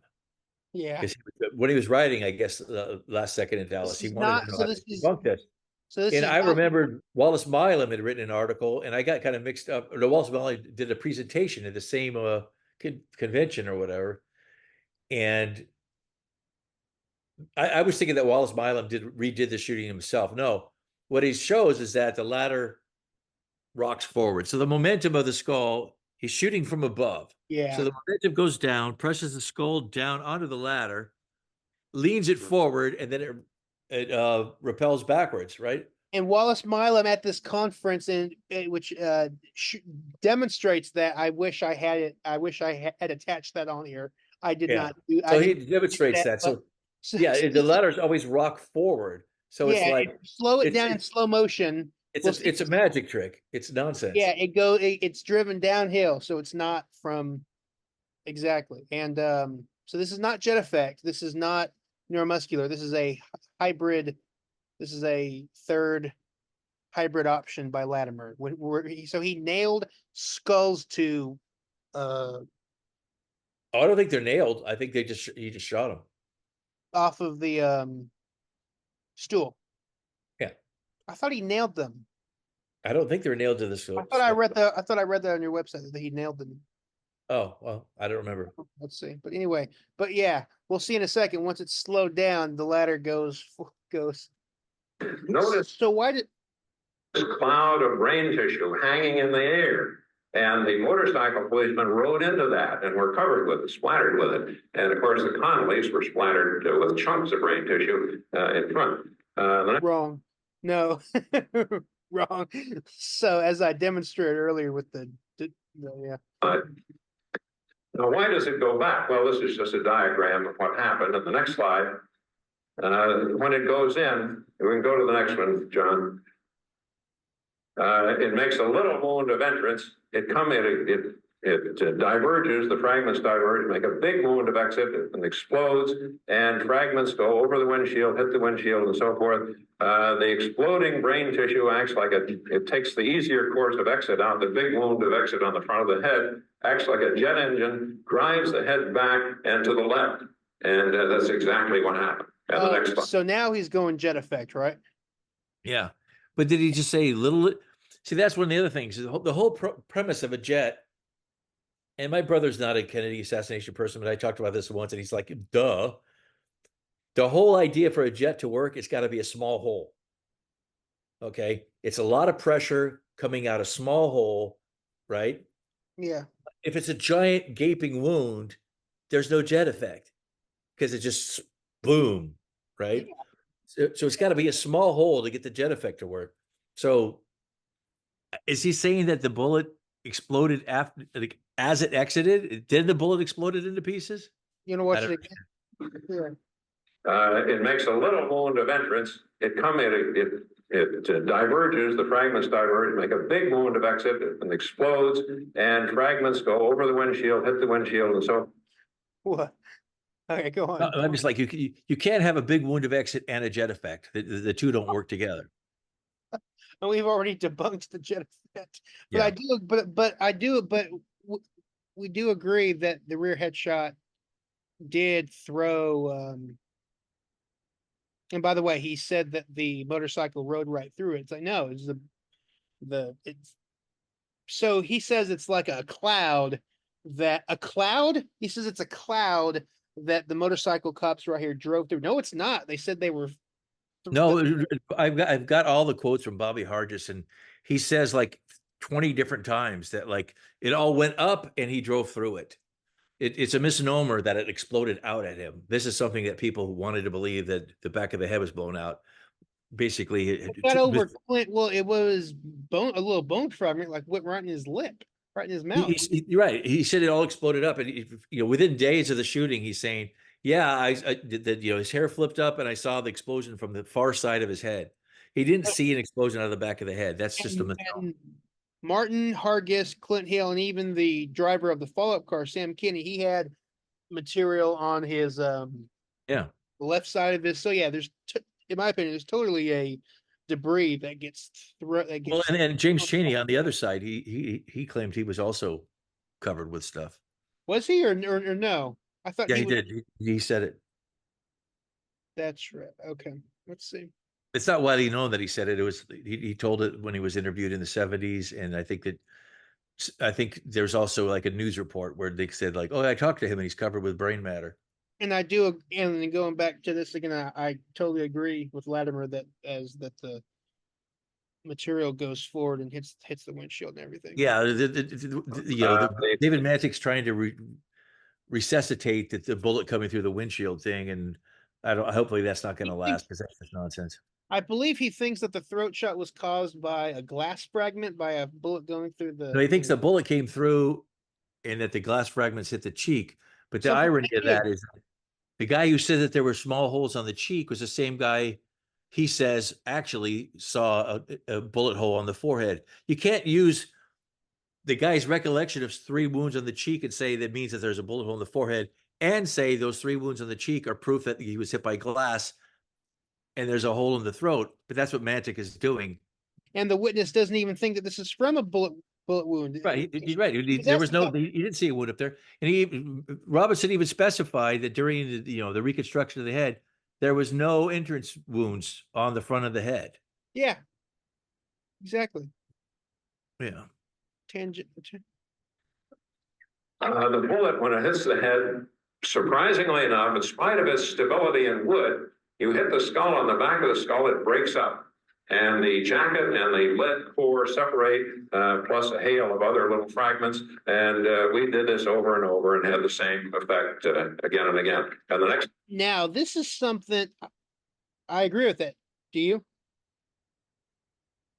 Do you agree with that or no? That the bullet would fragment. If you hit the skull at an angle, the bullet's going to fragment. If it's a straight on shot, it's probably not going to, but yeah. And this and this trips up even Josiah Thompson, who thinks it was he thinks it was a fragmenting bullet that hit Kennedy in the head from the knoll. But this is one thing that a lot of theorists don't understand, is that it can fragment break up the bullet if it hits skull, as this test clearly shows right here.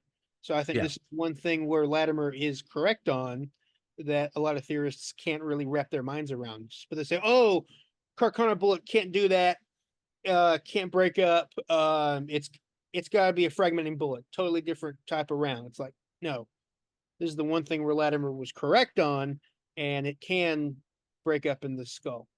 I agree. And even Chad Zimmerman did a test like this, and he said, oh, it broke up. So yeah. And I say again, you got big fragments, little fragments scattered all through the head and in front and beyond the head to the front. And the next slide. And then we did this over. And of course, we know that these bullets both came out of Oswald's gun to the exclusion of all other guns because of the very specific markings on the unknown and on the cartridge here on the bullets. The next slide. Now, no one disagrees with that, but the question has to go. It has to be asked, if Kennedy was hit from the knoll, where did that bullet go? I mean, that's the oldest question. Where's the bullet? Where's the bullet from the grassy knoll? I mean, to me, it seems obvious. Going back to Tom Robinson, he's telling the HSCA they were literally picked out little pieces of this bullet from all over his head. They had the little pieces. They picked them out. I watched them pick the little pieces out. So he's seeing all these bullet fragments that are not in evidence today. And he elaborates that to the ARB. And I even found a footage of Robinson on Dutch TV demonstrating the pieces that he saw removed from the head. Not in evidence. Those are not in evidence. And so I want to get your thoughts on this. These numerous fragments have to be from the null headshot. Why? Because they were never turned over. They disappeared. They were simply removed and suppressed. In the end, the only fragments turned over were 2 from the depository headshot that matched Oswald's gun. What do you think about this?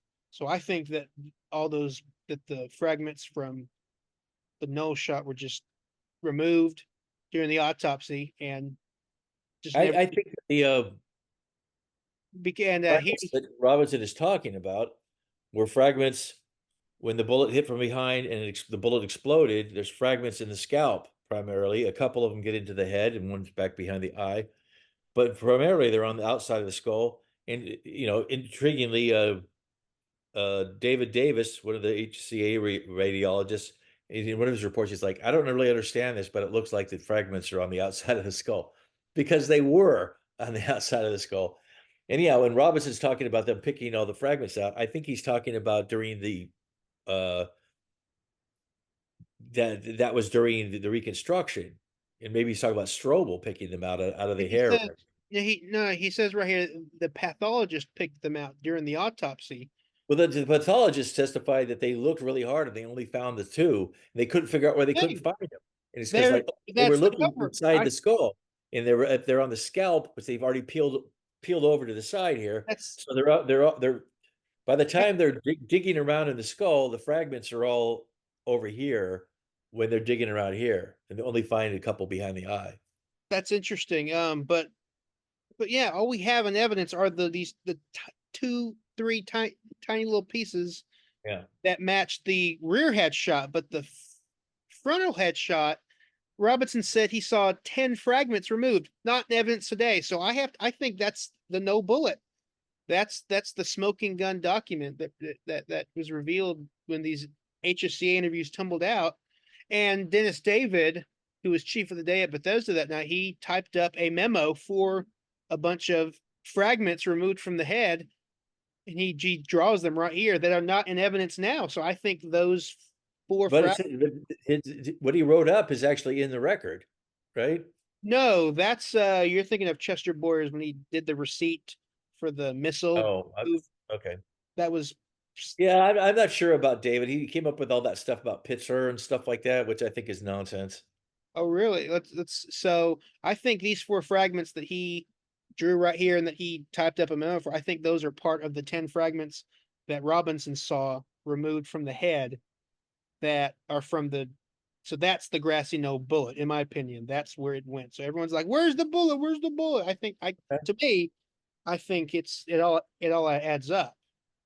But I just think the fragments are small, and they couldn't tell by looking at them like, oh, this is the right kind of fragment, and this is the wrong kind of fragment. I think it was more unnerving to the doctors that they couldn't find all these fragments they saw in the X-rays, and they only found a couple of them within the head.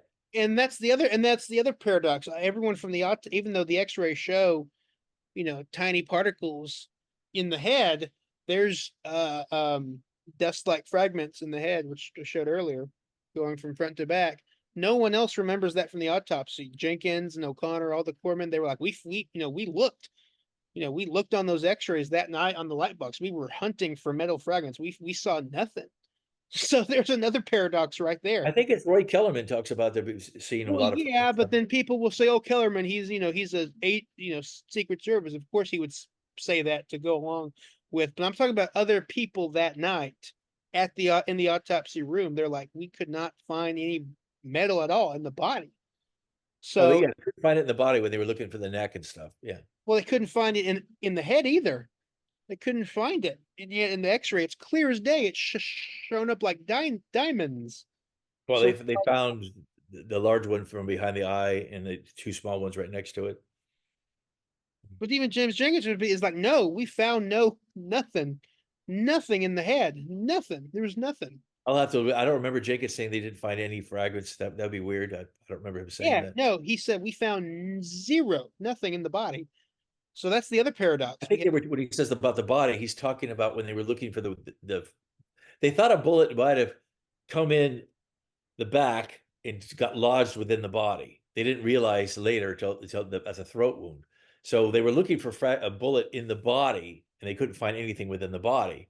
But as far as bullet fragments within the head, I think it's right there in the FBI talks about it, don't they? Yeah, but I'm talking about the people in the room that night. They said we found no metal in the head. 0. I'll have to refresh myself on that because I don't remember. So that's a paradox I can't figure out. I don't remember anybody saying on anything. on the cartridge here on the bullets. The next slide. His handprint was on the gun. Oh boy. Do you want to sum this up? Look at this exhibit. This is what the Warren Commission published, and it's just a blob. There's no way you could say that matches, right? And so I was thinking over the years, somewhere along the line, someone would get access to the original thing, and somewhere there would be a publication which has the actual images. No, they've never come out. The Warren Commission is the FBI or the Justice Department or the National Archives have never shared clear photos showing these things. And there was a researcher right now, his name escapes me. He was trying to get them to release, what they had, and they never did. And so I think I'm skeptical of all of it. But in this case, the palm print that was supposedly found on the rifle, he's totally hiding the fact that the FBI couldn't find it on the rifle. And then after the FBI said there are no prints on the rifle, then the Dallas Police Department's like, oh yeah, we found one on the, on the rifle that we pulled off the barrel, and we just were holding on to it. We never even bothered to check to see if it was Oswald's prints. Okay, there's so much wrong with that story. It's like, okay, you don't know until Sunday afternoon, or was it even Monday? Before I think it was even Monday before the FBI. No, it was after Oswald was killed. It wasn't even mentioned in Henry Wade's press conference Yeah, on Sunday. After Oswald was killed, right? Yeah. After Oswald's death, then it becomes an officially a FBI investigation and no longer the DPD. But Lieutenant Day supposedly found this palm print on the rifle, pulled it, and never got around to checking it against Oswald's print or giving it to anybody else in the fingerprinting section to check against Oswald's print. That's just bullshit. So it usually goes like this. The FBI found no evidence of the palm print because Day had already lifted it. And then the other side says, but Latona said there was no evidence a lift had even been attempted. And the other side says, again, because Day had already lifted it. And the other side says, again, there was no evidence because it had already been attempted. Again, because Day had already lifted it. And then this just circularly goes on forever. You know what I mean? Right. And the Warren Commission, I think it was Liebler, brings this up with 2 weeks to go before they publish the report and says, this whole thing smells. Is there any way that we can have the FBI say that, vouch that this is legitimately from Oswald's rifle? And so they come back and they don't have a report and they don't have sworn testimony. They have a letter from Hoover saying, yeah, we took a look and we found 5 points on the palm print, which were marks on the rifle barrel, which we could match up to the actual rifle barrel. But they do not have any exhibits showing where that is on the rifle barrel. So they could have been looking all over the place. And, in order to say it's a positive match at the time, they needed to have 12 points. They only find 5. And so this palm print is a huge problem. And if the case was ever to be re-adjudicated today, it probably would end up getting tossed out. Yeah. This is so simple. So this is a crude, this is a picture I found online. It gets the point across. It's not really of a lifted print, but you see how, this is so simple. A gap like this would have been left behind had Lieutenant Day indeed lifted a palm print, but no such thing was seen by the FBI that night when they received it with, quote, powder all over it. So therefore we have to conclude that Day later lied. Does that make sense? Oh, and so Day later said, I told Vincent Drain, the FBI guy who I gave the rifle to, I told him about it, but he just forgot to mention it. But then Drain told Henry Hurd in the 80s, he said, that's a bunch of nonsense. He never told me anything. But people just parrot this talking point of, of course there's no evidence of the palm print being lifted because the dusting powder was totally lifted off. But that's, like I said, that's impossible because when the FBI got it that night, there was powder all over the gun. And had it already been lifted in Dallas, there would have been a gap right here. Am I right? Am I not wrong? Am I not right? Also, I think it was Latona. They said that no, maybe it was Day himself. He said, I thought even after my lift, I could still see it. It was there. I don't understand why they couldn't find it. No, but then did you tape it off? No, I didn't tape it off. But people He never. taped off the one on the trigger guard. He taped off that one to make it easier for the FBI. And the FBI's photos of the trigger guard have never been released either. Why? But people never. The Warren Commission published the Dallas Police Department's photos of the trigger guard. Yeah. And they're really bad copies of them. But the FBI acknowledged taking like 20 pictures or whatever of the trigger guard. And those have never been released to this day. No, they haven't. But people never get to the meat and potatoes. That is that this palm print didn't appear for a week. And also that the only person to see this print, this alleged print, said it was an old print. And then he said it was an old print. So like maybe he realizes he's kind of like on shaky ground there. So he's just like, oh, it's not that big deal. It's just an old print anyhow. It proves nothing. The whole thing is it's a very strange. And also that palm print is listed as being sent to the FBI. I think it's on the 25th. And the FBI doesn't acknowledge getting it until the 29th, I think it is. But the stuff that was sent out at the same time as the palm print, they were already looking at on the 27th. So it's like, what was going on with this palm print that it took like 2 more days to show up than the other stuff that was sent with it? I don't know. Am I making sense though? So like, here's a picture that I found from online. It's like of a dusty table or something. Someone took their finger and just wiped it like that. But it gets the point across because when the FBI, as I said, when the FBI received it that night, they said there was powder found all over the gun. If Lieutenant Day had truly found a palm print and lifted it earlier, there would have been a gap left behind like this. Yeah, the whole thing is weird because also Lieutenant Day also said it's not there. Beyond the palm print on the barrel, he said there was another print lower down that he was about to get. He said was a better print, but he decided not to get it because like they was told to give the rifle to the FBI. Jesus. The FBI has no record of that print either. So it's like a lot of weird stuff's going on with the prints. But hey, Oswald still did it, bro. Yeah. The next slide. And that's the other thing. When you push people, they'll be like, yeah, there's a problem, but hey, he still did it. He was wearing a 3-color shirt that day, and yarn fragments of all 3 colors were stuck on the rough wood stock of the gun. This is right out of the Commission. I know some of our panelists don't think so, but it is. And the next slide. So the fibers. This is something that I kind of like cut some new ground on. Or it's so clean cut. Oh my gosh, that proves no, he's not. No, they found the fibers on the gun that matched Oswald's shirt, the shirt he was wearing when he was arrested. But he said he changed his shirt, but he didn't tell them that initially. It was like the next day he said he changed the shirt, and he said he was wearing a reddish shirt, and they said, oh, there was no reddish shirt, just brown shirts. But I was like, well, one of the brown shirts could be reddish, and I actually got the National Archives to take pictures for me, and it's a reddish shirt. And so the brown shirt, the dark brown shirt that the fibers matched, he claimed he put that on that day after the shooting, so it made no sense. And right now his name escapes me, but the FBI fiber analyst was testifying.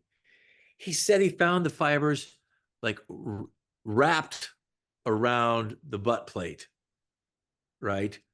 Somehow these fibers were wrapped around the butt plate, neatly wrapped around the butt plate of the rifle.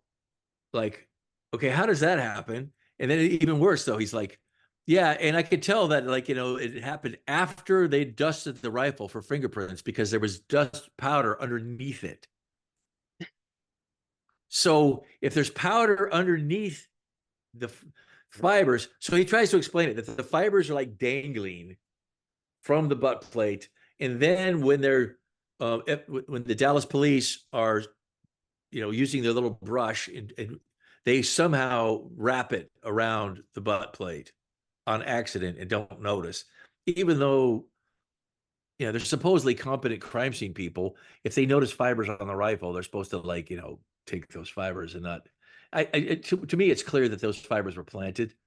And then the FBI, the Dallas police flipped out when they realized that they planted fibers tying Oswald's shirt to the gun and it was the wrong shirt.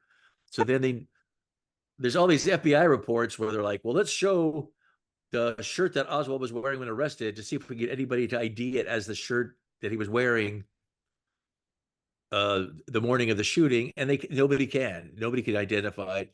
But then they get that one lady, Bledsoe, who says, oh yeah, he was wearing a dirty shirt and it had holes in the sleeves. And it had a hole in the sleeve. Okay. The one he was wearing when arrested. But I went back and I found all these pictures of him the day he was arrested, and there was no hole in the sleeve. So I think that the FBI created the hole in the sleeve to get her to ID it. Man, yeah. I mean, lone noters, keep digging. You're way underground. Just keep digging. But even so, even if you just open right out of he said this is right out of the Warren report. Well, you know what else? What's on that same page is the Warren report says on page 124, quote, it is not possible to state with scientific certainty that a particular small group of fibers come from a certain piece of clothing. I mean, well, yeah, the FBI tries to be very realistic in what they say.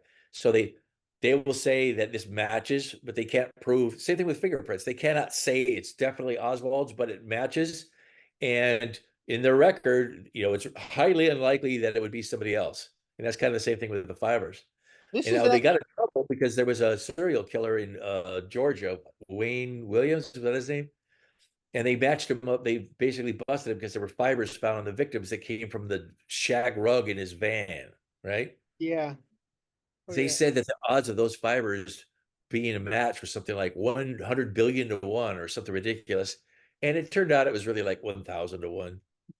So the fiber evidence is not the most respected of forensic sciences. Exactly. And interestingly enough, of course, how we were talking about how Dr. Latimer got to all these Parkland doctors. This is what Dr. Paul Peters in Dallas had to say in 1996. The ARB, yeah. No, actually to Brian. Oh, at one of Latimer's conferences? No, to Brian Edwards. This is an okay. interview that was published in Walt Brown's journal. So this is Dr. Paul Peters saying, quote, I think the evidence points to Lee Harvey Oswald acting alone, pulled the whole thing off, yada, yada, yada. And he's asked why he believes that. And he says, quote, they had the sweater that had some fibers in it to the exclusion of all other sweaters, had been caught in the gun. So that's evidence that that he held in his hands the gun that fired the bullet that killed President Kennedy. That was enough to convict him had he lived. That would have been the trial of the century. Now, obviously, he's just parroting what Latimer told him about this. So it's really right. So it's really I need to write that down because I need to add that in.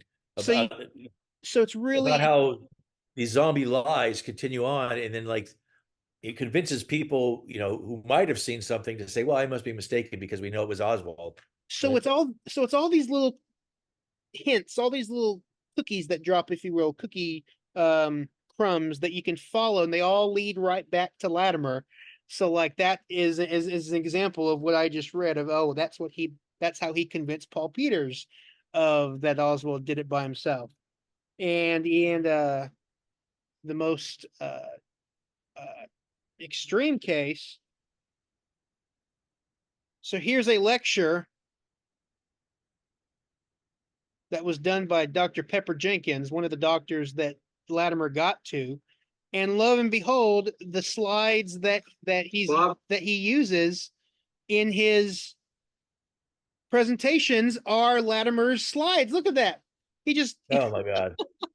So it's great. Look, all the same diagrams, all the same pictures that we saw before.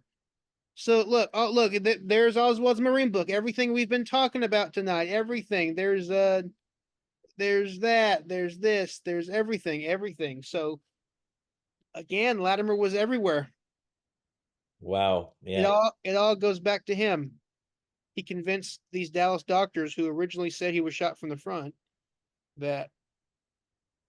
Anyway. In the sound analysis, where they claim fired at this point was knocked in the head not only by other factors, by the National Research Council report, but Steve Barber, who may be here today, I hope he is. Steve is a drummer, and he, you know, and a drummer has to listen to you talk over the clatter of his own drums. And Steve said, you know, there's somebody talking in the background. Why don't you listen to that? And they did. And sure enough, somebody is saying, everybody hold everything till homicide gets to Parkland and so forth. So the president was already dead at the time of the alleged fourth shot, which they concluded was evidence of conspiracy. And not so. The sound evidence fell apart. And the next slide. Now, I'm not keen at all on the acoustics, so Yeah, I know it's okay. It's good that there's something that Latimer said that I can totally agree with. but I would recommend in Josiah Thompson's new book, Last Second in Dallas, to read his chapters on the acoustics, just as a start, if anyone wants to dive into it. I think that I would I recommend think he's because worthwhile because he shows how Luis Alvarez and the guys, the Ramsey panel, the people that, like, you know, the Justice Department hired to debunk the acoustics basically were, you know, the fix was in. So I think he's right about that, but it doesn't mean that I believe it. But I do believe that they took shortcuts to try to, like, dismiss it. Yeah, so for anyone, I mean, this is just such a confusing and just hard to understand topic of the acoustics. So for anyone watching, I would recommend Thompson's book, Last Second in Dallas, just as a starting point to just, if you want to get familiar with the whole acoustics, because that's just whole science and math, and it's just insane. Okay. Well, here's Oswald looking very cynical about this and very pleased. I mean, he was striving for fame. And it's just like John Wilkes Booth. You know, he had two older brothers that were better at the family's occupation than he. And they were doing radical things to attract attention. And he had succeeded. Well, I see my time is either up or on. So he's saying, here's a picture of Oswald, and that proves that he did it. He's looking look at him. He's very happy with what he did, with what he's done. Yeah, this I on my website, I think, you know, that it, like, because David Von Payne used to always talk about, oh, he's the smirk, and I'm like, I don't think he's smirking. So I started doing, like, research, and, like, the smirk goes back to, like, I think J. Edgar Hoover was saying it about how Oswald smirked and how he's smirking and how he's obviously glad with what he did. And it's like, a lot of times he's totally depressed looking, and I don't think he's smirking at all. And then I realized that if you want to look at a smirk, Gerald Posner is like the king of smirk. Look at that. He's like, I just lied on TV. He looks like the Grinch.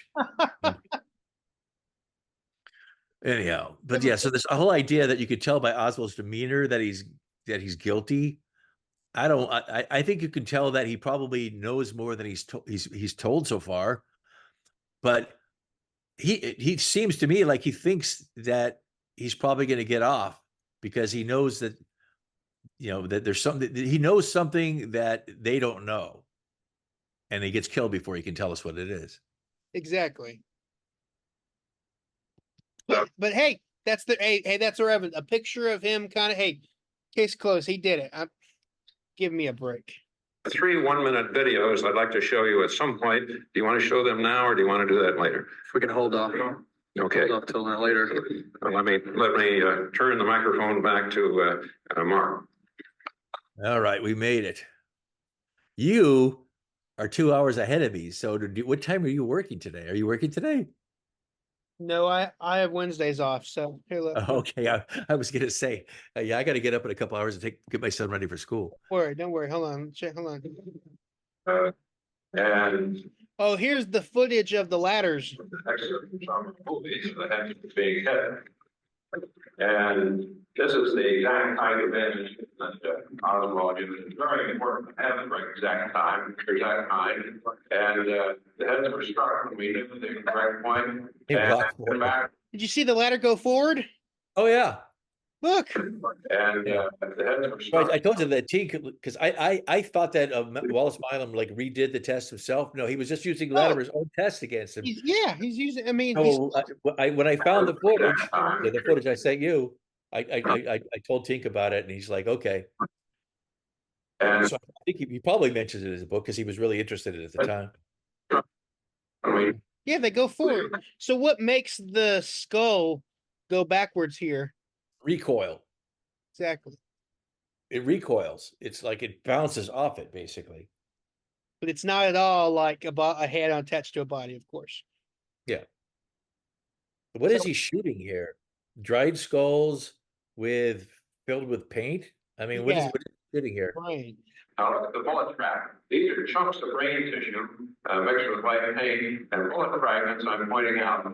Some went over the windshield, down the street, picked up hit the curb, somebody spoke about it. Others hit the windshield, dropped into the front seat, some hit the intermediate part. And notice that what's left of the head is back and towards the left, and towards the gun. Yeah, that one just blew into many pieces. That's not a recreation of Kennedy's wounds at all. Yeah, What the whole what explodes there? I wonder if he put something in the skull to make it explode, or maybe he was cutting the nose of the bullet to like make it more explosive or something. I mean, there's something fishy about that whole thing we just saw. I mean, the whole head explodes. I mean, that's exactly what happened. You know, his crazy. Oh, wait, I just remember one of the things. He doesn't have any scalp, right? Yeah, no, it He doesn't doesn't. have any. He doesn't have any glue or anything simulating scalp. Which scalp is like 50% as strong as bone. So a lot of broken bones remain intact because of the scalp. Yeah, so it's totally total sham recreation. That's when I show you the number binding as of this period, namely of the time of the bullet that goes through the men. Now you can see it over and over, but you'll see the Kennedy's elbows going up, and now they come out again. His lapel now simply goes forward to 224. We talked about this. Yeah, yeah. Then it pops back. This is showing films and stuff we already talked about.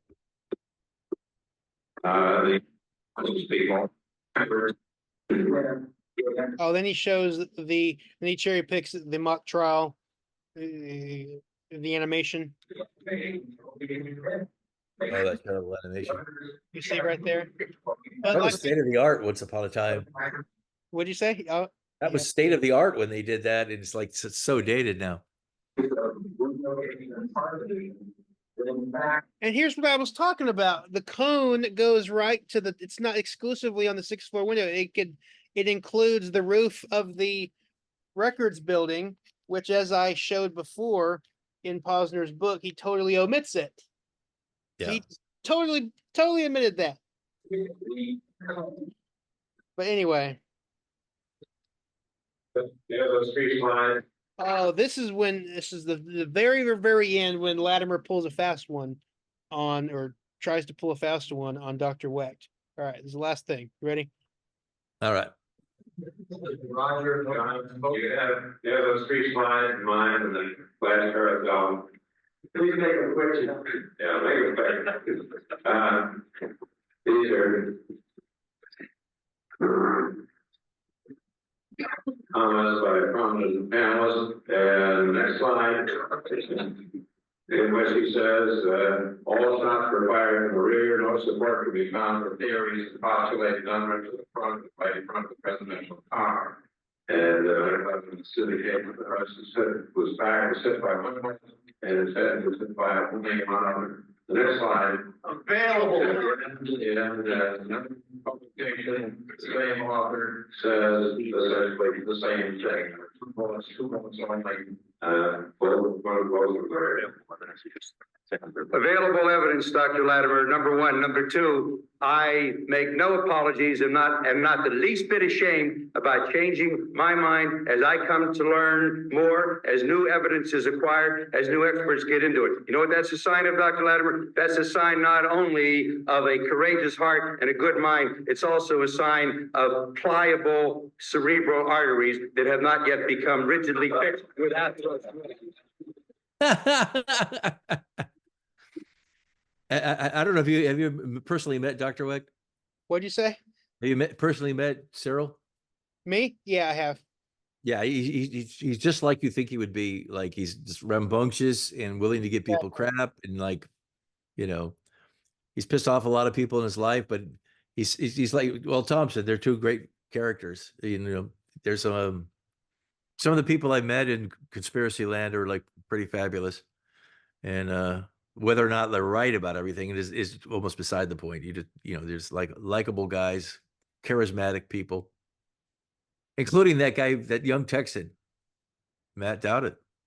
I didn't see that one coming. Thank Hey, you. you're carrying the, you know, the banner that a lot of us are fading, and you know, Try my best. it's good that someone's got some interest in it. And like, I see that there's you know, there's an Irish guy named, I don't know how old he is, but I have a feeling he's probably in, you know, his 30s or maybe early 40s, that he's really excited about stuff right now. And so I've tried to work with him. He's trying to get like some, like, you know, forensic journals and stuff like that to like take an interest in some of the stuff I've been writing about. Now here's Latimer's reaction real quick. And Dr. Weck's son got up to defend him. He looked very loud. Dr. Weck was a tough man to defend. There's a final comment. Any day you and I go on tour, sir, set that up, okay? Set up by 2030 across the country. Let's see how we do head to head, you and I.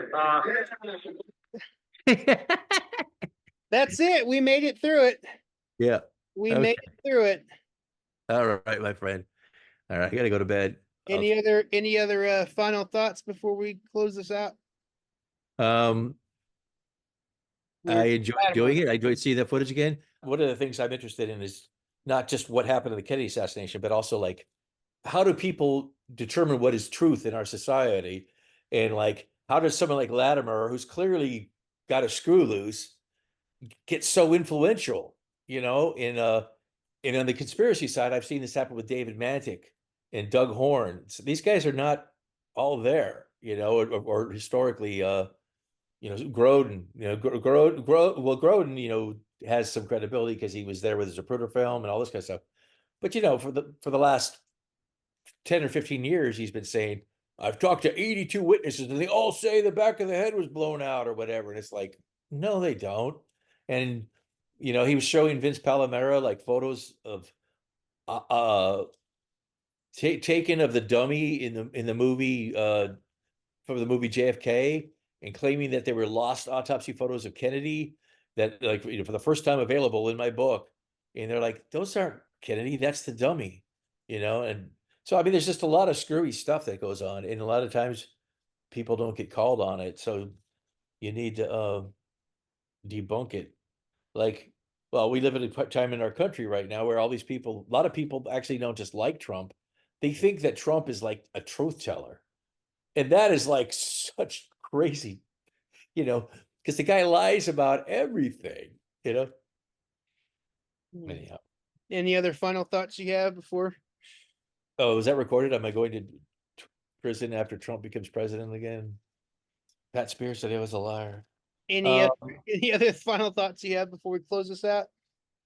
No, just wish you the best, and thanks for the opportunity to get refueled. Hey, thank you. I think you're going to be here a lot longer than you think. So keep it up. Keep fighting. All right. All right, cool. Thank you. You have a great night. You too. Bye. Leave.